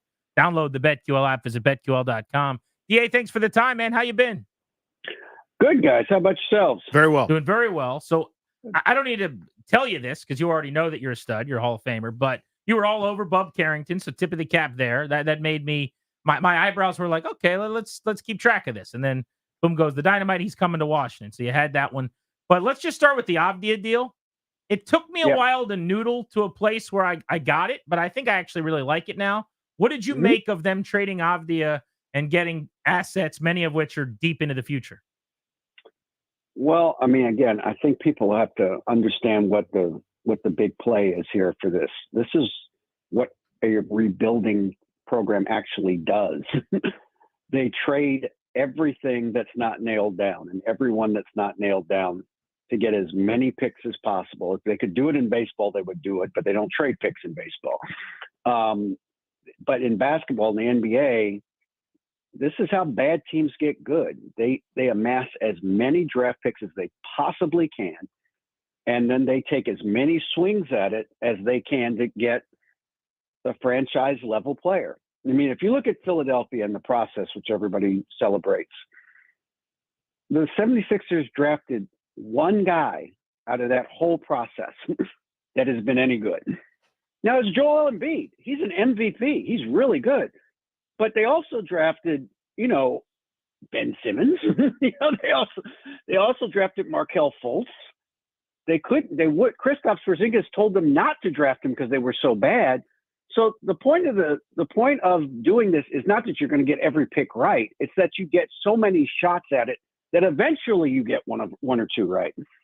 And you're hoping that the Wizards do that. So for people who just do not understand, can't comprehend why you would trade Denny Avdija coming off a career season where he shot the best percentage by far he's ever shot on threes, and he was an excellent attacker on closeouts and much more decisive and much more physical.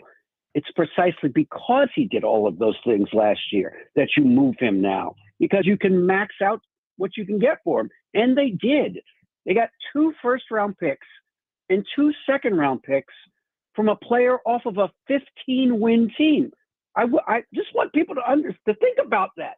The Wizards went 15-67, and they traded one of the players from that team for 4 draft picks.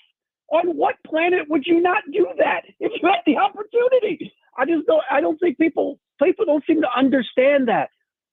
Yes, I like Denny. He's a good player. He works really hard. He's a good kid. He's only 23. He's got a lot of runway to be a good player in this league for a long time. It doesn't matter right now on this team. They're terrible. And so getting an extra pick, getting 4 picks, including this year, taking a guy they really liked in Bub Carrington that they think has a chance to be really good, stashing away another first and 2 more seconds for down the road. This trade, like every trade, leads to the next trade. And so what you do now in terms of assembling assets will allow you to make another trade down the road that might be a little bigger and might get a little bit better player in there. But they're at the beginning of this. This is the start of the rebuild. It's not the end. So I thought it was a very good trade. I thought it made a lot of sense. And they drafted a guy they really liked at the end of the lottery. And if you're a Wizards fan and somebody says, we're going to trade Denny Avdija for a guy that we think has a chance to be a really good guard in this league, who's also a lottery pick, I don't know why you wouldn't take that shot. And we get 3 extra picks on top of it. I'd do that 100 times out of 100. So, David, I'm with you. I'm lockstep there. Everything you just said. Here's my question. Obviously, the easy answer would be all 3 of these guys they took in the first round are all NBA players. Not talking, but speaking realistically here, what should our bar be for success? Where we look back and say 2, 3, 4 seasons and go, you know what? They nailed this. Like, what's our kind of threshold there?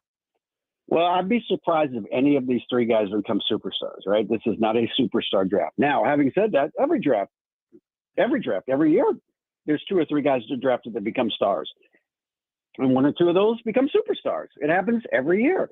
I keep going back to 2013. The first 3 picks in 2013 were Anthony Bennett, Victor Oladipo, and Otto Porter Jr. And the 15th guy taken at the end of the lottery was Giannis Antetokounmpo. So it happens every year. Somebody turns out better, way better than anybody thought. I don't know if any of these 3 guys are going to be that guy. What you hope for, I think, is for Alex Sarr to be along the lines of a Jaren Jackson Jr. and who's in Memphis right now. That to me is the comp that makes the most sense. Jaren Jackson Jr. was drafted in 2018 when the Grizzlies were just at the end, just like the Wizards were at the end of the Beal era. The Grizzlies were at the end of the Marc Gasol and Mike Conley era. They had gone as far as they could go with that group. They decided it was time to start rebuilding. They drafted Jaren Jackson. And at the time, everybody was like, he's going to be a star. Well, no, he's not going to be a star. He's not good enough to be a star. He's a good player, but he's not a star like a all-star NBA, all NBA level player, but he's really good at what he does. He's a really good defensive player. He blocks shots, changes shots. The first year, his rookie year, they went 33 and 49. Guess what? They got the 2nd pick in the draft the next year, and they took Ja Morant. Okay, and that changed everything for that franchise. They traded for Desmond Bane, and that changes things. So now you look at the Grizzlies and you would say, okay, where's Jaren Jackson Jr.? He's about the 4th best player on that team now. It's about right. It's about right for his skill level. You're hoping that in 4 years, Alex Sarr is the 3rd or 4th best player on the Wizards, which will allow him to do what he's really good at, which is blocking shots and rebounding. He's really good at those things. But that will require them to be bad for the next couple of years to get a shot at the 25 and 26 drafts, which are pretty good. DA, what do they like so much about Bub Carrington? And same question about Keshawn George. Well, I'll say this about George. I think he's more of a, that's kind of a flyer. We're just taking a big swing at a kid who's 20 years old, who's 6'8", who's grown 5 or 6 inches in the last couple of years. This guy's a point guard. He's been a point guard his whole life. And now he's 6'8" all of a sudden instead of 6'1", 6'2". He may not work. It may not work. He can shoot, and he can handle and he can pass. We'll see. I think that's the kind of real flyer for them amongst their first round picks this year. What they liked about Carrington was this is a tough kid from Baltimore who played on Carmelo Anthony's EYBL teams, who played in a really good conference in high school in Baltimore. Didn't have a ton of offers, went to Pitt. They threw him in. They started him at point guard. He played against some really good point guards in the ACC, like Jared McCain, who went to Philly, and R.J. Davis, who's upperclassman at North Carolina. And, again, it's not like he dominated. And I'm not saying he dominated, but he didn't back up either. He went at him they went to the ACC semifinals against North Carolina. He scored 24 points, played all 40 minutes. This is a tough kid. He can play both guard positions. He makes plays off the dribble, off the bounce. He can catch and shoot. Now, he's not a knockdown shooter yet. He's not a 43% shooter from deep yet, but he's getting better at it. He's 18 years old. He doesn't turn 19 until next month. He's 18 years old. So there's a chance there. He's now 6'4". He's probably going to be 6'5", 6'6", maybe by the time he's done growing. He's not done growing yet. And so they like what these guys like. I can tell you this: what Will Dawkins and Michael Winger like are guys with positional length. And that means point guards who are big, wings who are big, centers who are big and long, guys that can play defense or at least try to play defense, and guys that can play multiple positions. So a guy like Carrington who plays both guard positions, 6'4", 6'5", rangy, athletic. I shouldn't say athletic like he can jump out of the building. He doesn't jump out of the building, but he's a really smart player. So that's what they liked. A young guard that has a chance to really get better, and has a chance to, if not be a star, be a really good rotational piece of the guard position going forward. David, pleasure as always to get your analysis, man. Thanks for the time.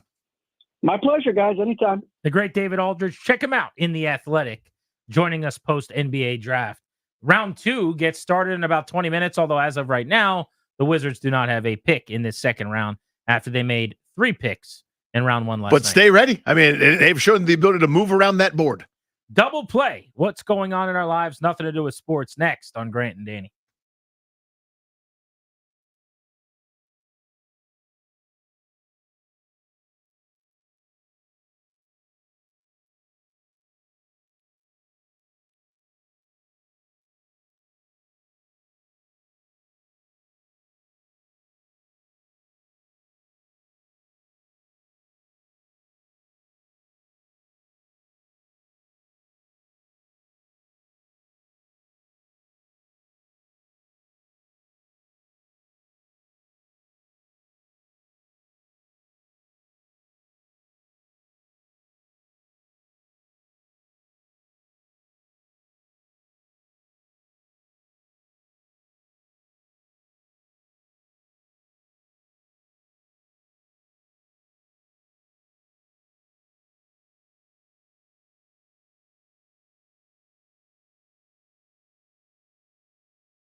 Welcome back to Grant and Danny on the Fan. It's been a fun show so far today. Clinton Portis, Kato June were in studio with us for over an hour. If you missed that, you can go grab the podcast at thefandc.com. The great David Aldridge just stopped by as well. It is time for our double play. What's going on in our lives? Nothing to do with sports. I'm going to break the rules just a little bit for my double play today and make it sports adjacent. The double play is driven to you by your local Washington area Honda dealers. Stop in for a great deal on the rugged and capable Honda Pilot. Contact your local Washington area Honda dealers today. During the break, Darius and I rewatched Clinton Portis's first ever carry as a Washington Redskin. My God. In 2004, week 1, in front of a sold-out FedEx Field crowd, where every person in the crowd was a fan of the Washington Redskins. Mm-hmm. And almost nobody there liked the Tampa Bay Buccaneers who they were playing in that game. Clinton Portis took a carry and went 64 yards on his first carry as a member of this team for a touchdown. It was an amazing run. Everybody remembers it. You remember delirious going left to right across your TV screen. What you may not remember, though, and what Darius and I just kept watching and marveling at, was the stadium, was the crowd. Not only was it sold out, there wasn't a butt in a seat. By the way, don't sleep, Darius. There are probably 20,000 more seats in that stadium at that time. Yeah, 90 plus than there are right now. But the energy and the electricity, how awesome the uniforms looked, how fun the old, I don't know if I'm even allowed to say this. I know that they shouldn't have it anymore, but the old logo that I grew up with that means something to me, just to see it again. And to see Clinton Portis going 64 yards to the crib and 90,000 people in just euphoric bedlam, something we'll never see again, probably, at that stadium or any other. Hits you in the feels, man. That was a different era, different time of life. And it's a nice reminder of how much things have changed and how much things have died. 90,098 people were there that day, including one, Daniel Kirkruye. I was sitting in row 1, seat 1. My friends James Platts and Jessica Wu, they were kind enough to invite me. I got tickets, and I was sitting right next to the tunnel where you come out. Pretty much, probably about 7 o'clock. If you're looking at the old face of the dial, looking at the back of the team as Clinton Portis ran down the field. I don't know that I've been that delirious, because you have to remember, this isn't just, they opened up with a nice play, a touchdown run. That's cool. We were under the impression, because Joe Gibbs was back, that this was going to be the Renaissance. That's a great point. One play, one touchdown. At that rate, we'll score about 77,000 points. That was also the first play since Joe Gibbs returned. Yes. The jubilance, the unbelievable feeling of joy in that stadium that had ripped through, at that point, Redskins Nation. You don't understand. Nobody understands. My mom had spent every day, basically, of my child life telling me if Joe Gibbs was here, it would be different. Mm-hmm. If Joe Gibbs was here, you wouldn't have to worry about this. Joe Gibbs. Now, some people, it's like, the Easter Bunny or something else. For us, it was Joe Gibbs. That's what it was. And then he came back. And on the first play, they scored a touchdown of almost 70 yards. And I was like, she's right. Maybe, just maybe I can dream, Mama. Maybe we could also win one time. That was a great time to be alive. And I think, if memory serves, I have to go back and look. I think that was their last offensive touchdown of the year. I have to go back and look at the records. I'm being facetious, of course. That offense was terrible. I don't care, though. That's one of my favorite teams ever. That was that group. Remember, they were 6-10. But if you played them, you might have beat them. But you lost the next week because you were limping around, because you were going to get thumped. The following year, 2005, they were 5-6 with 5 to go. Joe Gibbs posts a sign in the locker room, 5 in a row or we don't go. They get to 10-6. They make the playoffs, and they won a playoff game. And interestingly, that 2005 playoff win was the last time that they have won a playoff game. That grainy video with 98,000 seats in the stadium, that time? I remember you. That was the era. That was 2005. It is now 2024. It is almost 20 years ago that they last won a playoff Just game. approaching 20 years. Real quick. Not great, Bob. So that's my double play. It's time for Danny's. I had Kung Pao chicken last night, and it reminded me, I love Kung Pao chicken. I find this happens to me every once in a while. Like I'll forget about a dish or forget about a food, and then I'll have it again and go, why did I ever stop eating this all the time? I know it's Chinese food. I can't picture it. It's a small piece of chicken, peanuts in there, so Darius can't have it because it would like end his life. I love the chicken peanut combo. Yeah, so but this Kung Pao is usually a little bit spicy, so that's Rice? not a Paulson. Yes, you get rice with it. Yeah, of course. Yeah. It's a really, really good dish, and I've realized I hadn't had it in probably years. So I'm always ordering something else. I'm always like opting for something different. And I went through a phase like this with the Reuben sandwich, totally different genre of food. But I'm like, I love Reubens. That's a top 3 or 4 sandwich for me. Stuttered or Pfeffer? Reuben Pfeffer. Okay. You for scuba Reuben? And I love the Reuben. Why did I stop eating the Reuben? I love Kung Pao chicken. Why am I doing something else all the time? Kung Pao chicken right back in my life. By the way, great pull by you. Thank you very much. Well done. Are you for scuba? I did not know you would pick that I up. know, Reuben. You picked that right up. Oh, that's what I wanted to do. I wanted you to do a Gruden impression for Kato, his old coach. Knock on wood. Oh, I forgot about that. That's fine. Him and Clinton Portis will be just fine. They'll be okay. They're doing okay. Should we call him? Be like, Kato, wait a minute. Don't leave. One more thing, Kato, since we're friends now. The Beltway Blitz comes your way next on Grant and Danny. And then I want to talk about the number 2 picks in this town this year. Jaden Daniels, Dylan Cruz, and Alex Sarr. You're listening to The Fan.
Welcome back to Grant and Danny on the Fan live on 106.7 in Richmond, AM 910 FM 105.1 on video 106.7 the Fan's YouTube page. As the exclusive sponsor of our show, the law firm Condori and Murad can guide you and your family in the right direction. They'll help you draft your will, set up a trust, create a healthcare power of attorney, schedule a free consultation with their estate planning attorneys at kmlawyers.com. Be sure to tell them G&D sent you. We will get you a discount. That's kmlawyers.com. Beltway Blitz coming up. We'll talk about the Wizards draft, the NFL, and right now the Nats and Major League Baseball. Farm system specific, because we've got Aram Layton on as one of my favorite follows when it comes to prospects, who's a big James Wood fan. He's been doing detailed breakdowns on James Wood's swing changes that have helped him to have such an amazing season at AAA as Wood is now nearing the big leagues. Aram, before we get there, what do you make of the season Wood is having and how close he is to the major leagues? Oh, well, I mean, I think he's been one of the most impressive, if not the most impressive hitter, in the minor leagues this season. Of course, you could just look at the numbers, but I think also the age to level, what he did already dating back to spring training, where he put up over a 1,200 OPS against a lot of big league arms. And I think maybe the most amazing part about it is he has a little hammy tweak, misses a couple weeks, comes right back and picks up right where he left off, where in his last 3 ball games, he has 5 hits and has walked a couple of times as well. I mean, cutting down the strikeout rate the way he has, it's just been remarkable. What did he do? What's different? Yeah, a lot. And I think it's really valuable to be able to, get up to AA as a 20-year-old, in that age 20 season last year and really be challenged, because he was just feasting on lower level competition, got to AA, and his timing started to get thrown off a little bit more easily. And I think he started to really focus on his moves in the box and why he was maybe getting so far onto that front foot easily and struggling with secondary. So he narrows the stance. He becomes more athletic of a hitter instead of trying to be as simple as possible, because you want to be simple when you're 6'7". He let himself be a bit more of an athlete, adds a little bit of a leg kick that he starts early, but puts himself in a position to be able to do damage and stay back and keep his weight back. And I think the results have been really clear, where you see the lower half working a lot better. You see a lot more adjustability, and his contact rate against secondary stuff is up 10%. He's hitting them harder because he's able to catch the ball deeper. And now you're seeing him ready for velocity too, because he can start the load earlier and not be as rushed. So I think it's just allowed him to be a lot more natural. Whereas, you get to pro ball, you just want to be able to hit everything. You want to be able to compete with the best pitching you've ever seen. So he tried to get simple and make more contact. But I think now he's realizing, hey, I'm just capable of doing things that not very many hitters are able to do, and I need to just let myself do that. And I think the results have been more than clear. If you're into the minor leagues and prospects like I am, you might know the name Aram Layton. Great on social media. It's at Aram Layton 8. Just Baseball is the site that he's created. Where does he rank among your top prospects in baseball? And then two-parter here. What are the actual baseball reasons that you would buy as for not having him in the big leagues at this point? I'll start with where we got him at, and he's at number 1 for us now, because, of course, some graduations and things like that, but mostly it's just been what we've seen from a contact perspective, where I think one of the things that gets undersold the most with Wood, too, is even when he doesn't hit balls well, he's going to beat him out. He is one of the fastest home to first guys I've seen in a while. We've seen his peak sprint speed up there with just about anybody. He can play center field. They're working him in at left now, because I think it's going to be his best fit with that Nationals team at the big league level. But for me, it was pretty clear that he's the top prospect in baseball from an upside perspective, and then being able to shore up the bat to ball to the degree that he has. I think it's been pretty clear that he's kind of answered any questions that people had. He's hitting 400 against fastballs this year. And when it comes to why he's not in the show at this point, I think the hamstring issue, obviously delayed that. I thought he should have been up before that anyways. We've seen hitting lefties cited by some. He's slashing 340, 420, 705 against lefties this year, by the way.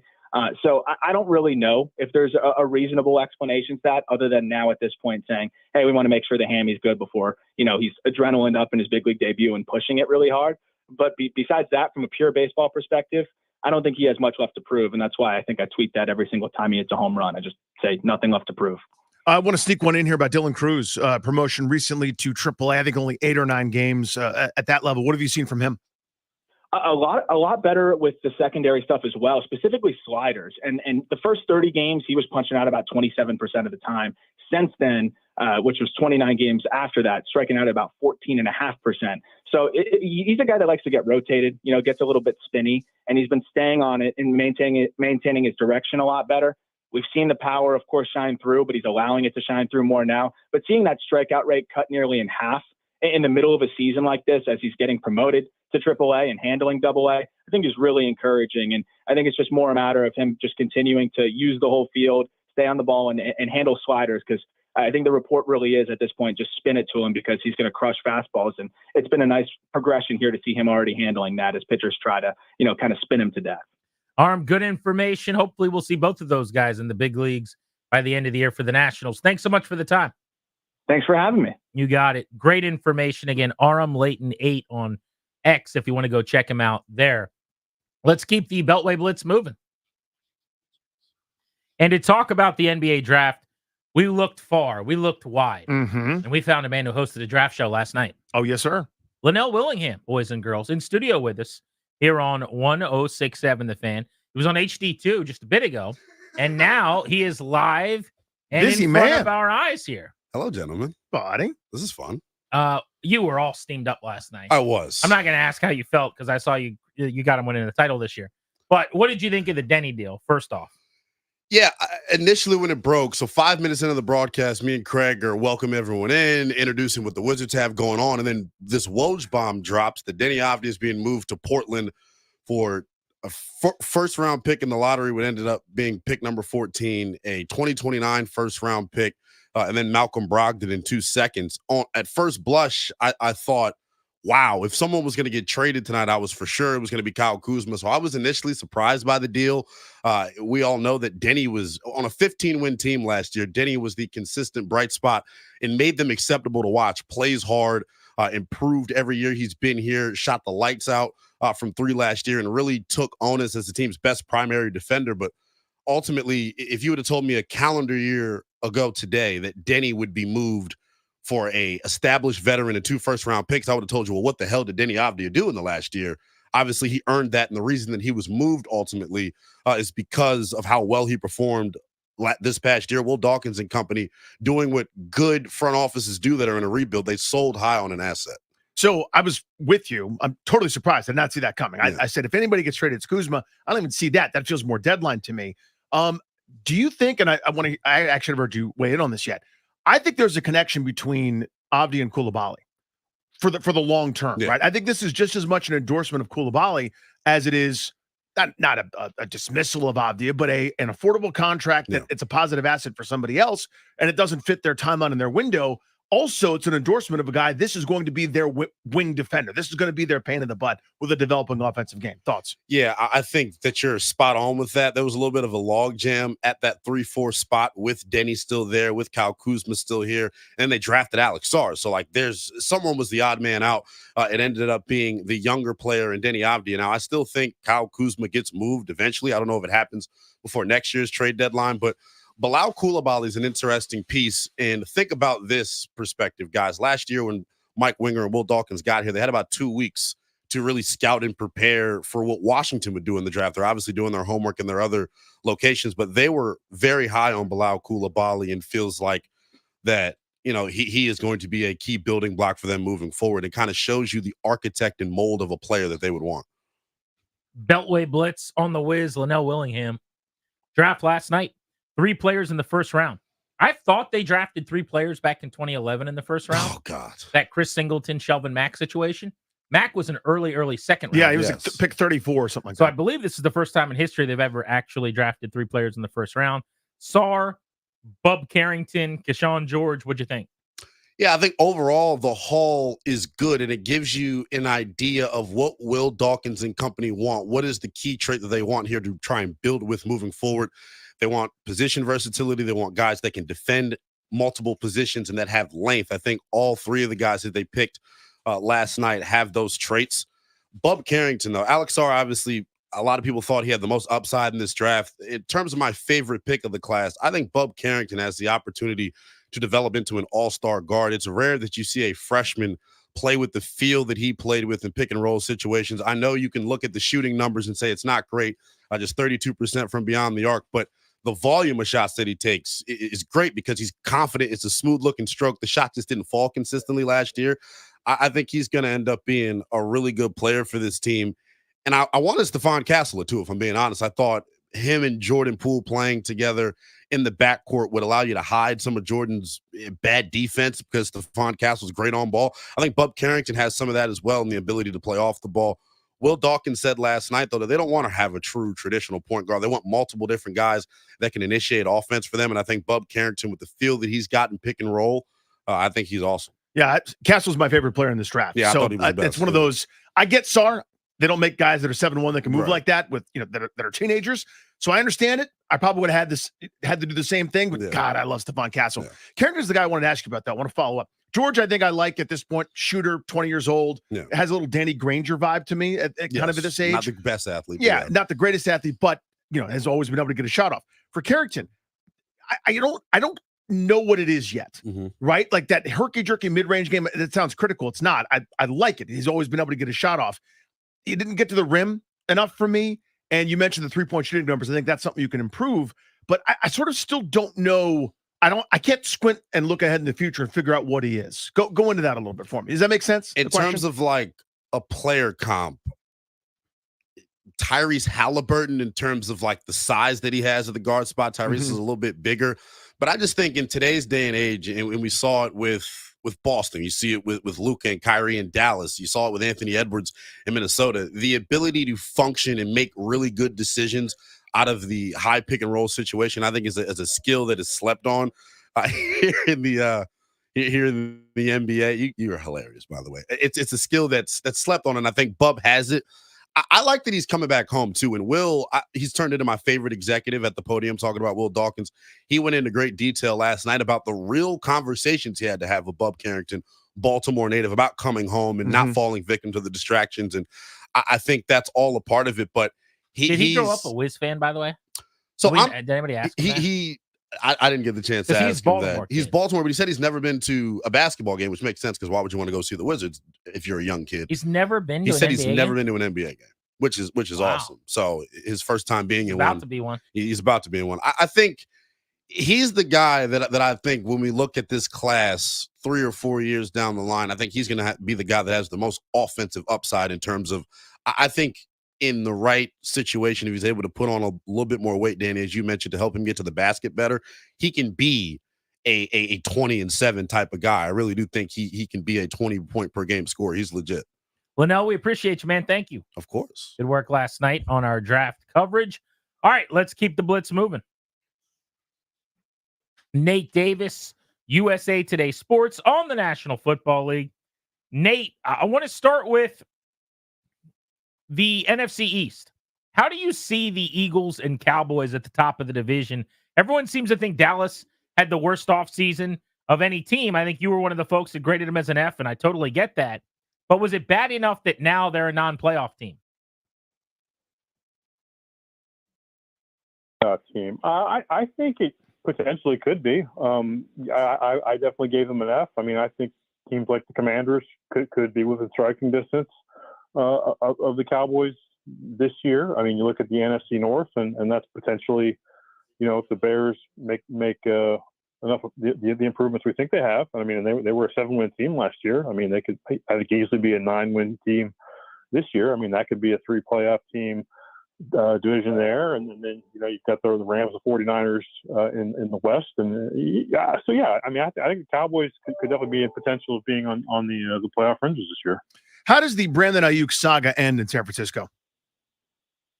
I don't think he's going anywhere, Danny. I think people are making a lot of the nothing with this. If there's any team that's more of in a win now, maximize your window mode right now than the San Francisco 49ers, I'd like to know who it is. But I mean, this is Brock Purdy's last year playing for the NFL version of Peanuts.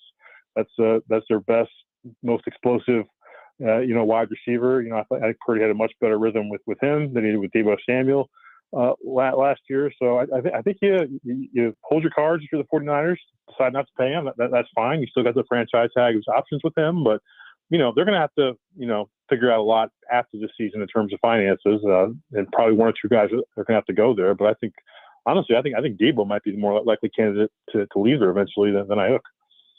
if you wouldn't mind just playing along with my nonsense, then what would it even cost to get him? I've been wondering this. Like, what is the market, do you think?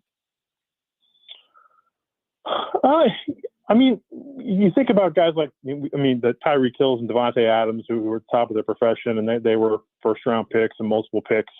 I don't know that Ayuk is necessarily, in quite in that conversation. Another component of this, too, is I don't know why the 49ers would trade him now as opposed to doing it before the draft, and they could have actually got something that they could have used in the near term.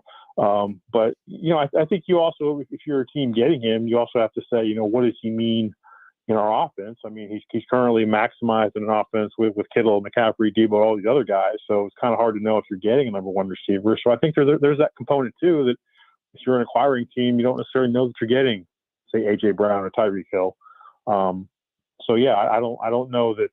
49ers are asking you for a first. I think I might be a little bit reluctant to give that up in addition to what you're probably going to have to pay them, which is probably, again, that $30 million a year range, maybe more after Justin Jefferson reset the market. I mean, I don't think he's going to get more than Justin Jefferson, but he might, be getting more than he would have a couple weeks ago. Nate, it's easy to make a decision if you're a franchise to pay a Pat Mahomes or, I don't know. You could pick the elites in the game, right? The Josh Allen, Joe Burrow, Lamar Jackson tier, whatever.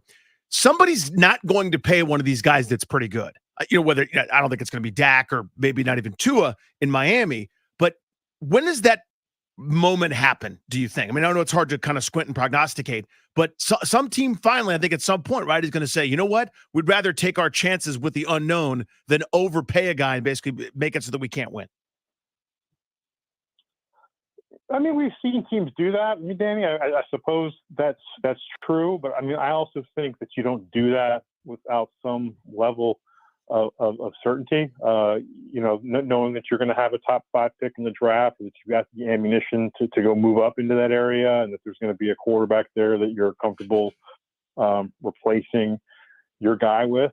I mean, you think back to last year's deal with Daniel Jones. I mean, I guess it doesn't look great now, but they obviously got boxed into giving him the contract, which $40 million a year. I mean, in relation to other quarterbacks, I mean, we'll find out this year how that pans out when he's healthy. I mean, he certainly was a pretty good player in 2022, but I just think that the market kind of is what it is at this position. I mean, we've seen guys like Derek Carr and Jimmy Garoppolo be the highest paid NFL player of all time for a period of time, just because that's how it goes at this position. But if you're the Dolphins or another team, I mean, Dallas or whatever, I mean, I think you have to at least have a reasonable backup plan rather than just kind of winging it. But I think these guys will get paid somewhere. It's just a matter of where and when, I suppose, and structure too. I mean, the Daniel Jones thing is a perfect example. I mean, it is a $40 million a year contract, but there is that escape hatch after year 2. So that's important to take note of as well.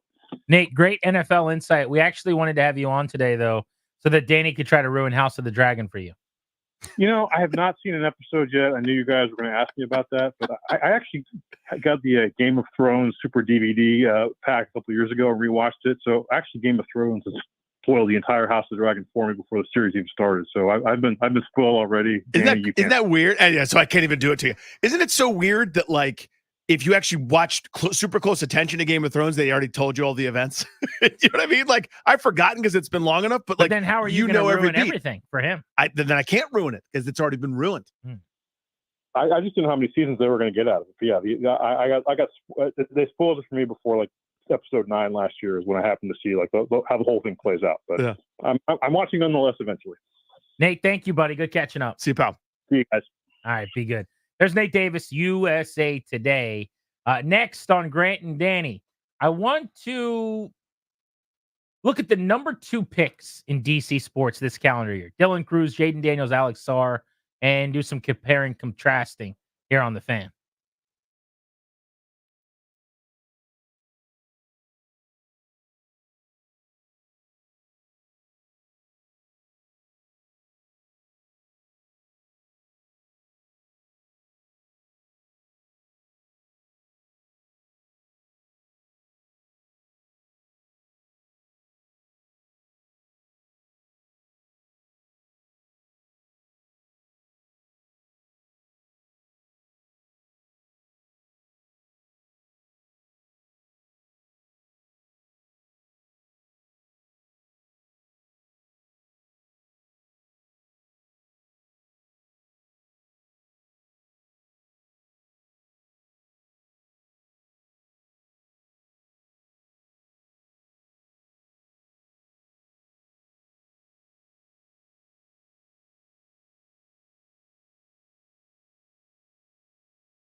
With the second pick in the 2024 NBA Draft, the Washington Wizards select Alex Sarr from Toulouse, France, overtime elite and Australia's Perth Wildcats of the NBL.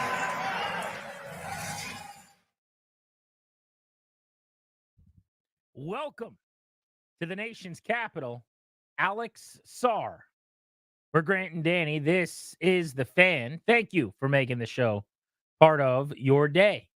The DC sports landscape has added 3 number 2 overall picks this calendar year. Last July, the Nats got it started, number 2 overall, Dylan Cruz, LSU.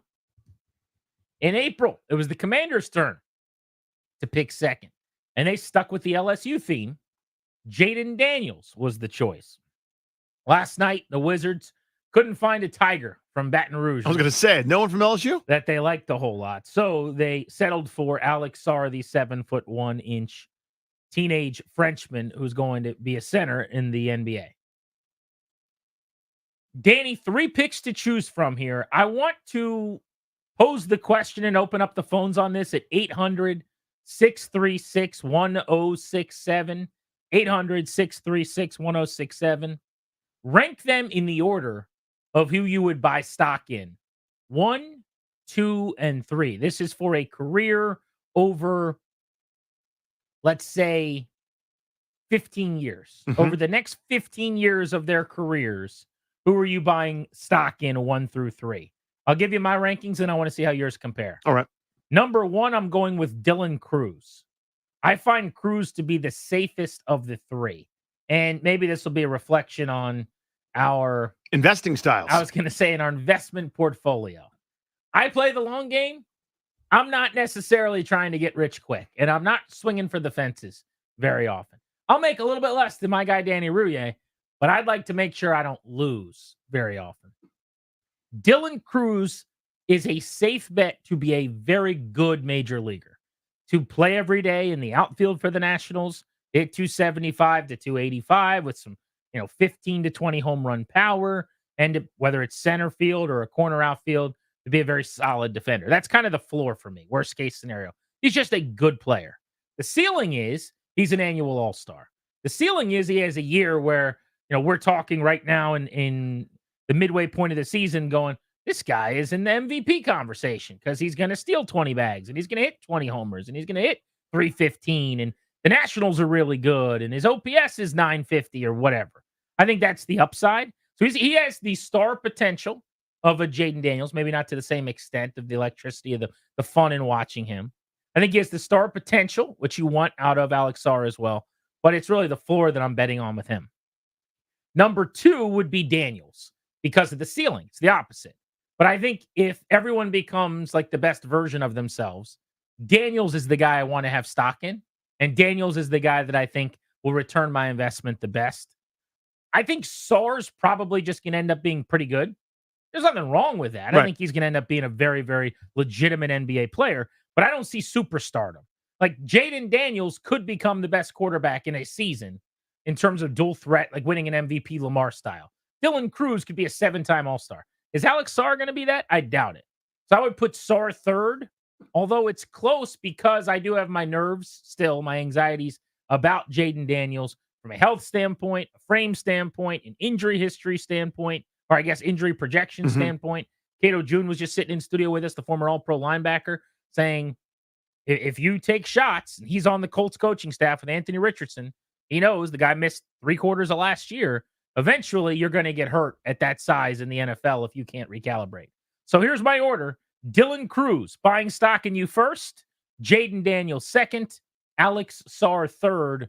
What say you? 800-636-1067. Sorry for the boring answer. I actually am surprised. I thought you'd be different. So these are my rankings. The exact same. Just, again, it's about investment style. So to me, Dylan Cruz is the boring dividend-paying, compounding interest.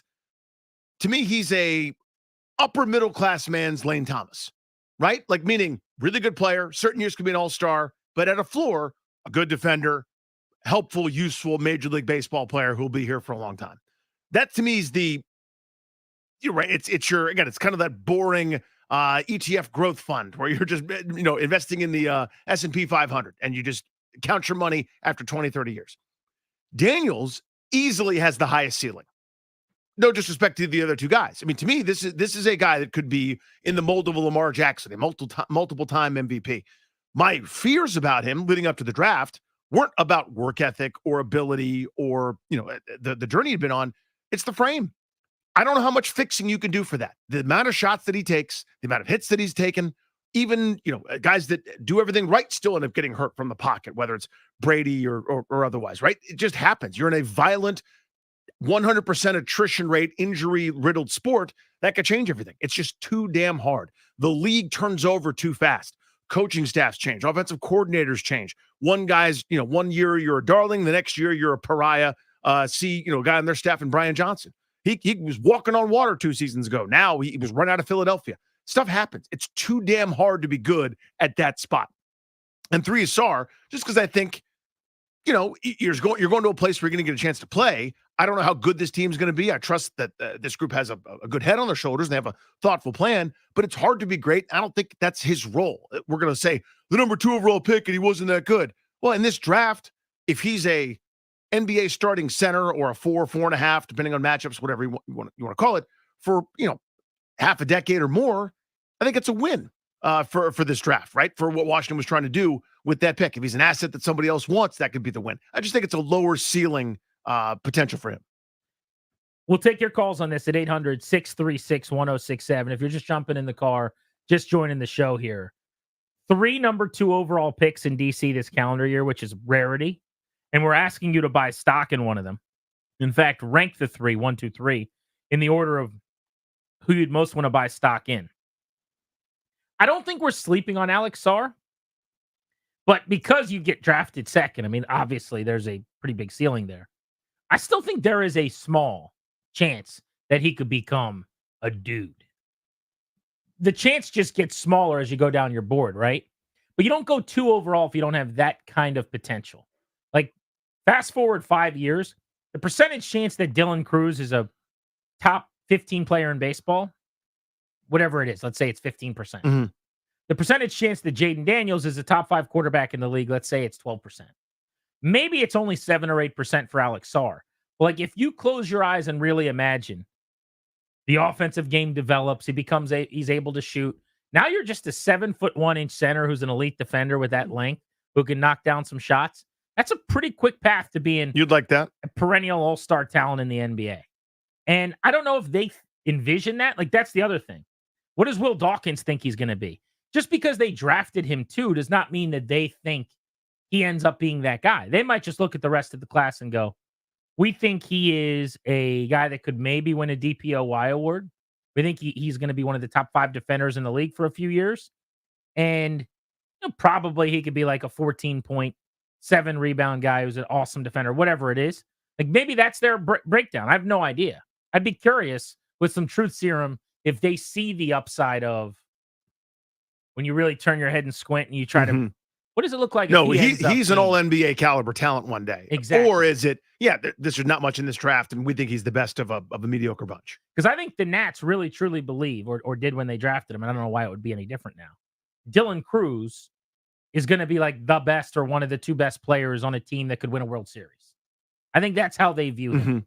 And the Commanders, obviously, it's different with quarterback. It makes the whole conversation. It's such an outsized importance, yeah. So it's just so much more complicated because of the significance to your point of the position.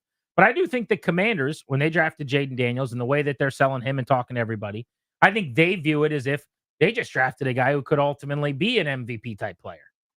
One of the real problems to defend in the National Football League. But I'm curious to see what people think and if Sarr gets any love here. 800-636-1067. Rank them 1 to 3. You're buying stock in the number 2 picks that have been made by DC sports teams this year. Grant and Danny on the Fan.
Capitals general manager Brian MacLellan will be on the show at the top of the hour, right at 5 o'clock. MacLellan just pulled off a massive trade for Pierre-Luc Dubois, who is, well, he's now 26, but a 25-year-old skater this past season. Just had his birthday this week, as a matter of fact, but a young center with potential that the Capitals think they can unlock. We'll talk to Mac about what is a really gutsy trade. I want to know, does he acknowledge and agree that this is a move that's either going to go terribly or very well? Yeah, you're shooting the moon here. I will have him on the show coming up in 15 minutes. But right now, 3 picks at the number 2 overall slot in DC this year. The Nats in July, Dylan Cruz. The Commanders in April, Jaden Daniels. And Alex Sarr to the Wizards last night. Who you buying stock in? Rank those 3 number 2 picks. Let's go to Chudy in Gainesville on G&D. How are you, Chudy? How you guys doing? Good, buddy. Yeah, so quickly before I get into it, DC has been in this position before from 2010 to 2012 where you had, Strasburg, Wall, and RG3, even though those were 3 number 1 picks. And, well, in my opinion, though, just going off of that, I think I would have Sarr as my number 1. That's the post guy I put stock into, Dylan Cruz, and then Jaden Daniels, simply because I think that if you bring in Sarr, he's supposed to be an impact guy. This guy was apparently could have been the number 1 pick if Atlanta, but he wanted to be here. So I think for a player that wanted to be here, and you obviously think that he can be your future moving forward, especially since you traded Denny, I would put the most stock into Sarr. Dylan Cruz, I think, would be good. And then Jaden Daniels, it's football. And, we had a number 1 pick.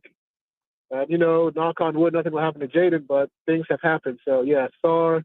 So you're kind of going with the idea of football's the most dangerous, and you're taking the buying stock over a life of a career very literally to say, I can't be as sure and convinced my guy's going to stay healthy in football. Point of clarification, Griffin obviously was the number 2 overall pick. Andrew Luck was 1. Not that it matters. I certainly got the point. But, yeah, there was a time where Wall as a number 1 was running the basketball program here. He was taken before Griffin a couple of years. Griffin was the number 2 overall pick. And then he referenced another number Strasburg. 1. Steven Strasburg. And Strauss was the year before Wall. I think it was 2009, then 2010. 10 and then 12, yeah. And then Griffin 2 years later at number 2. Let's go to Kevin in Arlington on the Fan. How are you, buddy? Hey, fellas.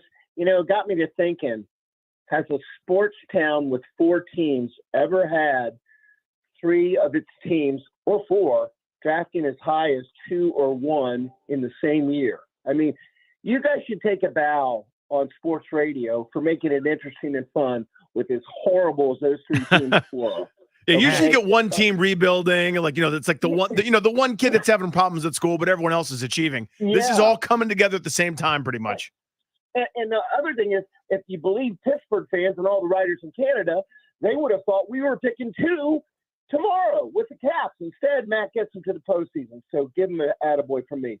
About the 3, if I'm a betting man, I'm just going to bet on them in this order: Daniels, Cruz, and Sarr. And one of the reasons I'm not as high on Sarr, although I'm really glad we picked him, is at his best, I see, let's say, a more mobile Matombo, a guy who's great at blocking shots and rebounding, but you're not get a whole lot of offense from him. But maybe I'm wrong. I hope I'm wrong. Thanks, buddy. Appreciate you.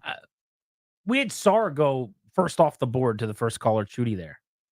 I have just not heard the same, maybe hype's not right, expectation of potential stardom. It could be a reflection on him based on the draft class, that because everyone's down on the early first round and down on the class in general, you're not going to be hyping up the top guys. But it does not seem like the same amount of energy that is used to describe what Jaden Daniels could be if he maxes out, and what Dylan Cruz will be if he becomes the best case version of himself. Like, we had David Aldridge on the show last hour, and DA from The Athletic, who's super plugged in, had a comp. And his comp is a guy who's won a Defensive Player of the Year award, but it basically goes out and he gets you like 15.7 rebounds most nights, right? I don't think anybody's suggesting the Wizards may have just drafted a guy who's going to be one of the 5 best players at his position And I think the Nats and the Commanders still hold out hope for their guys in that regard. Right. So an instructive exercise, and this is probably not fair, but I was trying to think of a draft that had a lot of hype. Go back to 2003, where you got 4 Hall of Famers, 3 surefire, 1 borderline in the first 5 picks. That's Bronny James, Carmelo Anthony, Chris Bosh, and Dwayne Wade. Where would he have gone in that draft? That was such an amazing It's an amazing draft. There have been a couple others Who went since after that? Just out of curiosity. Chris Kaman, really good player. Kirk Heinrich, good player. That's tough fall off though. Yeah. There's a drop off there after Wade. Kaman and Heinrich. Who'd the Wiz get that year? The Wizards drafted a guy that I thought was going to be a star. This is one of my most incorrect calls let's of play all a time. little guessing game. Where from? Might give it away. I'll give it to you. Georgia. Jarvis Hayes. Would that have been 13th? That was 10. 10. I was a Jarvis Hayes guy. I was What certain. number did Jarvis Hayes wear? I don't know. 2 digits. I'm thinking Number 10? I think he wore 24. If I had to guess. Let me click on it and see. That would be a hell of a pull. I haven't thought about Jarvis Hayes in a long time. I think about it sometimes. 13 stood out, and then 24 is the one I kind of settled on. It's got to tell me here somewhere on the By old the way, he was a basketball ref. twin. His brother also Yes. I can't find it. I'm sure that was riveting for everybody. Garris, you got I was looking it up. It is 24. 24. Attaboy. Just trying to keep for Sutherland. So, like, where would Sarr have gone in that draft? Right? He's not going ahead of some of these superstars. So it's not fair to compare, but I guess I'm just trying to offer a point here. Whereas I feel like in almost any draft you'll find, Jaden Daniels would be a top 3 pick. In nearly any draft you'd find, Dylan Cruz would have been a top 5 pick. Yeah. Right? I don't think that's the case for Sarr. There's I think so many that's a years. part of it. I would even say more often than not, Daniels would go 1 and Cruz would go 1. You had Skeens and you had Caleb Williams, who were considered generational type players. Let's go to JB and Waldorf on Grant and Danny. How do you rank the number 2 picks this year in DC? What's going on, fellas? Hey, buddy. I look at it like this, man. For me, it's about who will have the ball in their hands the most, who can impact, said single game the most. And so I would go with Daniels at 1, Sarr at 2, and Cruz at 3. Reason I put Cruz at 3 is because I think his success will depend on other aspects of the team, like what happens with the other players on the team, and if they end up keeping them around. I think with Daniels and Sarr, I think they're kind of etched in. I think they're going to be long-term players, and I think Daniels' impact on a football game will make him like the most valuable, like the number 1. And Sarr also with the blocks, defense, and I think he'll be a scary offensive threat that people are not looking at. So that's why I'm going 1, 2, and 3. Yeah, I'm surprised there's not more hope or expectation for his offensive game. It's a good call. Like when you watch clips of him, the way he moves at his size is unique. Now, less so today than 10 years ago. It seems like every 7-footer now that comes out and moves. You're not hitting step backs, bro? Exactly. But you've seen the same videos I have where he's between the legs. He's operating like a point guard in a pickup game. But he's 7'1". And he's going basically spinning around guys and he's taking them off the bounce. And then he defends the guard position. Like you put him on a point guard and he kind of runs around the perimeter with that guy. He does not move like a big in any way. So I'm a little bit surprised with that athleticism, presumably some touch, some ability, that there's not a thought that he could become a really good offensive player. It seems like everyone's just talking about he'll be a great defender and maybe he'll get something on offense. I don't know. That would make like Zach Edey. I know what Zach Edey is. Yeah. There's not a whole lot there. It's not Mr. He just he's a big man who can't move like this guy can move. So when I see that athleticism, I'm going, well, maybe there's something offensive that he could do. Yeah, there's a starter kit, which makes him a top prospect, right? Because a guy that can run around and block some shots, okay, that's nice. By the way, did you know Edey was going top 10? Didn't everyone think he was going back end first round, second round? Correct. Yeah. I think nobody had him in the lottery and it was sort of dismissed that way.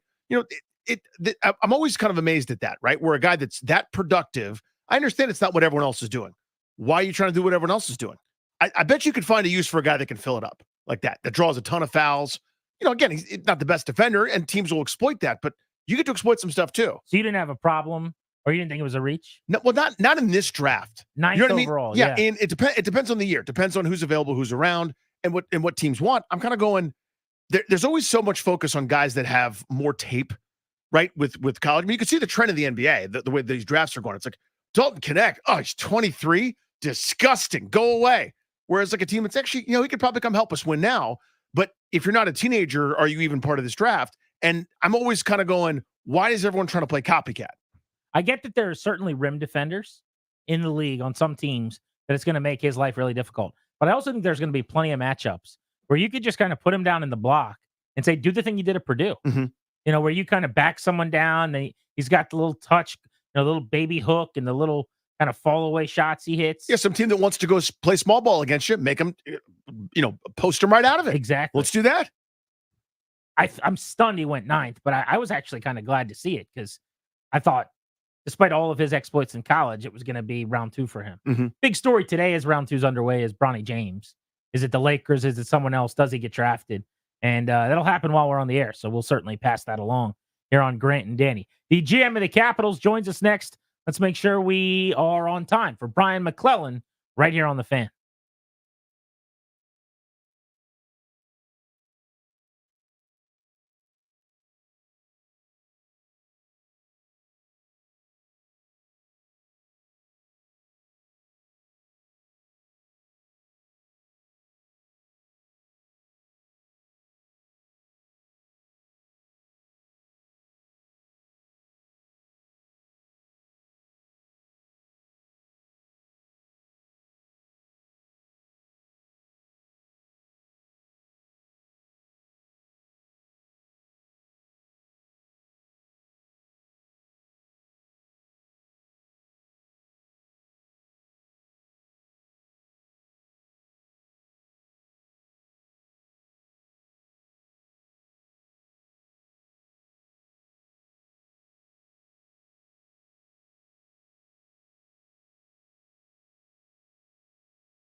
As the exclusive sponsor of our show, the law firm Condori and Murad can guide you and your family in the right direction. They're going to help you draft a will, set up a trust, and create a healthcare power of attorney. Schedule a free consultation with their estate planning attorneys at kmlawyers.com. Be sure to tell them we sent you. You can get a discount, kmlawyers.com. We are Grant and Danny welcoming you back on The Fan. And right now we go to the BetQL guest hotline. Bet smarter to beat the books.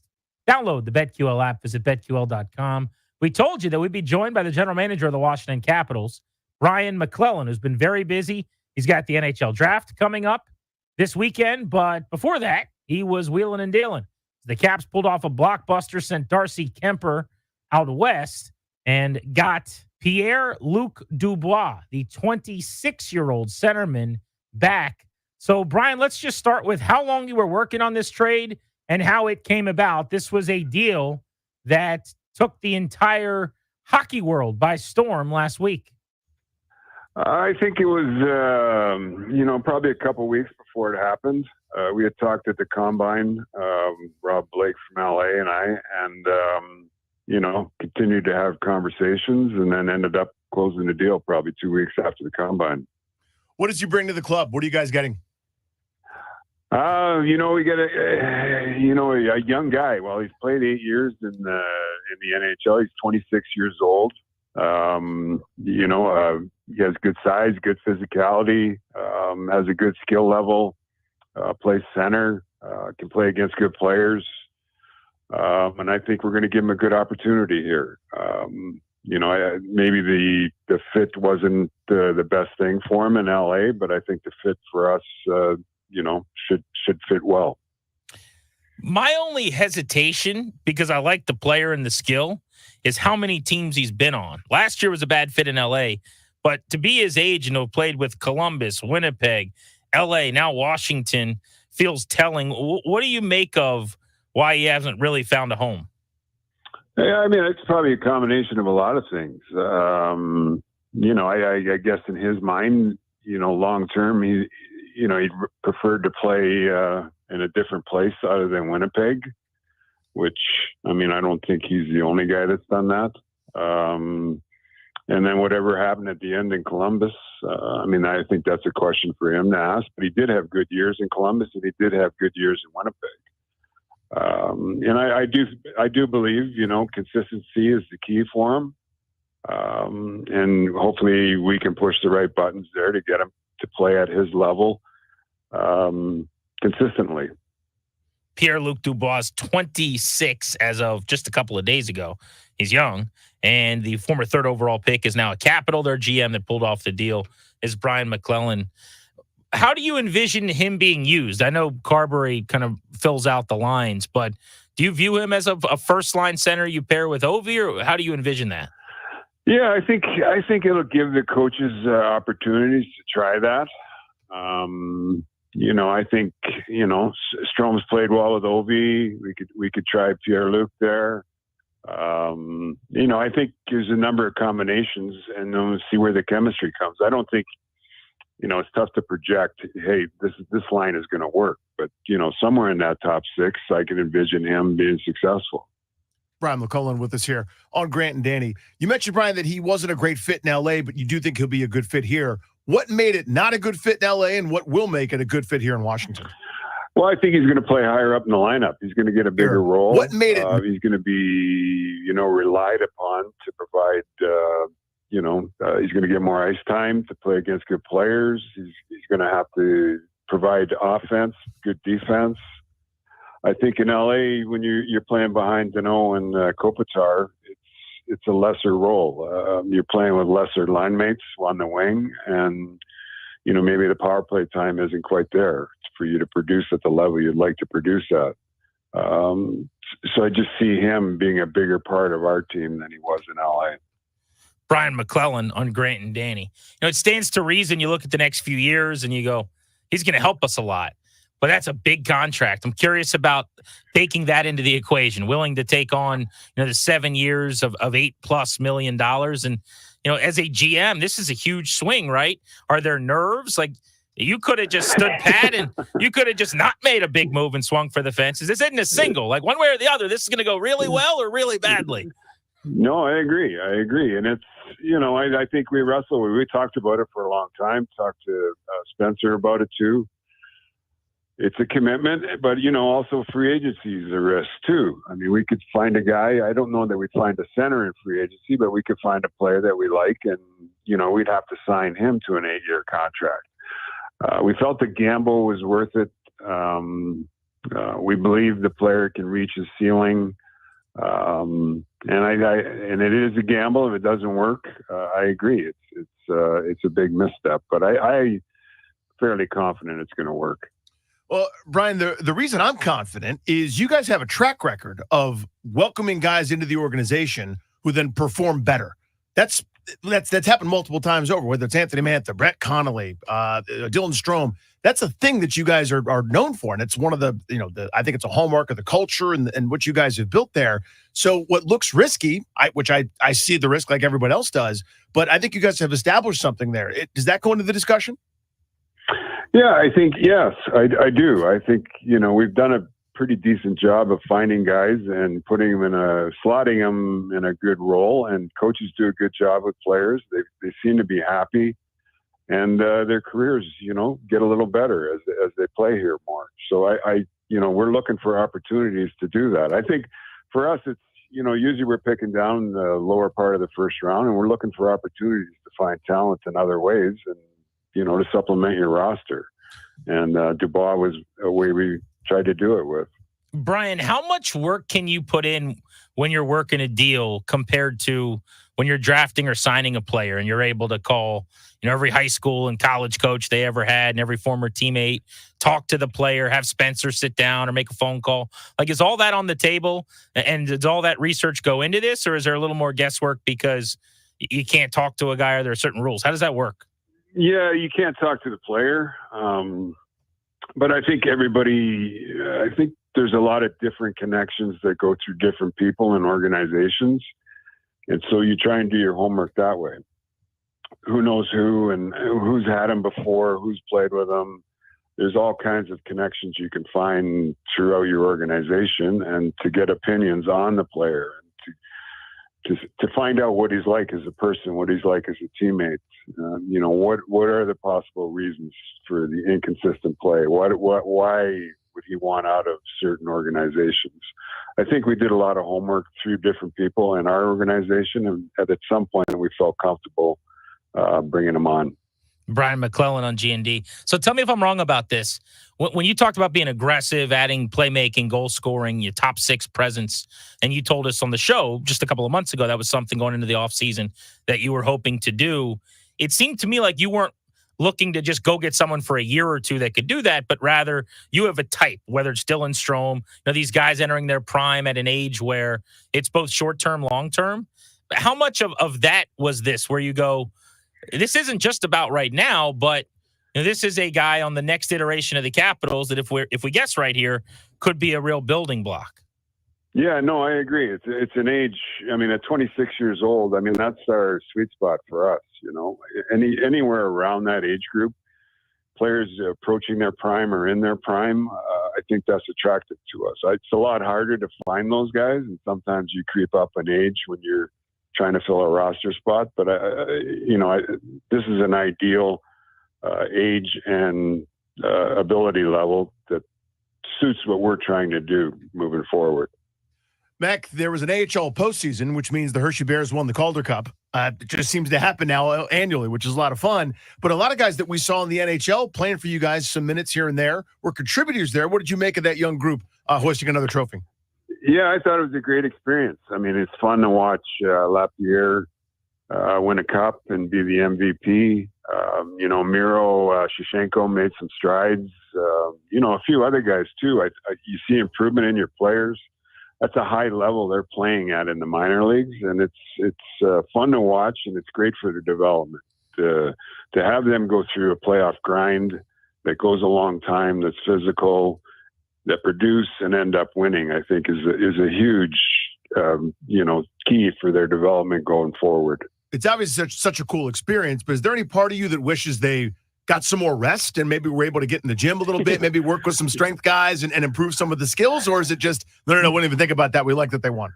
Yeah, I mean, we do think about it a little bit, but I think that experience of what goes into winning and how much of a grind it is, I think is you think of LaPierre, he played in the Rangers playoff series, which was intense and fast and physical. And then he goes to the Calder American League, and he gets the MVP in the Calder Cup. I think that goes a long way. I get that we're missing a month or so of training, but I think he's developing quicker doing what he's doing right now.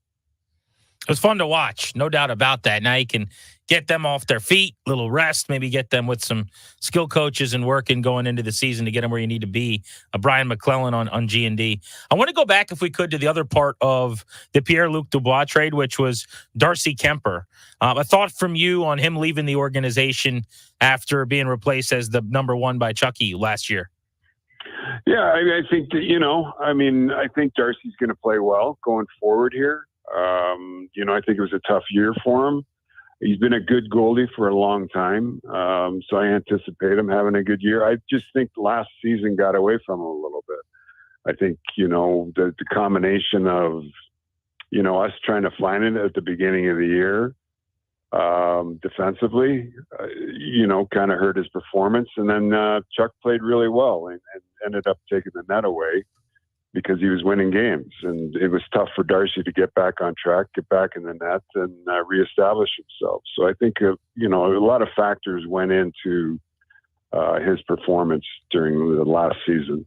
And Lindgren, to your point, was incredible and carried you all the way to the playoffs.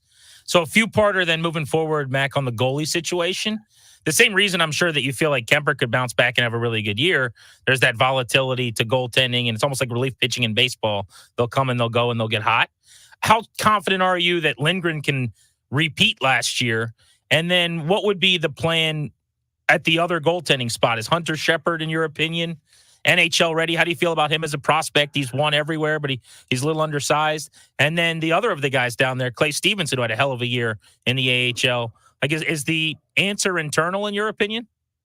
It could be both. I think both Shepard and Stevenson have established themselves at the AHL level as, at the top of the league. Both of them deserve a chance to see what they could do at the NHL level. And then Charlie, I think it's a big year for him. I think he's established himself, set a standard for himself. And I think the key for him is, what can he do with it going forward? So all three of these guys have a shot at, being an NHL goalie over the next season or two. Mac, draft is coming up really, really, really, really soon for you guys. Just curious, your prep leading up to that. Would love for you to go into that. But also, organizationally right now, kind of philosophy-wise, is it high ceiling no matter how long it takes, 3, 4, 5 years down the road, or maybe somebody that might be able to help you sooner to maybe kind of keep this competitive window open? I'd love for you to go into that. Yeah, I think it's high ceiling. I mean, we're trying to, hockey's a different draft, and especially when you're picking not at the top of it, these guys need some time to mature, both physically and mentally and emotionally. So I think you're always projecting 3-4 years out where, the football guys, basketball guys, they step in and play right away because they're older. I think, which makes the hockey draft a little more difficult because you're projecting, growth, do they get better? Do they get stronger? Do they get bigger?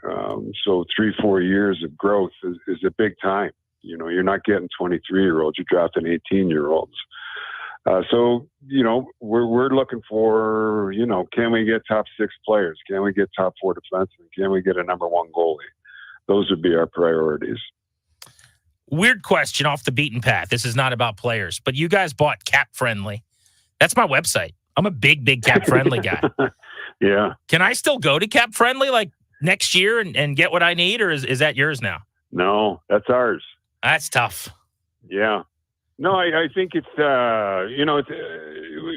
I'm on that every day. A lot of our guys are. Well, one of us gets to continue to be here, Brian. And you'll continue to do so, yeah. I think it's more important that I'm on there, Grant. I agree with you. Yes, sir. I would rather you be on it, please. No, I think we got to talking about the site, the ease of use, the work that's gone into it, and said, this is a valuable thing. And then we said, whatever happens if this goes away, if they shut it down, if they sell it to somebody, or it goes this, can we recreate our own? And then we looked into the time and expense that it would take to do it. And, at some point, we started talking to them about, can we, or is it an opportunity to purchase? And then would you guys come work for us and help us build on what you've created there? And so eventually all those conversations led up to us purchasing it when we did. So smart.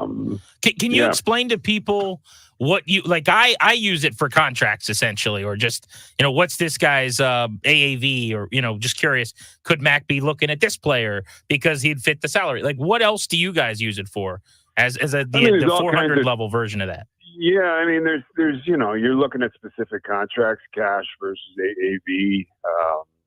It's a quick way to look up information that you're using during conversations on trades and roster construction, and I think we can build on it and create more tools that make us more efficient as an organization. Is that what I heard him say there, Danny? He'll share his login with us. That's what I heard. Yeah, it's that Netflix password share situation. I'll give you Hulu. Right. You give me Cap Friendly. Deal. Brian, that's something I actually legitimately always wonder about. This is an arms race, right? Everybody's got a fairly level playing field in terms of a salary cap, draft picks, allocations, how you do all this kind of stuff.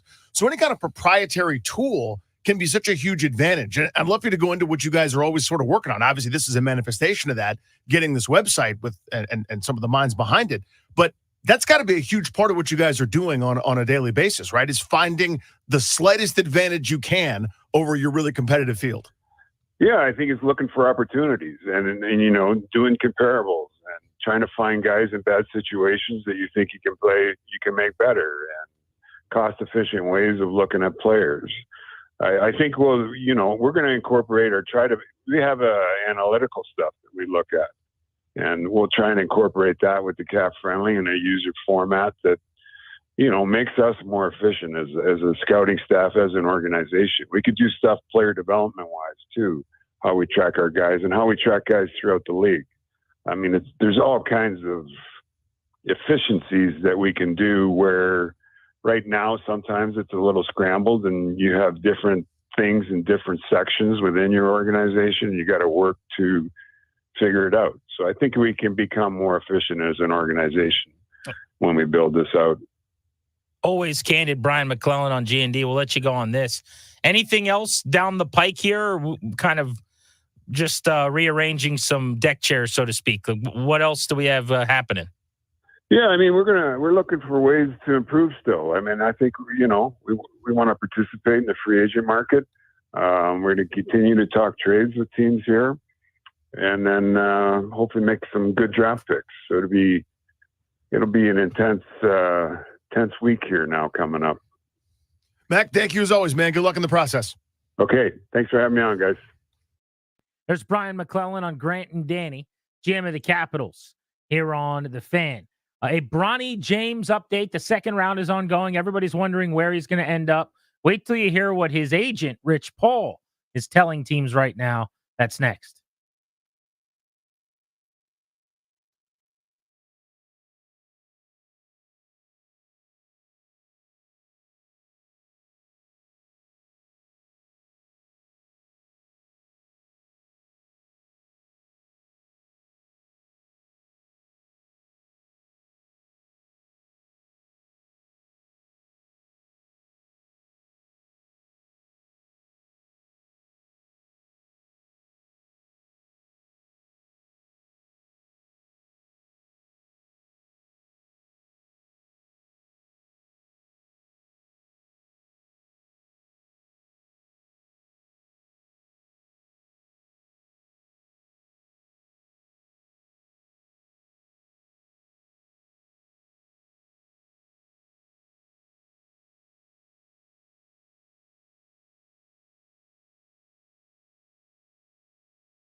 But Bob Myers, you promised at the show that 30 minutes in, you would have an update for us on Bronny James, and we're 56. Well, I don't get a chance to say anything. So would you like to say Stephen it A. talks a lot. There's other stuff going on. Break some news. Stop whining. Yeah, it sounds like exactly. Listen, exactly. Okay, fine. I will say 15 seconds. Right now, Rich Paul's calling teams, don't take Bronny James. He's telling them, do not take him, okay? Saying, don't take him. You take him, he's going to Australia. So he has a plan and he has a place. But he's not telling the Lakers. I don't know if he's telling. That was draft coverage. Welcome back, Grant and Danny on the Fan. So for those of you that don't know, there is a second day of the NBA draft as of this year. Round 2 is ongoing right now. A lot of players that most of our listening audience are not familiar with, unless you're a big college basketball fan, are being drafted as we speak in round 2. And the big storyline that everyone cares about is the one name that everyone's kind of monitoring their feeds for. What's going to happen with Bronny James? Number one, it's LeBron's son, so there's curiosity because he's been famous for several years. But I would say more importantly, number 2, LeBron James desperately wants to play with his son. Part of why his son is leaving school after 1 year when he's really not ready and going to be drafted late in the second round or not drafted at all today is because he has a lot of work to do after a season where he missed time with a pretty serious ailment he was coming back from, and then he just didn't play at the level that you need to get drafted very high, which is not a crime. He's a decent basketball player. But he's not a top 40 or 50 prospect, according to a lot of people in this draft class. And because of that, he's probably going to go in the second half of the second round today. His agent is Rich Paul. That's LeBron's agent, who's kind of risen to power via LeBron James as the most influential agent in the association. A lot of people feel like he, in a lot of ways, like runs basketball. In the same way that Scott Boras has unbelievable power in baseball, although I think just because the player empowerment in basketball is to a greater extent, I think Rich Paul pulls more strings than even Boras does. I think what Boras wants to be in a sport that doesn't really allow him to be it, I think that's what Rich Paul is in basketball. Yeah, and especially because one player has such outsized influence, right? Like one guy is 20% of your starting roster is going to play 40 minutes a night for you, can dominate the basketball and on defense. So having, not control, but access to one power player, so to speak, way different than being one of 25 on a big league roster. Do you know who Rich Paul dates, by the way? I do not. Darius, do you know who Rich Paul dates? I have no file. You guys sleep. Unless this has changed. Rich Paul dates Adele, the singer. Just a random, like, hello from the other side, like that singer. Wow. Yeah. And Rich Paul. How do you know that? Powerful man in basketball. They're everywhere together all the time. I see them constantly. Unless they've broken up in the last several weeks. They're a power couple. They're everywhere. Yeah. Anyway, I just think it's funny to think of her and LeBron like dining, Taco Tuesday. Like, hey, Adele, how you doing? He's like, I got an idea for you on what you should sing. She's like, oh, thank you. I don't know what she sounds like. Well, what's crazy is she has an amazing voice, but sounds like she can't sing at all when she talks. Why do you say that? Like her singing voice, like she sounds like I don't know. I think she's one of the best voices in the world. One of the greatest voices in our era, probably. But when she's talking normal, it's kind of like that, isn't it? And you're like, oh my God, it's so shrill and terrible. That's hilarious. Like, I'm right hungry, been dieting a bit. And it's like, ew. Yeah, so Rich Paul is great at what he does. And I think from an agent standpoint, he's about as good as you can get. I can't even think of other comps, though. Like, Boras is so much more powerful than any other agent in baseball. I mean, it's not close. I don't know the names to that same extent of agents in hockey. It's probably just that I'm not close enough, right? That could be part of it. I know tons of football agents and some of the most powerful ones. Like old school Drew Rosenhaus, you can think of. With quarterbacks, but they just don't have that power.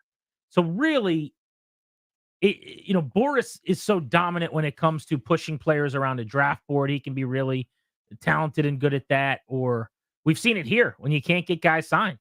He is very. You don't hire Scott Boras because you want to stay in one place your entire career. You know what I'm saying? Yep. Like, you want to do that? I got some agents for you. They'll represent the Atlanta Braves and get them a bunch of team-friendly deals. Scott Boras is going to get you paid. Rich Paul calls a lot of shots. And today is working the phones to get Bronny to L.A., which is where LeBron wants him to be, so that LeBron can stay with the Lakers. where the other team supposedly that LeBron would be willing to play for is the Phoenix Suns. And you just heard that from Bob Myers in that rejoin there in the audio we played for you. He's telling teams, don't take Bronny. If you take him, he's going to Australia. Now, do I actually believe that? Absolutely not. I might call his bluff, but is it really worth it? Like, I'll give you an example. I'm covering the Major League Baseball draft, as I always do, hosting the coverage for MLB Network Radio next month. If Scott Boras advises a top 10 player like he did last year with Dylan Cruz at 2, assuming, let's just say Dylan Cruz wanted, I'm just making something up. But let's say Dylan Cruz, who played at LSU, really, really, really, for whatever reason, wanted to play in Florida with the Marlins and have no state income tax or something like that. And Boris's whole goal was to push him to Miami. Like, you can work the phones, you could send letters, you could say he's not going to sign with you. He will go play independent league baseball. You know, if it's a high school player that you just have the threat of he'll go to college, yeah. But when it's a college guy coming off a College World Series, you could say he'll go back for a senior year, or he'll go play in the independent leagues. He'll go overseas. And it's like, do I really believe him? Am I going to call his bluff? Well, is the juice worth the squeeze? To not get a player in the first round, to then have that pick next year, you got to make that mind up. I would say that in the second round with Bronny, the juice is not worth the squeeze. So if he's really threatening that this guy's going to go play in Australia, he could probably push him down the board as best he wants to. Conversely, though, it's a second-round pick. You know, teams sell them for cash. Teams, you know, move on from them all the time. They gather them like trading cards. True, they're not worth a whole lot. Yeah, so they're not worth a ton, especially if you're getting into the 50s and you know, and close to 60. It may be worth calling the bluff. Just to like hold him hostage and say, yeah, hey, LeBron, do you want to play with Bronny? You're more than welcome to come play with your son. We're going to put him on the active roster. What are you going to do about it? So here are the teams that are coming up now. It'd be hilarious. So the Pacers have 2 picks. The Wizards traded 51.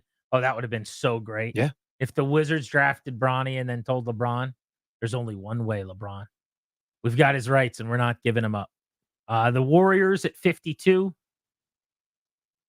Pistons at 53 could be a fly in the ointment. Mm-hmm. Pacers, and then the Lakers at 55. They're about 7 picks away. So, like, my general view, and I remember this with the Anthony Davis saga when he was in New Orleans. He signed this is a while ago, so I may have some of the details incorrect. He signed up an extension, and then before he even played a game with that extension, or maybe it was like 2 months into the extension, I can't remember exactly how it went. He was like, trade me to the Lakers. I want to go to the Lakers. And New Orleans at the time, the GM, I don't even think he's there anymore, like, we're not here to just help the Lakers. We're not here to be their farm system. Yeah. We're in a basketball league. We're trying to win games just like they are. If I'm an organization, I'm not here to cater to some agenda that the Lakers have or that Rich Paul has. I'm going to do what's best for my basketball team. Here's the problem to some extent with that.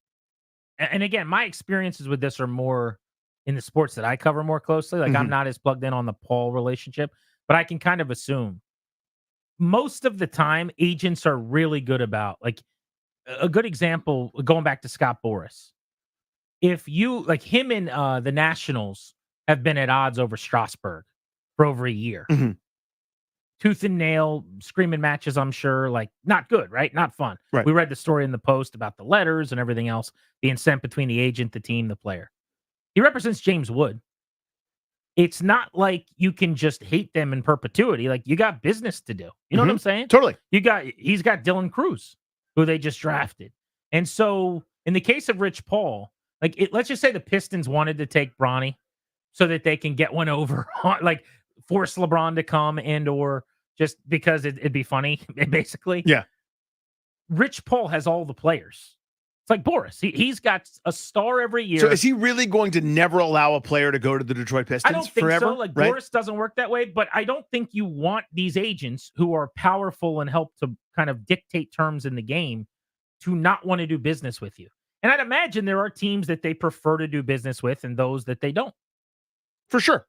And so, again, like everything, is the juice worth the squeeze? For the Pistons, or who, I mean, they never are in the business of acquiring top talent anyway, or destination city. But you just don't know when the next time you might need Rich Paul to pick up his phone is. Well, but my flip side is you're Detroit. You're not cool. Detroit was cool with Rip Hamilton and Ben Wallace and everybody else. I would absolutely take a shot here. I would do something like that where I'd go, I know this will tick you off, but I want Bronny James. I want a guy that scored 4 a game last year at USC. Quite literally, those are his stats. Yeah. I'll do it. We'll stash him. He'll go back and forth between the league and the go-go. LeBron, why don't you come here? Help our young players.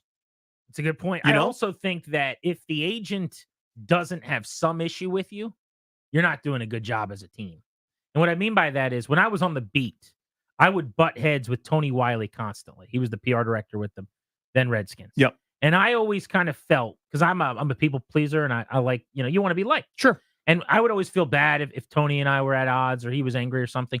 But the way I always justified it to myself was in my job when I'm trying to get information and dig and report, like, if he's not mad at me a little He should bit, be annoyed at you at times. then I'm harmless. Then I am not doing my job well. And I feel that, like, if you're Mike Rizzo and when someone asks Scott Boras about you, he doesn't at least have a little bit of That's a tough son of a gun. bleep that guy, Mhm. then he's just running my team. And I'm sorry, dude. Your job, which you're amazing at, Yeah. you're good at. You don't care about the Nationals. You don't care about Fat Grant Paulson in Section 317. You don't care about this city's baseball moving forward. You care about your corporation, Yeah. which you should, and you care about your players getting the most money possible, which sometimes our wants align. Sometimes I'm the team giving you that money, Max Scherzer, $200 million. Sometimes I'm the team drafting or trading for Wood and calling him to the big leagues.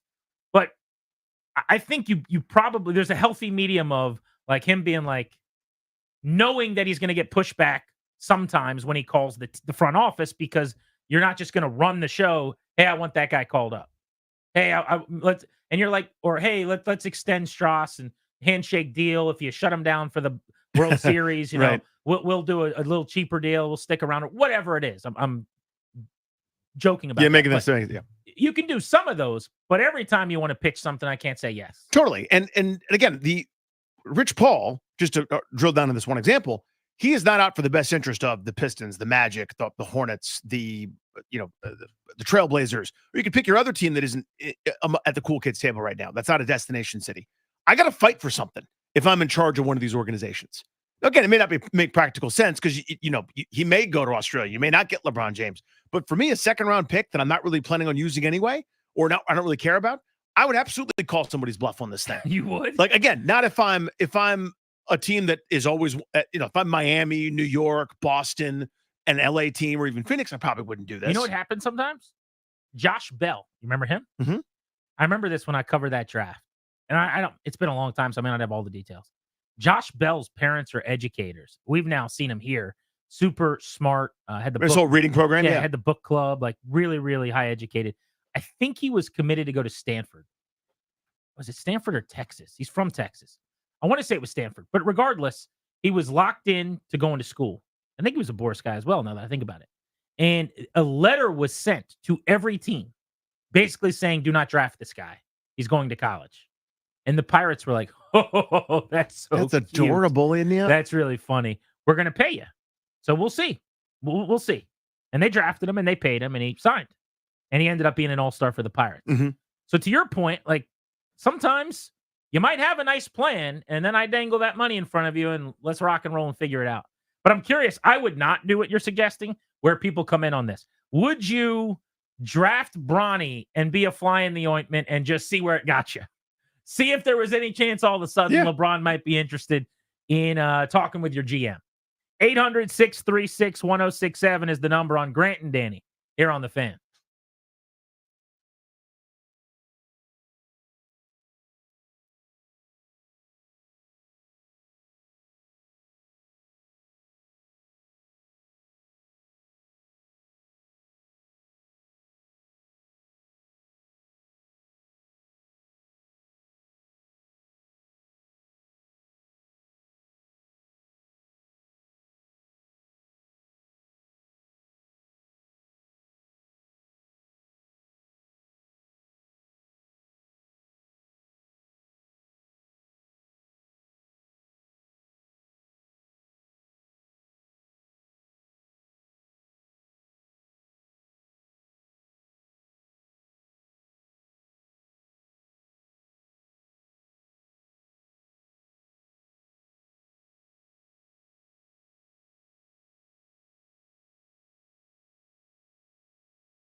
So I was just texting with a buddy who made a really good point. Welcome back to G&D on the Fan.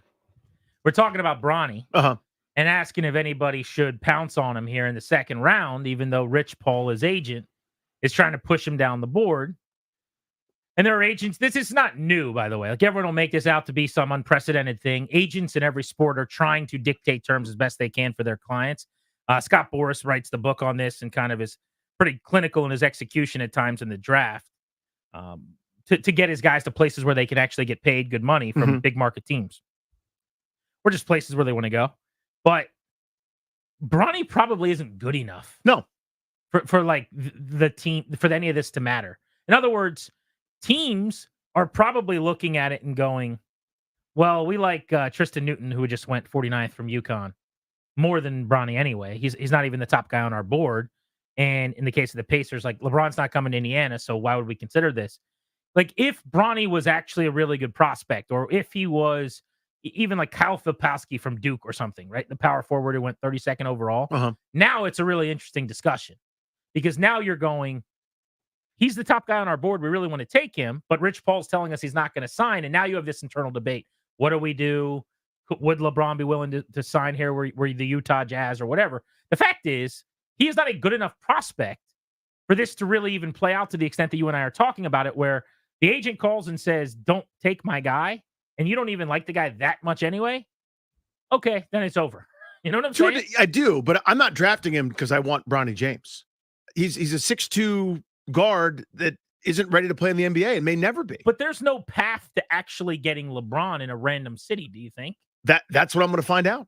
Like, how bad do you want to play with your kid? Well, we got his rights. Come here. And you're a free agent. Yeah, and you're a free agent. This is what I'm going for. If LeBron wasn't a free agent, would you feel the same way? No. But that's a huge part of it for me. Again, this is one of these. I'm not doing this if I'm one of the good teams in basketball who just has a second round pick. I mean, the Lakers are going to have to do it to keep them happy. But if I need to get out of the I'm not a destination city thing, then I'll get the greatest GM in the sport, which is LeBron James. He gets guys to come play with him. Even though he's 40+ years old or whatever, still a pretty damn good player. Now, he's not good enough anymore just to automatically put you in the conference finals like he was for the majority of his career, but he's still pretty damn impactful. Do you think the Lakers take him at 55? I do. Or could they feel like, well, we actually got a player we could get here. We're going to get him as an undrafted free agent anyway.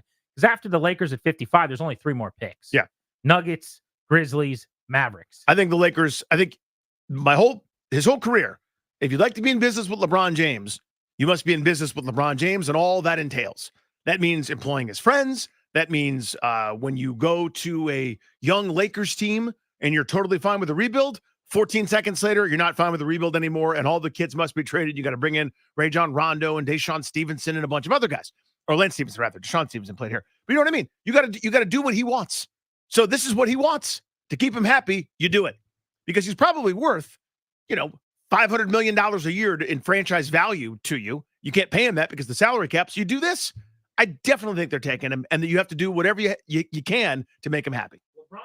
LeBron's got to be the most powerful athlete in the history of sports. No question. Not only because he might be one of the best to ever live, but he lives now in an era and in a sport where players are more powerful than they've ever been. And he was the catalyst for this. He kicked this into overdrive. But, I mean, look at it. His head coach was his podcast partner. Mm-hmm.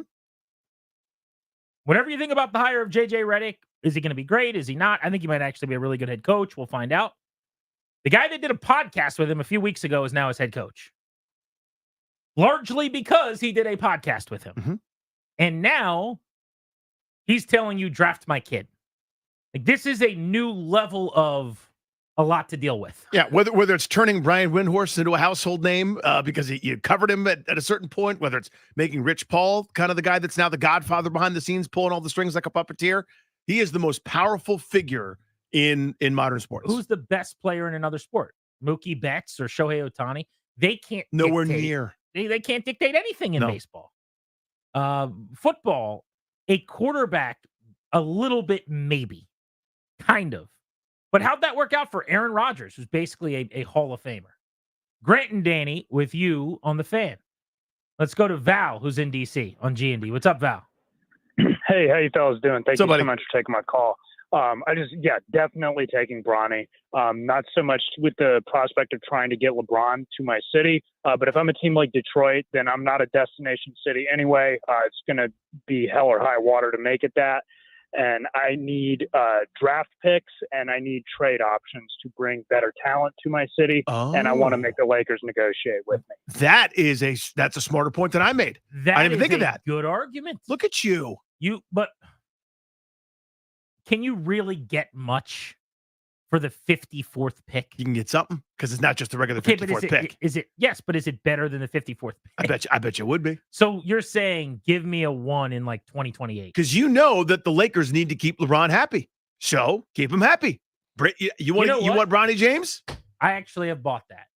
Yes, I'm drafting him. Smart. And I'm calling the Lakers before I do it.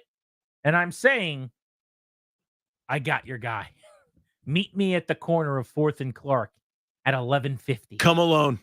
Don't bring anyone with you. That's right. And I want it all in ones, and I want it in a shoebox. It's funny. There was actually a bit earlier on ESPN today where Tim Legler said that he would, if he was the Boston Celtics, who pick one pick right before the Lakers, he would take Bronny James and then send the Lakers a ransom note and say, "We have your son." Great bit. And that's exactly where bit. I was going. You take him, you call the Lakers, and you say, if you ever want to see Bronny James again, here are my demands. Yeah, or go to Australia. And you slide a note over, and that note says, I want a football helmet full of cottage cheese. I want season tickets to the Los Angeles Dodgers in the front row, right next to the aforementioned Scott Boras, where Juan Soto sat. And I want 3 second-round picks. I have a very certain select group of skills. Yeah, or you just put cash in a bag. Give me that. I mean, give me something. I'm all in. It's not if I'm one of the teams that is, cannon fodder for the most part in this league. The Memphis is of the world, Detroit, Charlotte, Orlando. This is exactly what I would be doing. Makes me wish the Wizards still had 51. Because they're on the clock right now, technically, I guess. The artists formerly known as the Wizards. I mean, they'll make the pick 4, but they moved up to the 22 spots with the Knicks, so it'll be the Knicks talent. But, it would have been nice to be in that mix. Grant and Danny on the Fan. We're getting out of here at 6:30, so we got one segment left. Big development in the NFL today. They're in some hot water. We'll explain.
Taking you up to 6:30. Grant and Danny on the Fan. June 27th, 2024. It's a hot Thursday in the nation's capital. No Nats game tonight. The very common, expected road trip continuing from San Diego to Tampa. It's pretty standard, really. They will fly cross country. They will head all the way to Tampa, Florida. And they will get ready for 3 more on the road. Here's your NFL news of the day. The has been ordered to pay $100 million in damages for the Sunday ticket trial. $4.7 billion goes to the residential class. There are just over 2.4 million of us residential subscribers in the class action lawsuit. That means thousands of dollars per person, I suppose. I don't know exactly how this is going to work. I don't either. Now, I have a lot of questions about this. Most notably, I was one of those people. That's right. Sunday ticket Paulson for all these years.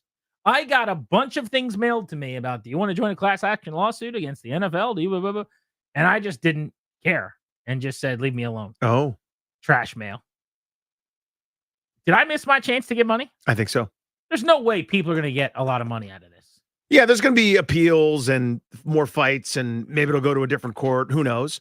But as it stands, just to catch people up, you have a class action lawsuit on behalf of more, as you said, the 2.4 million residential subscribers and close to 50,000 restaurants, bars, venues that subscribe to is, hey, come on in for your wing special and watch the kickoff, et cetera, right? Normal thing. And the point here is that the way that the NFL did these broadcast pools, meaning so if you're an out-of-town customer who wants to watch their home team, you can't unless you do Sunday ticket. The way they did this violates antitrust laws. And so we normally don't bring antitrust up very often unless it's, we don't like something that a league is doing. Baseball's fought this. The NFL's fought this numerous times over. And the NFL had these sort of not terribly compelling arguments, it sounds like, just reading some of the stories about it, where they're like, it's not totally not antitrust, but we're allowed to do it sort of because it's a TV deal? ? Jury pool didn't buy it and said that the NFL is liable for this. So that's a whole bunch of money that's supposed to go from the NFL's pockets to somebody else's. I don't know that it's going to happen, but it's still a pretty big ruling. So I'm going to go back to my question, and I appreciate you filling in those blanks. Number one, does anyone actually get paid? Like the little guy, like you and me who had Sunday ticket or whatever. And number two, do I not get paid because I didn't get involved? That's my sense for the second one, is that you got to be part of the suit to get results of the suit. So I botched it. Yeah. I should have glommed onto the suit. You should have glommed. Like a barnacle. It just felt to me like I don't want to be involved in a lawsuit. Right. You don't have to do much. You got a guy. I understand, but people who sue people, generally speaking, I disagree with. I hear you. So for me to just be sitting at home, my life is pretty fine, and then I go, yeah, I'll take some of their money. I don't want to be that guy. Totally fine. But now, if everyone's getting the money, yeah, I kind of want to. I'll get some of it. What happened? The boat left. What is 4.7 billion divided by 2.4 million? Okay. Quick. I don't know. Took $2,000. Ryan, Darius, can you guys work on that? 4.7 billion divided by 2.4 million. Think it's about $2,000.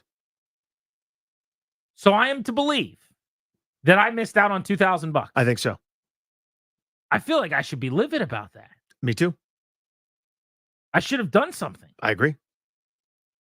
I'm going to choose to assume no one's going to get $2,000. If in the end no one gets it, then you can feel better. Yeah. But yeah, I mean, listen, the NFL's not going to take this lying down. They're going to appeal. Also, didn't Florio say on our show last week, basically, that you'll be fine as long as you had Sunday ticket? Oh, I don't know about that either. He kind of alluded to that. He's got a law background. Yes, he does. Maybe he could represent me in this case.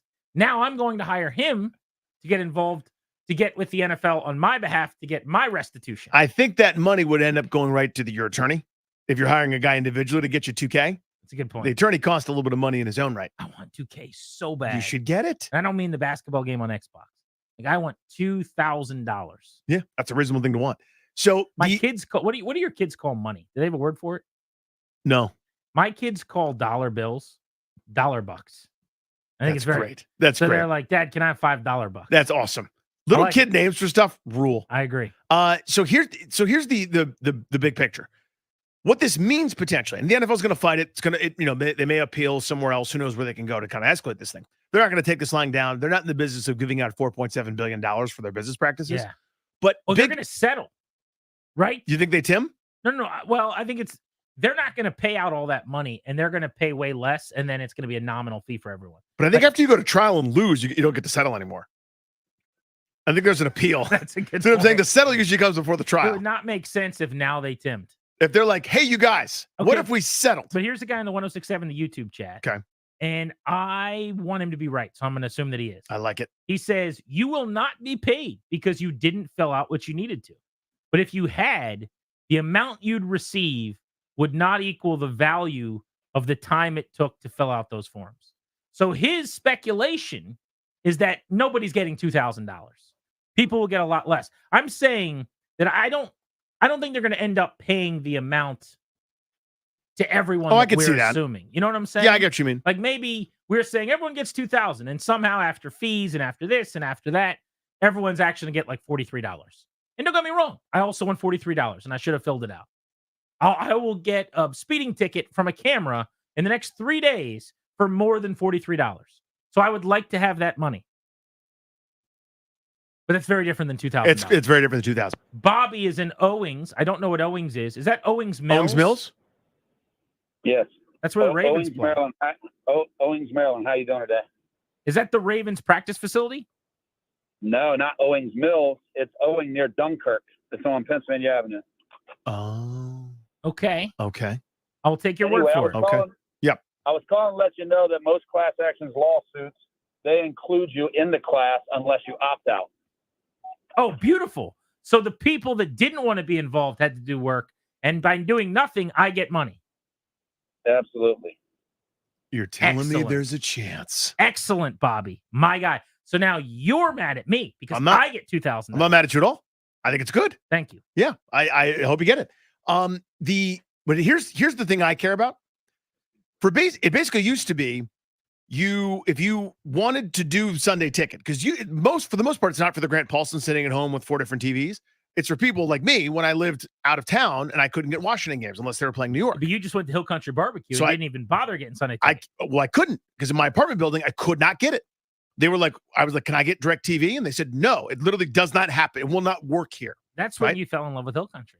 Yeah. And then you spread that love to me. 100% true. Everything you're saying is correct. So I couldn't get it. And consumers like me at the time are just like, I'm angry. What am I going to do about it? I'll go eat barbecue. So it was better. But my point is, I should be able to buy the service. I want to be able to buy it. And I quite literally was not in a place where I could. Yeah. That's not my fault. People that are objecting to this are basically like me. You see what I'm saying? Like where you have colluded basically to sort of pool these games, not make them available. I'm willing to pay you, and I literally couldn't. I wasn't able to do Correct. so. According to Florio, when he joined our show, you can go find that from last week. He broke this whole thing down in great detail.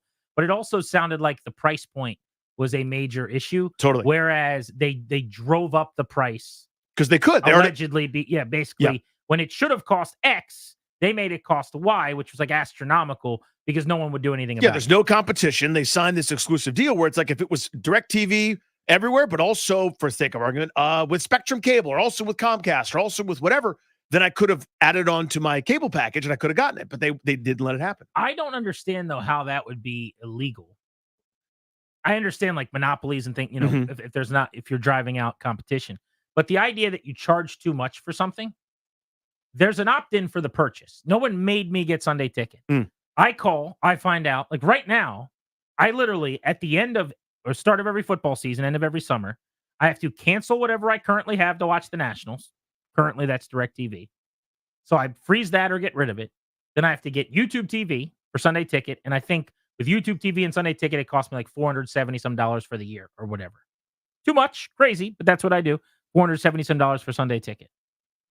When they tell me that, I could go, I'm not going to do that. I don't. I buy it anyway. I don't get to buy it and then afterwards sue them because it was too expensive. Not to say that's the whole argument, but it's part of it. If there's price fixing and if there's, again, I'm not saying there's here, allegedly, whatever I'm supposed to say so no one yells at me. But if there's nefarious means to keep the prices there's no competition, for example, there's no bids by other folks that might have been able to lower that price for you to get you a better deal, then you're aggrieved. Sunday Ticket to me is one of the great inventions on the planet. I know that I'm in the minority because everyone now is a red zone baby, and that's what they want to do. They just want to watch Scott Hansen tell you Scott Hansen things. Yeah, what's Scott Hansen? Scott Hansen does a great job.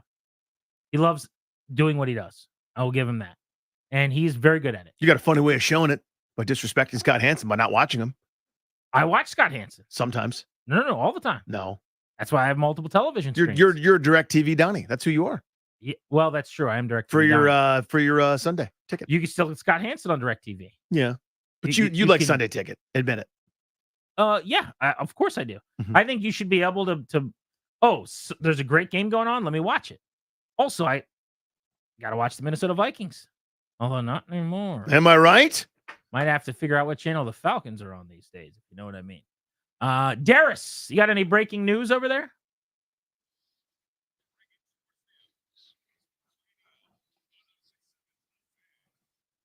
Breaking news on this here radio station, 106.7 The Fan, brought to you by BetQL. Smarter bets start with BetQL. Get 3 free days of BetQL access by downloading the BetQL app or visit BetQL.com. Bronny James has been drafted. Somebody did it. They pulled the trigger. Mm-hmm. And that somebody's the Los Angeles Lakers. We wasted the good surprise on you. 55th pick in the draft. The most predictable thing that's happened all offseason. LeBron James' son, Bronny, has been selected by the Los Angeles Lakers. Pick 55 in round 2. 4 picks before the end of the NBA draft. I cannot believe it. I'm in utter shock. What a crazy turn of events. Who saw this coming? Stare at camera. Yeah, come on, dude. This was so obvious. Are there Lakers fans that understand that LeBron is holding your entire organization hostage? Do you have any shame in that at all? I mean, he's still a really good player, and that makes it kind of okay. But in a way that I think is probably unprecedented and has not happened before in sports. A player is dictating everything. Yeah. And you're not getting closer to winning a championship right now. You hired a coach who's never coached before. You just drafted a player that most people say shouldn't have been drafted. At what point do you go, maybe we'd be better off not playing this game with a guy who's going to be, how old is LeBron now? Turns 40. I was going to say he's going to be 41 this year. So he's 39, turning 40. He's great still. Yeah, he's still no awesome. doubt. He is great. Is he this great? Is he, we can win a title next year because he's here great? We need LeBron because that's better than the alternative great? You see, my view is you're the Lakers, for God's sakes. Have some dignity. Yeah, exactly. Like me over here in Washington, I'm going to hold up my hand for how many 50-win seasons I've ever seen. It's a 0. That's a goose egg. We should do this and beg for LeBron James and his son and some guy who was just doing a podcast to come here. Yeah. That we should be doing that. Dictate to me. Let's give Tristan Thompson $50 million a year because you asked my team to. Everybody signed up for it except for Miami. They did their own thing. Pat Riley got to actually still be in charge of the organization. Cleveland had to do this multiple times over. How many coaches? How many players? But guy, you're the Los Angeles Lakers. But you're the Lakers, Have for God's little sakes. Self-respect. Look yourself in the mirror. I mean, come on, man. It feels like your buddy who's like carrying everything into the hotel behind the girl who's like screaming at him, and he's like looks over at you and he's got that shame face, I said, hurry up. And he's like, hey guys. And she's like, don't talk to them. And you're like, do you want to come to dinner? He's like, and she's yelling, you can't go to dinner. They're not invited. And like at some point you go, bro, have a little self-respect, man. You were the homecoming king. What are you doing? Yeah. But this is what I've always said. It's one of the reasons I don't root for him. Again, the second best player I've ever seen in my life. It's weird that Dan Hurley said no thanks. Yeah. It's this. Dan Hurley said, oh, I get to come there? And LeBron can boss me around? Where do I sign up? Now, here's the thing. I don't blame him for wanting to play with his kid. That's who gets to do that. Ken Griffey Sr. got to do that. Like, a handful of people ever to walk the earth have gotten this privilege. It's a really, really cool thing. So I understand him wanting it. I get that. But at the same time, dude, you're the Lakers. You're the Lakers. This isn't a gimmick. This isn't like the Bullets sending out pictures of Manute Bol and Muggsy Bogues next to each other like they're a circus oddity to try to get me to go to Landover, Maryland for a Tuesday night home game. You're the Lakers, for God's sakes. You are royalty. The league revolves around you and Boston doing crap. Man, I don't know. How far the mighty have fallen? Pick 55. And maybe that could be the retort from a Lakers fan. Who are we drafting? What's it matter? Now we guarantee that LeBron stays put. Okay. Yeah, you did. That's exactly what you did. Bronny, JJ Redick, whatever Tristan Thompson 2024 guy version of that he wants to bring in. Like, it doesn't end. I do think them making the pick they did last night when they got Dalton Connect, that was crazy that he fell into their lap. I don't understand what I don't understand about him. That's an excellent basketball player. 23 years old. That's the answer. Was that the 19th overall pick? Something like that? 17, I thought, maybe somewhere in there. 17? Yeah. He should not have been available there. No, it's not all bad for the Lakers. No, it's actually pretty good. But this is the NBA bias where so few teams are actually trying to win now the first 20 picks of the draft, right? That you find someone that actually that has a window of a veteran guy that's turning 40, and Anthony Davis still, maybe tail end of his prime, but in his prime, that, a win now guy that played well in college and has gone through it and is a pretty close to a finished product that's good, can actually help you. That's not what the draft is anymore. The draft is teenagers so that by the time someone's this age, they're entering free agency. There is someone sitting at home right now or in their car saying, why do you guys think this looks so ridiculous when sports are riddled with nepotism, when there are coaches on their dad's staff, right? When there are people getting gigs based on relationships. Is this really that different? What would you say to that? I would say that's a great question. I would say that it is different. And the reason is everybody has a job. Right now, I know what we do and what you do in your regular life is not the same as being a professional athlete. I understand that. There's more leverage to being the greatest basketball player on the planet, or at least, still one of the at this stage. But general managers generally manage. The equipment guy does the equipment. The traveling secretary books the hotels. When the player who's paid to play is dictating what all the bosses are doing, when the junior news staffer is telling the senior editor what we're actually going to cover and how we're going to cover it, when the junior White House staffer walks into the president's office, hangs up the phone for him and says, hey, bud, we're actually going to do this. This is the country that needs to get invaded. It turns the whole world topsy-turvy. And when you've got to kiss the tuchus of, admittedly, an incredibly valuable employee to the point that you employ his friends, his agent dictates who you're drafting and when and how and where and why. And look at the Packers and Aaron Rodgers. Yeah, you no longer are in charge of it all. So it is different. And not only that, the closer you are to things, the more foggy your vision gets, right? So when you're a quarterback playing GM, Aaron Rodgers, you want Randall Cobb and Alan Lazard and all these guys that are just okay. You're not making decisions based on being a good evaluator. You're surrounding yourself with your buddies. LeBron is not hiring the best coach on the planet. He wasn't scratching and clawing for Dan Hurley. He wanted the guy he does the podcast with, right? He's not advocating at 55. You got to draft the guy I want because it's some kid that he scouted and thought was amazing at Sierra Canyon or whatever. He wants his son. Yeah. I mean, this is about just appeasing him with people that he likes. This was the draft coverage just a bit ago. I think along the same lines of what we're talking about maybe with you're going to hear the voices of Woj, and we're breaking a show rule, Stephen A. Smith.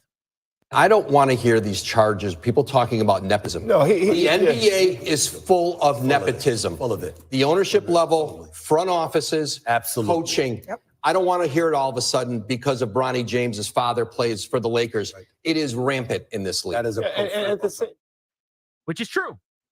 I think you just suggested kind of your side of why it might be a little different. I also think, again, a player running the team is different than an assistant getting a job because the dad's the coach or whatever, right? In a finite number of roster spots. Everyone likes doing the whataboutism. I don't think it's analogous or equal. It's also, to me, not the biggest deal in the world that you had to pick his son at 55 to keep him around. On a scale of 1 to 10, it's low number. It all adds up, though. you hired the guy that he does a podcast with a couple weeks ago. Don't pretend like everything you do is not about what he wants you to do. No one has ever had this influence, and it's getting a little bit more ridiculous. Before, it's just guys that he really liked that were superstars that he wanted you to trade for. Now, it's his podcast buddy coaching and his son getting drafted. It's a little different than it was 10 years ago. And listen, these guys are making money in pro sports, so everyone here is fine by and large, but how many coaches do you get to go through? How many times do you want Paul Silas, then you don't? You want Mike Brown, then you don't. You want Luke Walton, then you don't. You want T. Lue, then you don't. Then you want Rob Pelinka to be the GM, and then you don't. How many Darvin Hams? How many times? How many things do we go through just to appease him? You know what I mean? And again, he's so great and he wields so much power. Give him credit. He has asked for each inch and he's gotten it. I mean, nobody has ever had that kind of hype and attention and then exceeded it. I mean, he did. He was on the cover of Sports Illustrated as a teenager, and he's better than everybody thought. He's the second best player I have ever seen in my life, and he's incredible, and he'll be enshrined in the Hall of Fame as soon as he's done. He's amazing. What and are that's the not chances? that's not the story, though. Him and Bryce both, probably. SI covers as teenagers became better than they were supposed to. In Bryce's case, maybe he equaled the expectations as kind of an MVP type player annually who he hasn't won his ring yet, but he's not because of him. I mean, he deserved it. Yeah, they've been there a couple times over now. But what are the chances of that? Very small. And LeBron specifically, I guess, to just keep the spotlight on him. There shouldn't have been a possibility that he could have surpassed that hype. And it's not even, I mean, it wasn't even close. He doubled it and he lapped it. Arguably, some people will tell you the greatest ever. For me, I think he's in the conversation for the second best player of all time. Yeah, he's the second best player I've ever seen. And, the eras are different. It's always hard to compare. But the business acumen and the power wielding is something we've never seen. And I don't blame guys and folks and by and large in the media or whomever for taking what they can get. That's what we all should be doing. You do your absolute best to increase your piece of the pie. You're providing for you and yours. He's done some amazing things off the court as well, charity wise and for schools and different things. But it's outrageous to me that we, as consumers and then as a league in general, just sort of not only enable it, but empower it and amplify it and make it that much, more profound. So it's now to the point where GMs have no role. They're basically glorified secretaries getting a couple stars on the phone from Nantucket to see if they can go play together at some point. They're passengers in terms of team building for a lot of the league. And I think it's made the league worse in a lot of ways. There are no storylines for you today in terms of Nats lineups. No preview because they don't have a game. So I will just let you know that in the minor leagues today, Dylan Cruz and James Wood played a doubleheader after getting rained out yesterday. James Wood only played in one of those two games. He's coming back from injury. But old Dylan Cruz does have a couple of doubles and a couple of hits today, which is very good to see. Speaking of the Nationals and the minor leagues for the ball club, brand new Bustin' Loose Baseball going to drop late tonight. So make sure you've got that in your feed. We want you guys to continue to be listening to our Nats pod. Myself, Toby Altizer do. If you like the Nats, you will enjoy Bustin' Loose Baseball. So subscribe to that podcast. Next, Linnell Willingham with Overtime. He's going to talk some hoops, I would imagine. Some NFL. You'll want to keep it right here live and local. Deep into the evening. For Darius, Ryan, Danny, I'm Grant saying so long. Enjoy your evening. Thank you for coming.